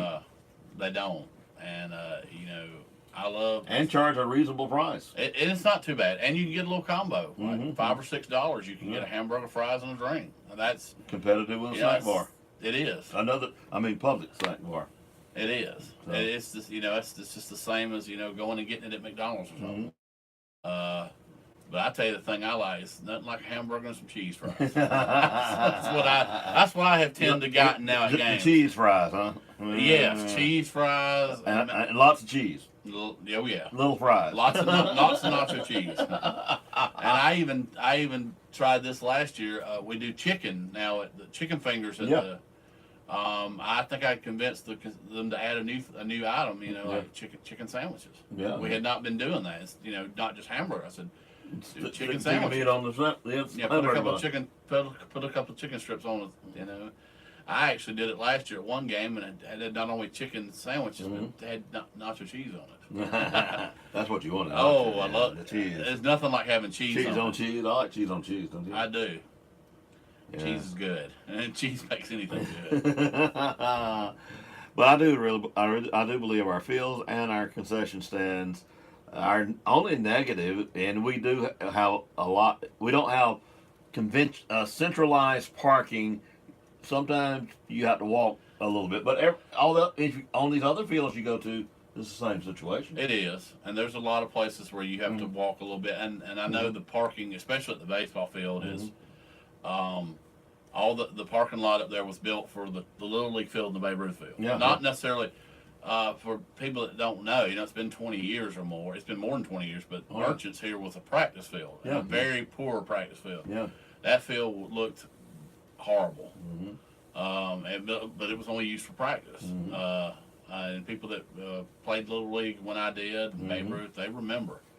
So it was not built, to have, to play ball games on. And then about the time I graduated high school, they said they were going to construct it into a real field. And it is now one of the nicest ones. It is. It is the nicest one in the county. I can tell you that. Mm-hmm. And it's probably one of the nicest ones around here. Period. The only other one the only other field people say it can compare to is the old Eagle Stadium in Ozark, I love going to Ozark. I kind of wish we played Carroll High so we could go over there and play at that field. That is for as old as it is, that one is very neatly kept up. They host World Series. They host. It's built for baseball. It is. They host. Wallace played the playoff games there, I believe, a couple of them. Or they played in something that got them to the Junior College World Series. Yeah. And I wish we could do something like that here. Maybe over the summer, like have a travel ball tournament here or something. Well, several years ago, I'm trying to think the guy organized doing the Merchants Field. His name, he's passed away, but Fulmer, Mr. Fulmer, Charles Fulmer. Yeah. Me and him was talking, and he didn't realize it at the time he'd done that, but we was thinking about getting Alabama, Auburn to come through while they're doing the travel spring and stuff like that, and they have a minimum of seating. And same thing with farm clubs on the pro side when they have a minimum seating, and we don't have the minimum seating. That's why our fields we can get them. It is. But Like I said, I wish we'd have a travel ball tournament because that's what people are going to now. We used to have Dixie ball here, and Coach Fulmer and Coach Raymer were big. Both of them brought Dixie ball here, and we don't have it anymore. But it would be nice to host. A lot of those teams we played were travel ball teams, and they don't have a minimum on their seating. I would, it'd be nice if we could do maybe a tournament in their honor. But both of them, just to have some teams come and play, just to generate some, money here. When you have tournaments and you have teams come, it generates money for local businesses as well. We could build a big stand on I call it the visitor side down first base, but it would stand over the tennis of a basketball thing, but I mean you can rebuild that somewhere else. But you need a 1,500 seats. I could see. I could see us bringing in another seating area on both sides. You could put one on the other sides of the dugout if you had to. I know that's where people will sit with their lawn chairs because when Andalusia came here, it was full. Yeah. On both sides. Yeah. And we don't have the big bleachers on the visitor side like we do on the home side, but it was full. I mean, I had never, very rarely have I seen that many people at a baseball game, and that's starting to become a good little baseball rivalry too, as it should be. Oh, sure. Well, there was let's see, we had a little problem with Brantley, didn't we? 3-2, was that it? Yeah, Brantley up there led 1-0, and then let them score 3 runs in one inning, and we didn't score again until the 7th. It's been a while since Brantley's beaten up twice in the same season. We got another crack at them though, coming up on the 19th at home again. But I think I noticed JV let them have 5 runs in one inning, but still beat them. They did that. Oh, that was WS Neal. Oh, okay. That was WS Neal the other day. Oh, okay. JV. Oh, okay. Our JV teams are looking pretty sharp. Needless to say, our future's pretty bright. This year, our varsity teams they've struggled out of the gate. Both of them have 2 wins. Okay. Among both of them. Okay. Each of them have 1 win apiece. Okay. Baseball's one though came against Andalusia, which was huge. And softball beat Goshen. I think they're 1-5, 1-6 now. Whoa. We've had 2 tough games this week. Brantley, and then Andalusia last night. Just neither one of them were. But softball's struggling to hit the ball. Yeah. We're. He knew the bats are going to be weak. And our pitching's been there, and our defense has been kind of been a little slow. Just. It has been, And baseball, I haven't been to baseball lately, but we've had some close ones. Baseball, Brantley beat them 3-2, and then they lost last night to Providence, a very good team, 7-2. Providence, just one bad inning. It's been baseball's thing. Yeah. And softball, like I said, I've been more recently to more softball here lately. And the thing is with both teams, we've got kids that have not played varsity sports. Yeah. And it's not just ninth graders and 10th graders. We've got upperclassmen that have had to sit for several years and are now being thrown out there as juniors and seniors. Have not playing very much in the past. Yeah. And I think that's been the issue with both teams this year. Inexperience. It has. And baseball, I haven't kept up with how I hadn't really kept up with how our area opponents are, but softball, I don't think Strawn has won a game. And I think Geneva's like 2-7. So, I mean, it's we're not the only ones struggling. Okay. All the teams in our area are struggling in softball. So we still have. We if that stays that way, and we may be in good shape come area tournament time. But it is only a 3-team area, so that will definitely benefit us going in. Yeah, I know. And we've got as long as we can take care of Strawn and Geneva, that's all that matters. I noticed in the Robinson Christian JV game was 3-2. It was, so. And Op lost it on the last at bat. Wow. 2-2 going to the bottom of the field. Wow. Which that happened last year. Providence was the JV's only loss last year. Really? So, yeah, they were 13-1 last year, and Providence was the only loss. And JV softball, what can you say about them? And a lot of them are going to move up to varsity when JV's over. Sure. I mean, we only have 10 varsity players, and that might be a thing too. We only have 10 players, and 2 of them are injured. And Coach McVeigh has had to bring up a JV kid, and he's rotated it to play first base. We've had to have 2. And we've had to rotate it. Okay. And so he's had, and he's had to call up another 7th grader. We had a 7th grader catching last night, and she did a pretty good job for her being her first time in a varsity game. Yeah. For a 7th grader to be catching. I don't think she's going to be pretty good. She's an athlete. She is an athlete, and so she'll grow from that game. Oh, she will. Yeah. I think she might have just earned a spot there for the next few games. In other words, should have got rid of all the intimidations that she had. Yeah. She's probably not intimidated no more. She wasn't last night. She, if ball got by her, she popped up and went and got it. Yeah. But we're young. We're going to make some mistakes. I don't think we had any errors last night. Andaluz just hit the ball. Yeah. We had a lot of errors against Brantley. But we didn't have any last night. I think we cut down on it. We might have had one. I think we had one in the outfield. Yeah. And just a girl dropping the ball that she should have caught. But we cut down on that, and we're going to be fine. And we got they got a big game tomorrow. They got Enterprise, and baseball has Luverne. Going to be big challenges. But I think it's just we're going to be slow out of the gate. I think that was predicted by both coaches.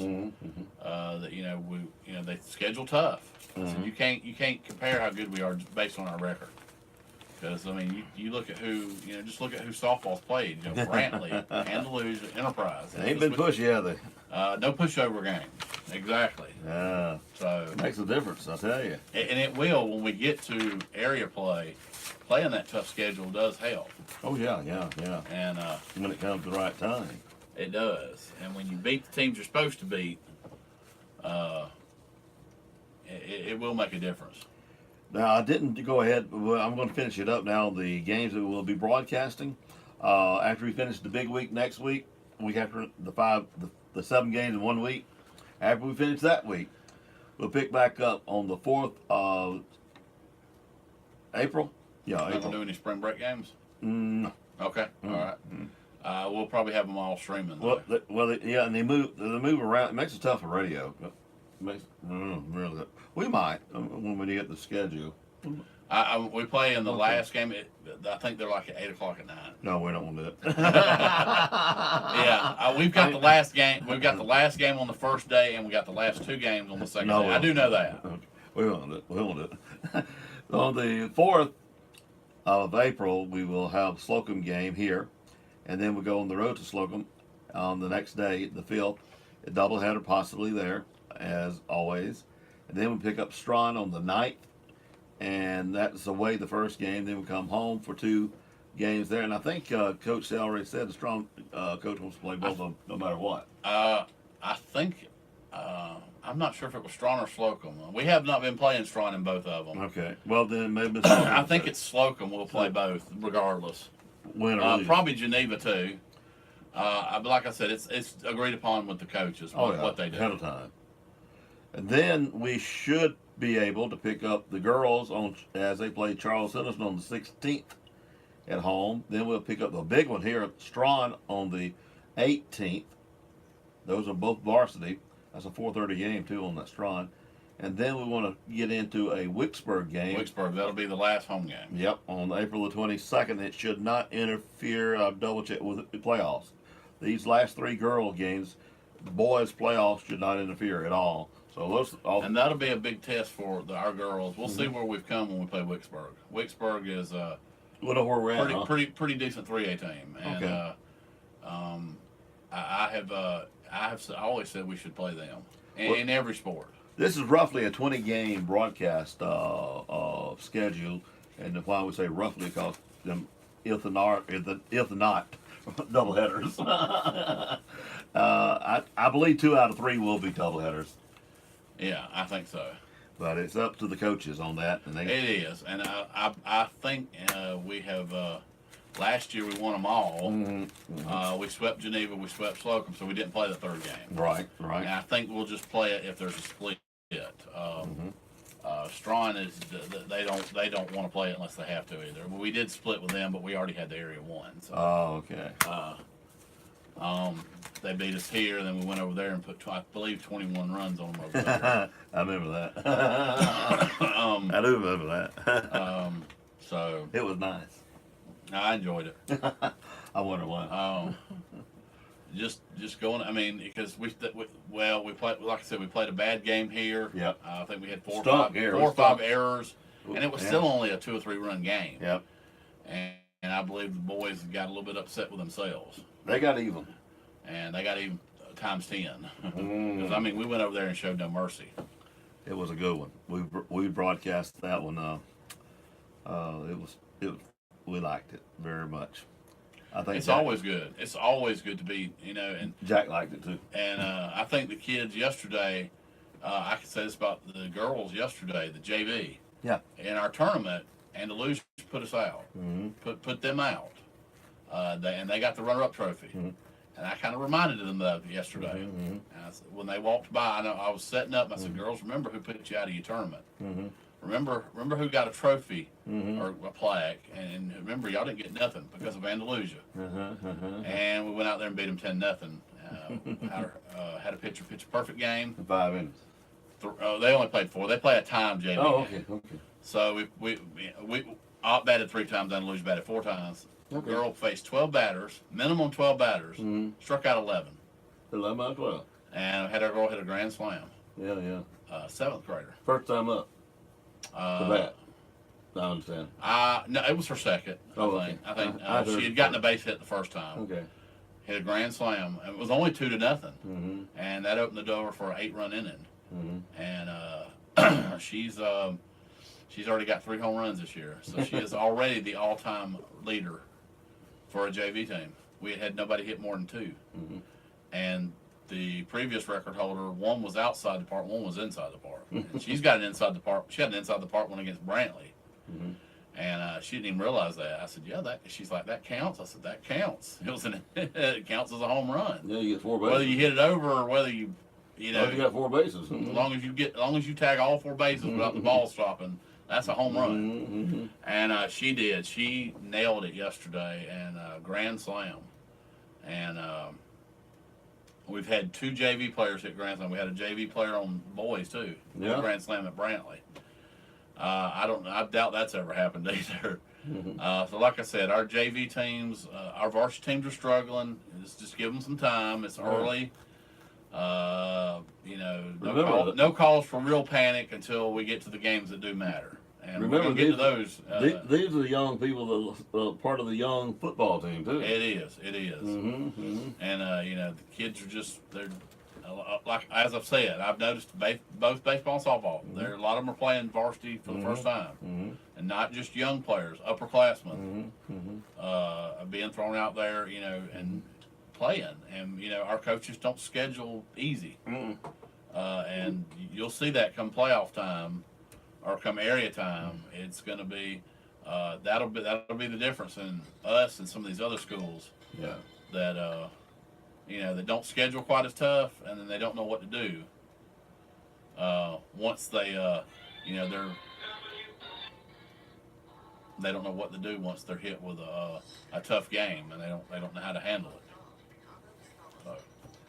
Well, I reckon I'm getting a cue that it's time for us to go. I was just listening. I said, am I getting the hook already?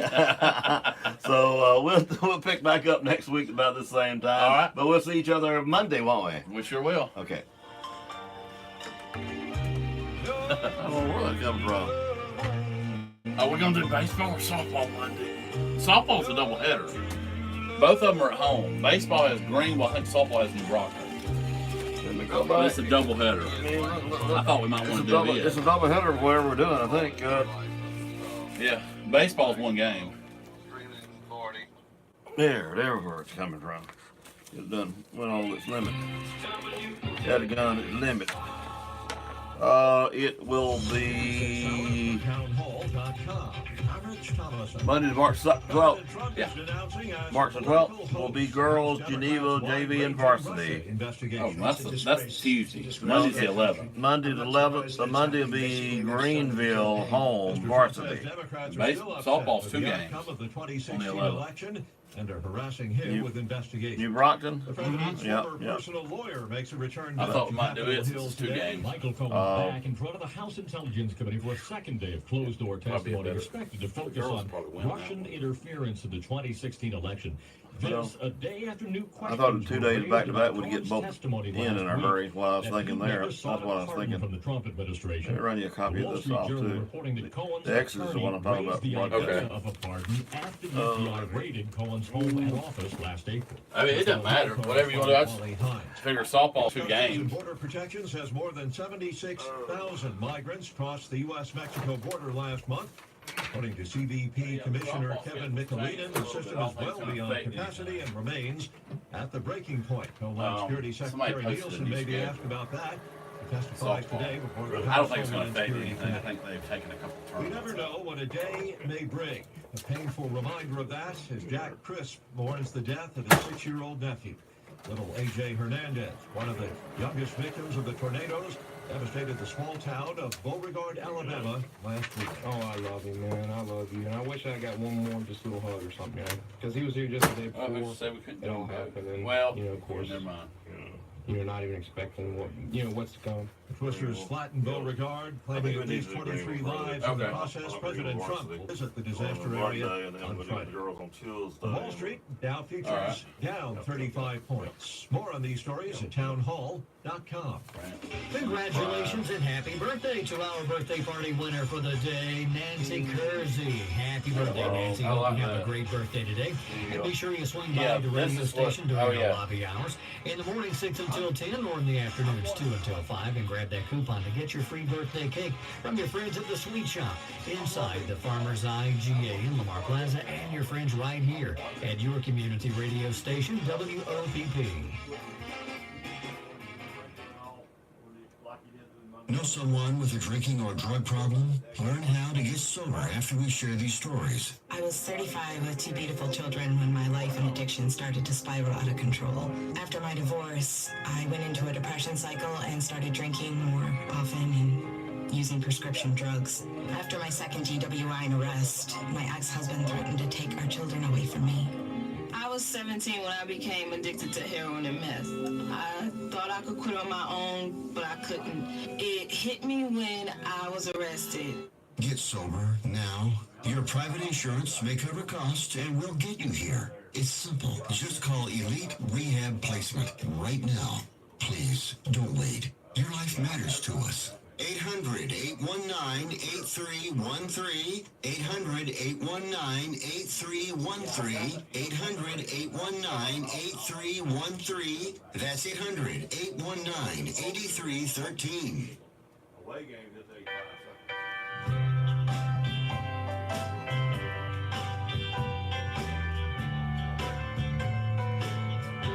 Please hit me, I'm falling in love with you. Close the door to temptation. Don't let me walk you, or I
This is Trey Poole, and I want to invite everybody in the listening audience to be a part of Moments with the Master, 8:55 Monday through Friday, 1290 WOPP. We're excited about it and hope and pray you'll be a part of it too. How many commercials do you hear every day claiming to be the best weight loss program ever? The only problem, you spend a lot of money, you lose the weight, you gain it back.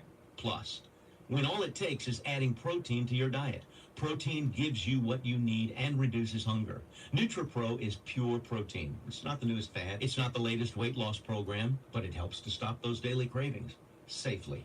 There's no magic. It's simply a 2-ounce shot of protein taken twice a day, 20 grams of pure, clean protein in every shot with absolutely no carbs, no fat, and no sugar. Feel full faster and keep feeling full longer. It never requires refrigeration, mixing, or dilution. It is simply easy access to protein anytime, anywhere. But it's not available in stores. It's available directly from the manufacturer. Go to myproteinnow.com and try a 20-count trial pack today. Go to myproteinnow.com for a special introductory offer, including shipping. Do it right now. myproteinnow.com. The Opp Farmers Co-op and the Opp Stockyard Big and Small Equipment Sale Auction this Saturday. Small equipment at 8 a.m., large equipment at 9. Bring on your large equipment, but before you unload, call Mike, 334-475-0412. Henry, 850-890-6068. Or Bobby, 334-300-0471. Bring on the small equipment this week. The small equipment sale will kick off at 8 a.m. The large equipment at 9 a.m. this The Saturday. human brain is a complex network of cells where a stroke can happen. When it does, time lost is brain lost. That's why hospitals in Troy, Opp, Eufaula, Geneva, and Ozark have joined Southeast Alabama Medical Center to build the region's largest stroke network. Using telemedicine, local emergency rooms connect with stroke specialists to start advanced stroke treatment sooner. And if needed, you're transported to the certified primary stroke center at Southeast Alabama Medical Center. Saving time, saving lives. We're your stroke care network.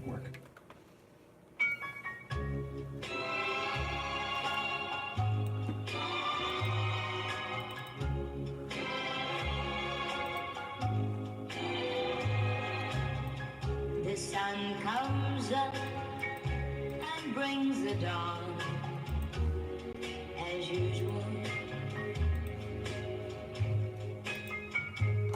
When I awake, I find you gone, as usual.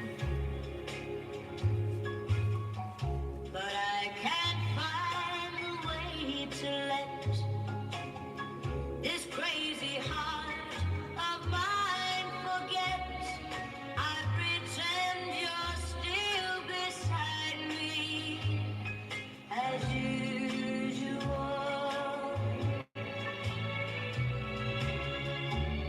Each evening I take a walk, as usual. I make believe that we still talk, as usual. People always stop and stare. I guess they just don't see you there. Don't they know you'll always be right here, as usual. Today I looked into my mirror, as usual. I told myself, you're still here, as usual. And as I stood there, sharing lies, the tears began to fill my eyes. 'Cause I know I'm only fooling myself, as usual.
you know I can start tonight, 2 dozen shirts for you can count from 1 to 9. Well, I can slip up a great big dip up a lot from a drippers can. Throw it in a skillet, do my shopping and be back for it melts in the pan, 'cause I'm a woman, woman, yeah. Let me tell you again, I'm a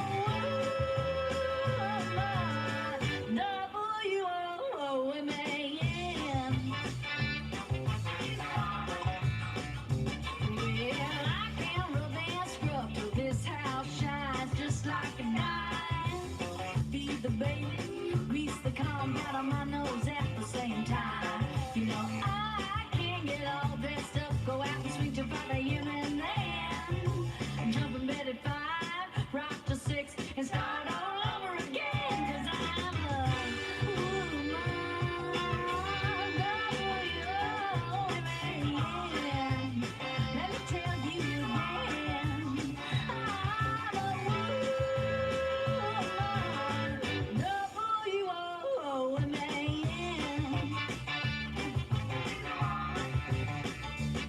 well, if you come to me sickly, you know I'm gonna make you well. And if you come to me all hexed up, you know I'm gonna break the spell. Well, if you come to me hungry, you know I can feed you full of my grits. And if there's nothing you want, I can kiss you and give you the shit.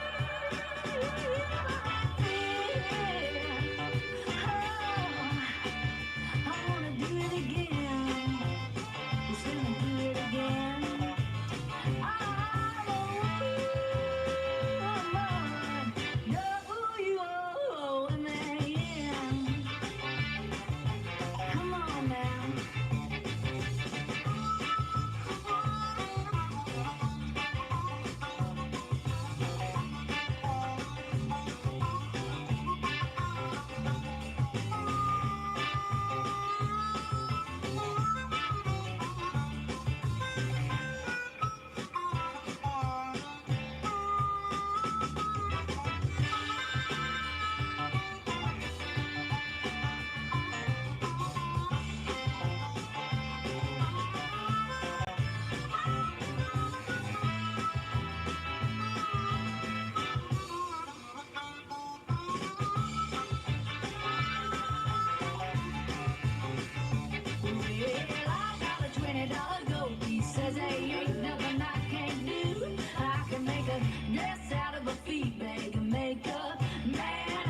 tell your children not to do what I have done. Spend your lives in sin and misery in the house of the rising sun.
I'm Rich Thomason in Washington.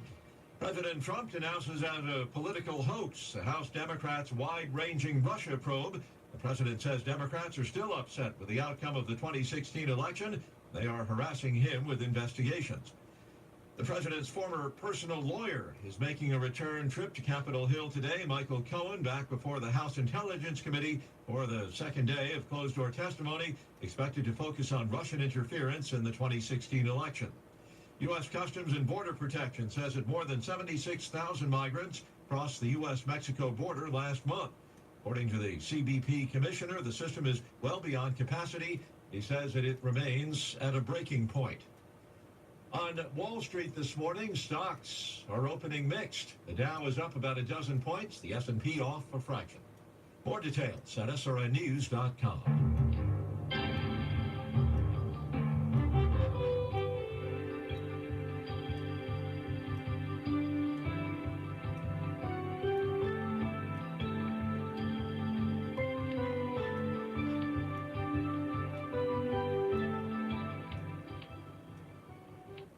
I'm Robert Booth. I'm Jay Michael. I'm Brittany Springstorm. I'm Alan Schofield. I'm Shannon Sensel. I'm Jody Danford. For Dateline Action News. The extent of the damage following Sunday's monster tornado in Alabama that killed 23 has left many residents shaken. Cousins Cordelie and Demetria Jones say they lost 10 family members. Bernard Reese, a distant relative, says he found more than a half a dozen bodies or fatally injured residents along hard-hit Lee County 39. And friend Dexter Norwood says he hasn't been able to sleep since finding 3 more bodies and the severed leg of a woman. He was also injured. A bus driver for Auburn University has been found guilty of sexually assaulting a student passenger. The Opelika Auburn News reports 53-year-old Tony Martin Patillo of Columbus, Georgia, was convicted by a jury Monday of charges including first-degree rape, sodomy, and public lewdness. Patillo is accused of sexually assaulting the 18-year-old woman during the school's homecoming weekend in 2017. His co-defendant, James Don Johnson, is accused of helping to perpetuate the assault. Alabama Governor Kay Ivey is calling a legislative special session to consider a proposed gas tax to fund road and bridge construction. Ivey announced the special session Tuesday night after her State of the State address. In her announcement, Ivey said it's time to make our crumbling infrastructure system a problem of the past. And President Donald Trump has declared that a major disaster exists in Alabama and ordered federal aid to supplement state and local recovery efforts in Lee County, where a tornado swept through and killed at least 23 people. In a news release Tuesday, the Trump administration said assistance can include grants for temporary housing and home repairs, low-cost loans to cover uninsured property losses, and other programs to help individuals and business owners recover from the disaster. Today, right now, but with precautions, you can go a long way in avoiding being an ID theft victim. At Southern Independent Bank, we encourage you to never provide personal or financial information by phone or on the internet unless you initiated the transaction and you are comfortable with whom you are dealing. Shred personal documents or statements you no longer need. No one from our bank will ever call you to ask for personal information. Southern Independent Bank, Oppen and Andalusia. The power of independence. Member FDIC and equal housing lender. Life's about cycles. Most of us were fortunate enough to have people that took extremely good care of us from the time we were born. As the cycle comes around, it's our turn to do the taking care of. Our elders live their lives with independence and class, and the Woodmore wants them to be able to continue their lives as close to normal as possible. But when assistance is needed, the staff is there. Doctor appointments, planning activities, or just being there, all you have to do is ask. So go by for a visit on 331 North, or give the Woodmore a call at 493-2721. Peggy Joyce Wilkerson Ireland, age 94, passed away at her home in Blue Springs, Alabama, Saturday night. Funeral services will be held at 1 p.m. at the Spring Hill Baptist Church in Clio. Burial will be at the Bethel Primitive Baptist Church Cemetery. Memorial contributions may be made to the Bethel Primitive Baptist Church Cemetery. Peggy Joyce Wilkerson Ireland is survived by sisters Marion Quinetta Sheehan and Marilyn Joanna Wilkerson DeLand, and her children, Carlos Milton Ireland and Bonnie, Armrette Ireland Price, Stuart Wilkerson, Ireland, and Sandy, 8 grandchildren, and a great-grandchild. Rebecca Enzer Cross of Andalusia passed away Monday at the Andalusia Manor. Graveside services will be held 3 p.m. at the Pleasant Home Cemetery. Rebecca Enzer Cross is survived by daughters and son-in-law Nancy and David Williams, Mary and Chuck Dutton, Lee and Dell Lockyer, 8 grandchildren, 4 great-grandchildren, brother and sister-in-law Paul and Faye Enzer, a sister and brother-in-law Jean and John Everett, a sister-in-law Mary Cross Brown, her brother-in-law Audrey Cross, and sister-in-law Peggy Cross. Durana Charleza Gant wake will be Friday at the Piney Grove Church here in Opp from 4 o'clock until 7. Funeral services for Durana Charleza Gant will be Saturday at 1 p.m. at Westview Church here in Opp. Burial will be at the Bethlehem Church, Brooklyn Community. Bypass will be located at the Opp Community Center, the old Opp Head Start. Family would like to thank everyone who's been praying and supporting us through God's perfect plan. Color of attire is purple. Jack S. Graves Jr., Smitty, age 75 of Opp, passed away Sunday at his residence. Survived by wife Cheryl Adams Graves, daughter Ginger Ann Graves, daughter and son-in-law Donna Graves, Richburg and Scott, a grandson, a special aunt Faye Brian Feinendor. A memorial service for Jack S. Graves Jr. Smitty will be held Saturday at 2 p.m. at the First Methodist Church here in Opp. Memorials may be made to the First Methodist Church of Opp, the Alzheimer's Association, or the charity of one's choice. Evelyn Marie Biddle, age 58 of Andalusia, passed away Thursday at her residence. A memorial service will be held at 2 p.m. Saturday at the New Prospect Baptist Church, Sampson. Evelyn Marie Biddle is survived by her children, Jeannie and Jonathan Smith, Stephen Lundy, 2 grandchildren, her brother Jeffrey Bush, and her sister Lisa Weeks. Sherry Norsworthy Morrison, age 45 of Hamilton, Alabama, formerly of Opp, passed away February the 28th at her home. A memorial service will be held Sunday from 2 o'clock until 4 at the Opp Senior Citizen Center here in Opp. Sherry Norsworthy Morrison, survived by her husband, Denny Wayne Morrison, her mother, Deborah Morrow Coon, 3 sons, Chris Page and Josh and Kelly Page, Kyle Morrison, a brother, Billy Norsworthy, and Amber, several nieces and nephews. The family asked that any contributions be made to help with the funeral expenses. Funerals are added to our local news as soon as possible after receiving them from the funeral home. Funerals are also posted daily on the WOPP Facebook page. Let's power savings. Do you have an electric water heater? Here are some money-saving tips. Whenever possible, use cold water for household tasks like washing clothes. And keep your water heater set at 120 degrees. That'll cool down your energy bill and prevent scalding. This message from Covington Electric Cooperative. We value your membership. We value you. This is Jay Jackson, JM Jackson Chevrolet Buick, inviting you to search our new and used inventory online at jmjackson.com. See current offers, pre-qualify, find out how much your payments will be, chat with a representative, schedule a test drive or service appointment, get coupons and more. It's easy. All you have to remember is jmjackson.com. JM Jackson, we've been around for over 67 years and 4 generations. See who we are, what we have to offer, everything you want to know and more at jmjackson.com. And when you buy it the right way, the JM Jackson way. Power South reminds property owners that they should begin the permitting process now for projects during the scheduled Gant Lake drawdown this fall. Property owners who plan to construct or perform maintenance to boat docks and piers must obtain permits by contacting Power South's Land Management Department at 334-427-3000. Before Power South can grant a permit for construction or of maintenance to boat ramps, seawalls, and jetties, as well as dredging or fill projects, property owners must first obtain a Clean Water Act Section 404 permit from the U.S. Army Corps of Engineers Mobile District Regulatory Office via their website or by phone at 251-690-2658, and callers should request the South Alabama branch. Property owners are encouraged to begin the permitting process early because it may take up to 6 months to receive the necessary permits. Permitted construction activities may begin on October the 9th. The drawdown is scheduled to begin September the 20th and last until mid-November. Refill may begin sooner if repairs to the dam have been completed. In preparation for the drawdown, Power South will close all public access to the lake on September the 19th, 2019.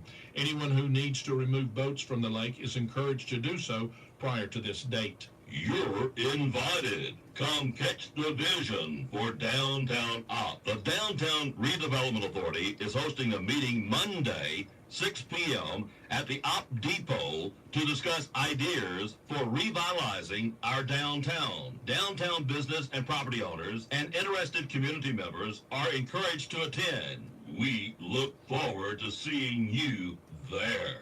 The Op Police Department reporting 4 in their jail. Andalusia Police Department reporting 4 in their jail. Covenant County Sheriff Department booked in 6. 13 released, 8 of those sent to the Department of Correction, 221 in the Covenant County Jail. The Andalusia City Council agreed Tuesday night to pursue improvements at Cooper Park. Tommy Agee, Director of Parks and Recreation, said he is recommending adding 3 25-foot umbrellas as well as lifeguard shade, along with polywood furniture. Fans will be added in the breezeway of the Cooper Pool structure, and the tile in the locker room floors will be painted. The project, for which bids will be let, is expected to cost $35,000. City employees will assemble the equipment and make the repairs. In other business, the council reappointed Ricky Jones to the Utilities Board. Alvest Post 23 here in Op will be meeting Thursday at the Post at the Martin Luther King Drive, 6 p.m. We will be covering the topic of service-connected and non-service-connected pensions benefits. A representative of Comfort Care of Andalusia will be available to answer your questions and help with procuring any benefits you are entitled to receive. Registration is going on now for the Spring Little Lambs consignment sale. The deadline to register is Friday. You can call Angie Hicks at 334-892-2841 to get a seller number. The Little Lamb consignor packets are available now at First Baptist Church office in Andalusia, Blackstone Eye Care in Andalusia, and at Dr. Bong's office in Op. The Little Lamb's Spring Consignment Sale will offer children's clothes, shoes, toys, books, furniture, and maternity clothes. There will be a $1 cash admission fee for people ages 18 and up, and the sale will begin Friday, March 15th from 7 to 9 p.m., then Saturday, March 16th from 8 a.m. to 12 noon. Many items will be half-priced on Saturday. For more information and for pictures, go to facebook.com/Little Lambs of Covington County. From the moment she was born, I promised to love her, to protect her from all the monsters under her bed, and to support her in all her dreams. From the moment she was born, I promised that I would always provide for her no matter what. That's why I bought her life insurance from Auto Owners Insurance, to secure her future no matter what. Come by and see Jerry Booth, Diane Carter, and Nikki Roberts. We're at the Service Agency 306 North Main Street next to Sperlin Accounting. Manage your debit cards at the touch of a button. CCB's mobile app now provides you with more confidence and peace of mind with our new Card Valet feature. Card Valet gives you greater control and security over using your debit card. Turn your debit card on and off, receive alerts, and manage usage restrictions at the touch of a button. Just one more way CCB makes your life easier. CCB Community Bank, serving our community since 1947. Member FDIC. Baseball and softball games for Thursday. Varsity baseball at Luverne at 4:30. JV and varsity softball at Enterprise at 4:30. Saturday, JV baseball at Strawn Tournament versus Red Level at 2 p.m. Strawn at 3:30. The Op High School baseball first air game here on WOPP is Monday at 4:30. The Op varsity will host Greenville. The Op High School Lady Softball's first air game here on WOPP is Tuesday at 4:30, JV and Varsity. A week later on Monday, WOPP will broadcast the Op Ladies hosting Enterprise 4:30, JV and Varsity. Then on Tuesday, Op High School Baseball will host Brantley 4:30, JV and Varsity. Then on Thursday, our first aerial game, Op will host Geneva at 5. Then on Friday, travel to Geneva for a 4:30 doubleheader. 7 games in 4 days, a big week. Join Trip Norris with all the action on 1290 AM and the worldwide internet and tunein.com. Pond at LBW Community College in Alva will once again be open to the public for annual Skills USA Fishing Tournament on Thursday, March the 14th, from 8 a.m. to 3 p.m., with proceeds to support student skills competition. Entry fee is $5 for students, $10 for others. The award for the biggest fish, $75, and the smallest fish, $25. Register on site the day of the event. Proceeds from the fishing tournament are used to sponsor students in local, state, and national competitions in which students demonstrate occupational and leadership skills. For tournament rules, entry forms, and more information regarding the Skills USA Fishing Tournament, visit www.lbwcc.edu or contact Denise Sauls at 334-493-5328. That's Dateline Action News. Ops only, locally owned and operated news service. Hear it first on WOPP and repeat it later across town. Hometown shopping just makes sense. This is your hometown.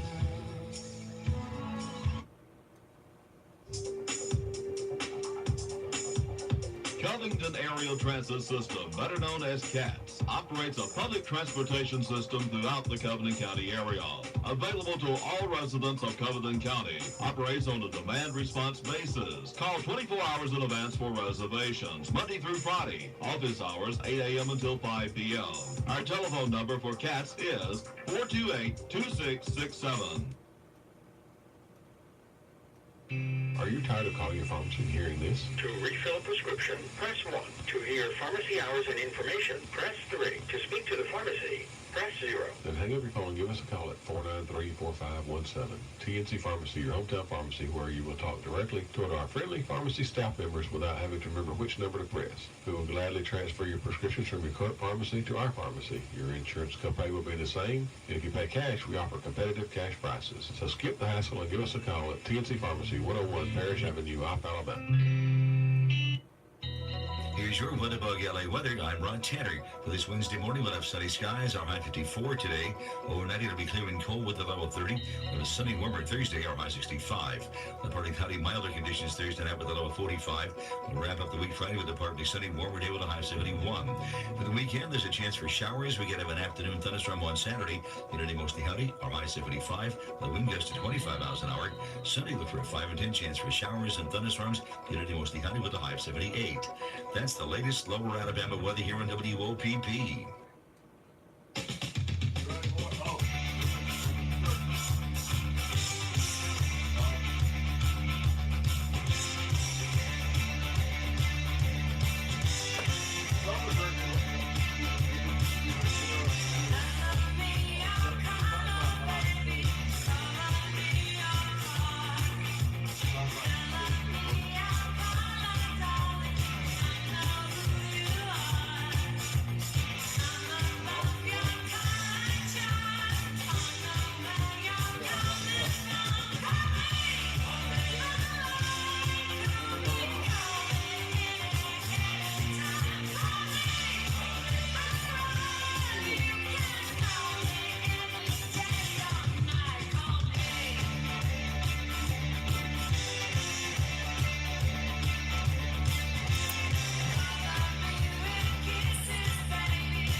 give up until you drink from the silver cup and ride that highway in the sky. This is for all the single people thinking that love has left them dry. Don't give up until you drink from the silver cup. You never know until you try. Well, I'm on my way. Yes, I'm back to stay. Well, I'm on my way back home. Get it?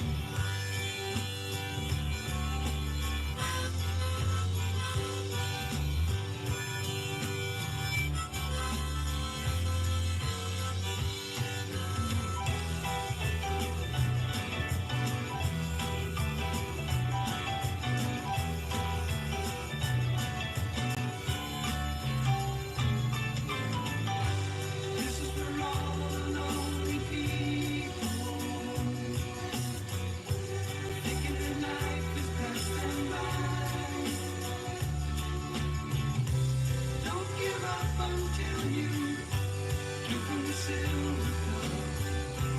Never take you down or never give you up. Never know until you try.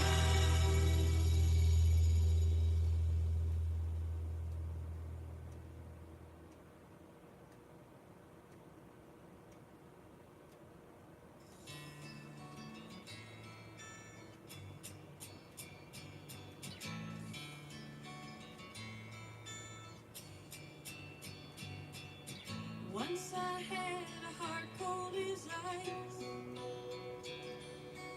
Love to me was only for fun. I'd make a mark for each broken heart, like notches on the butt of a gun. Once I had a trick up my sleeve and a reputation all over town. I was heartless and cold,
Let's power savings.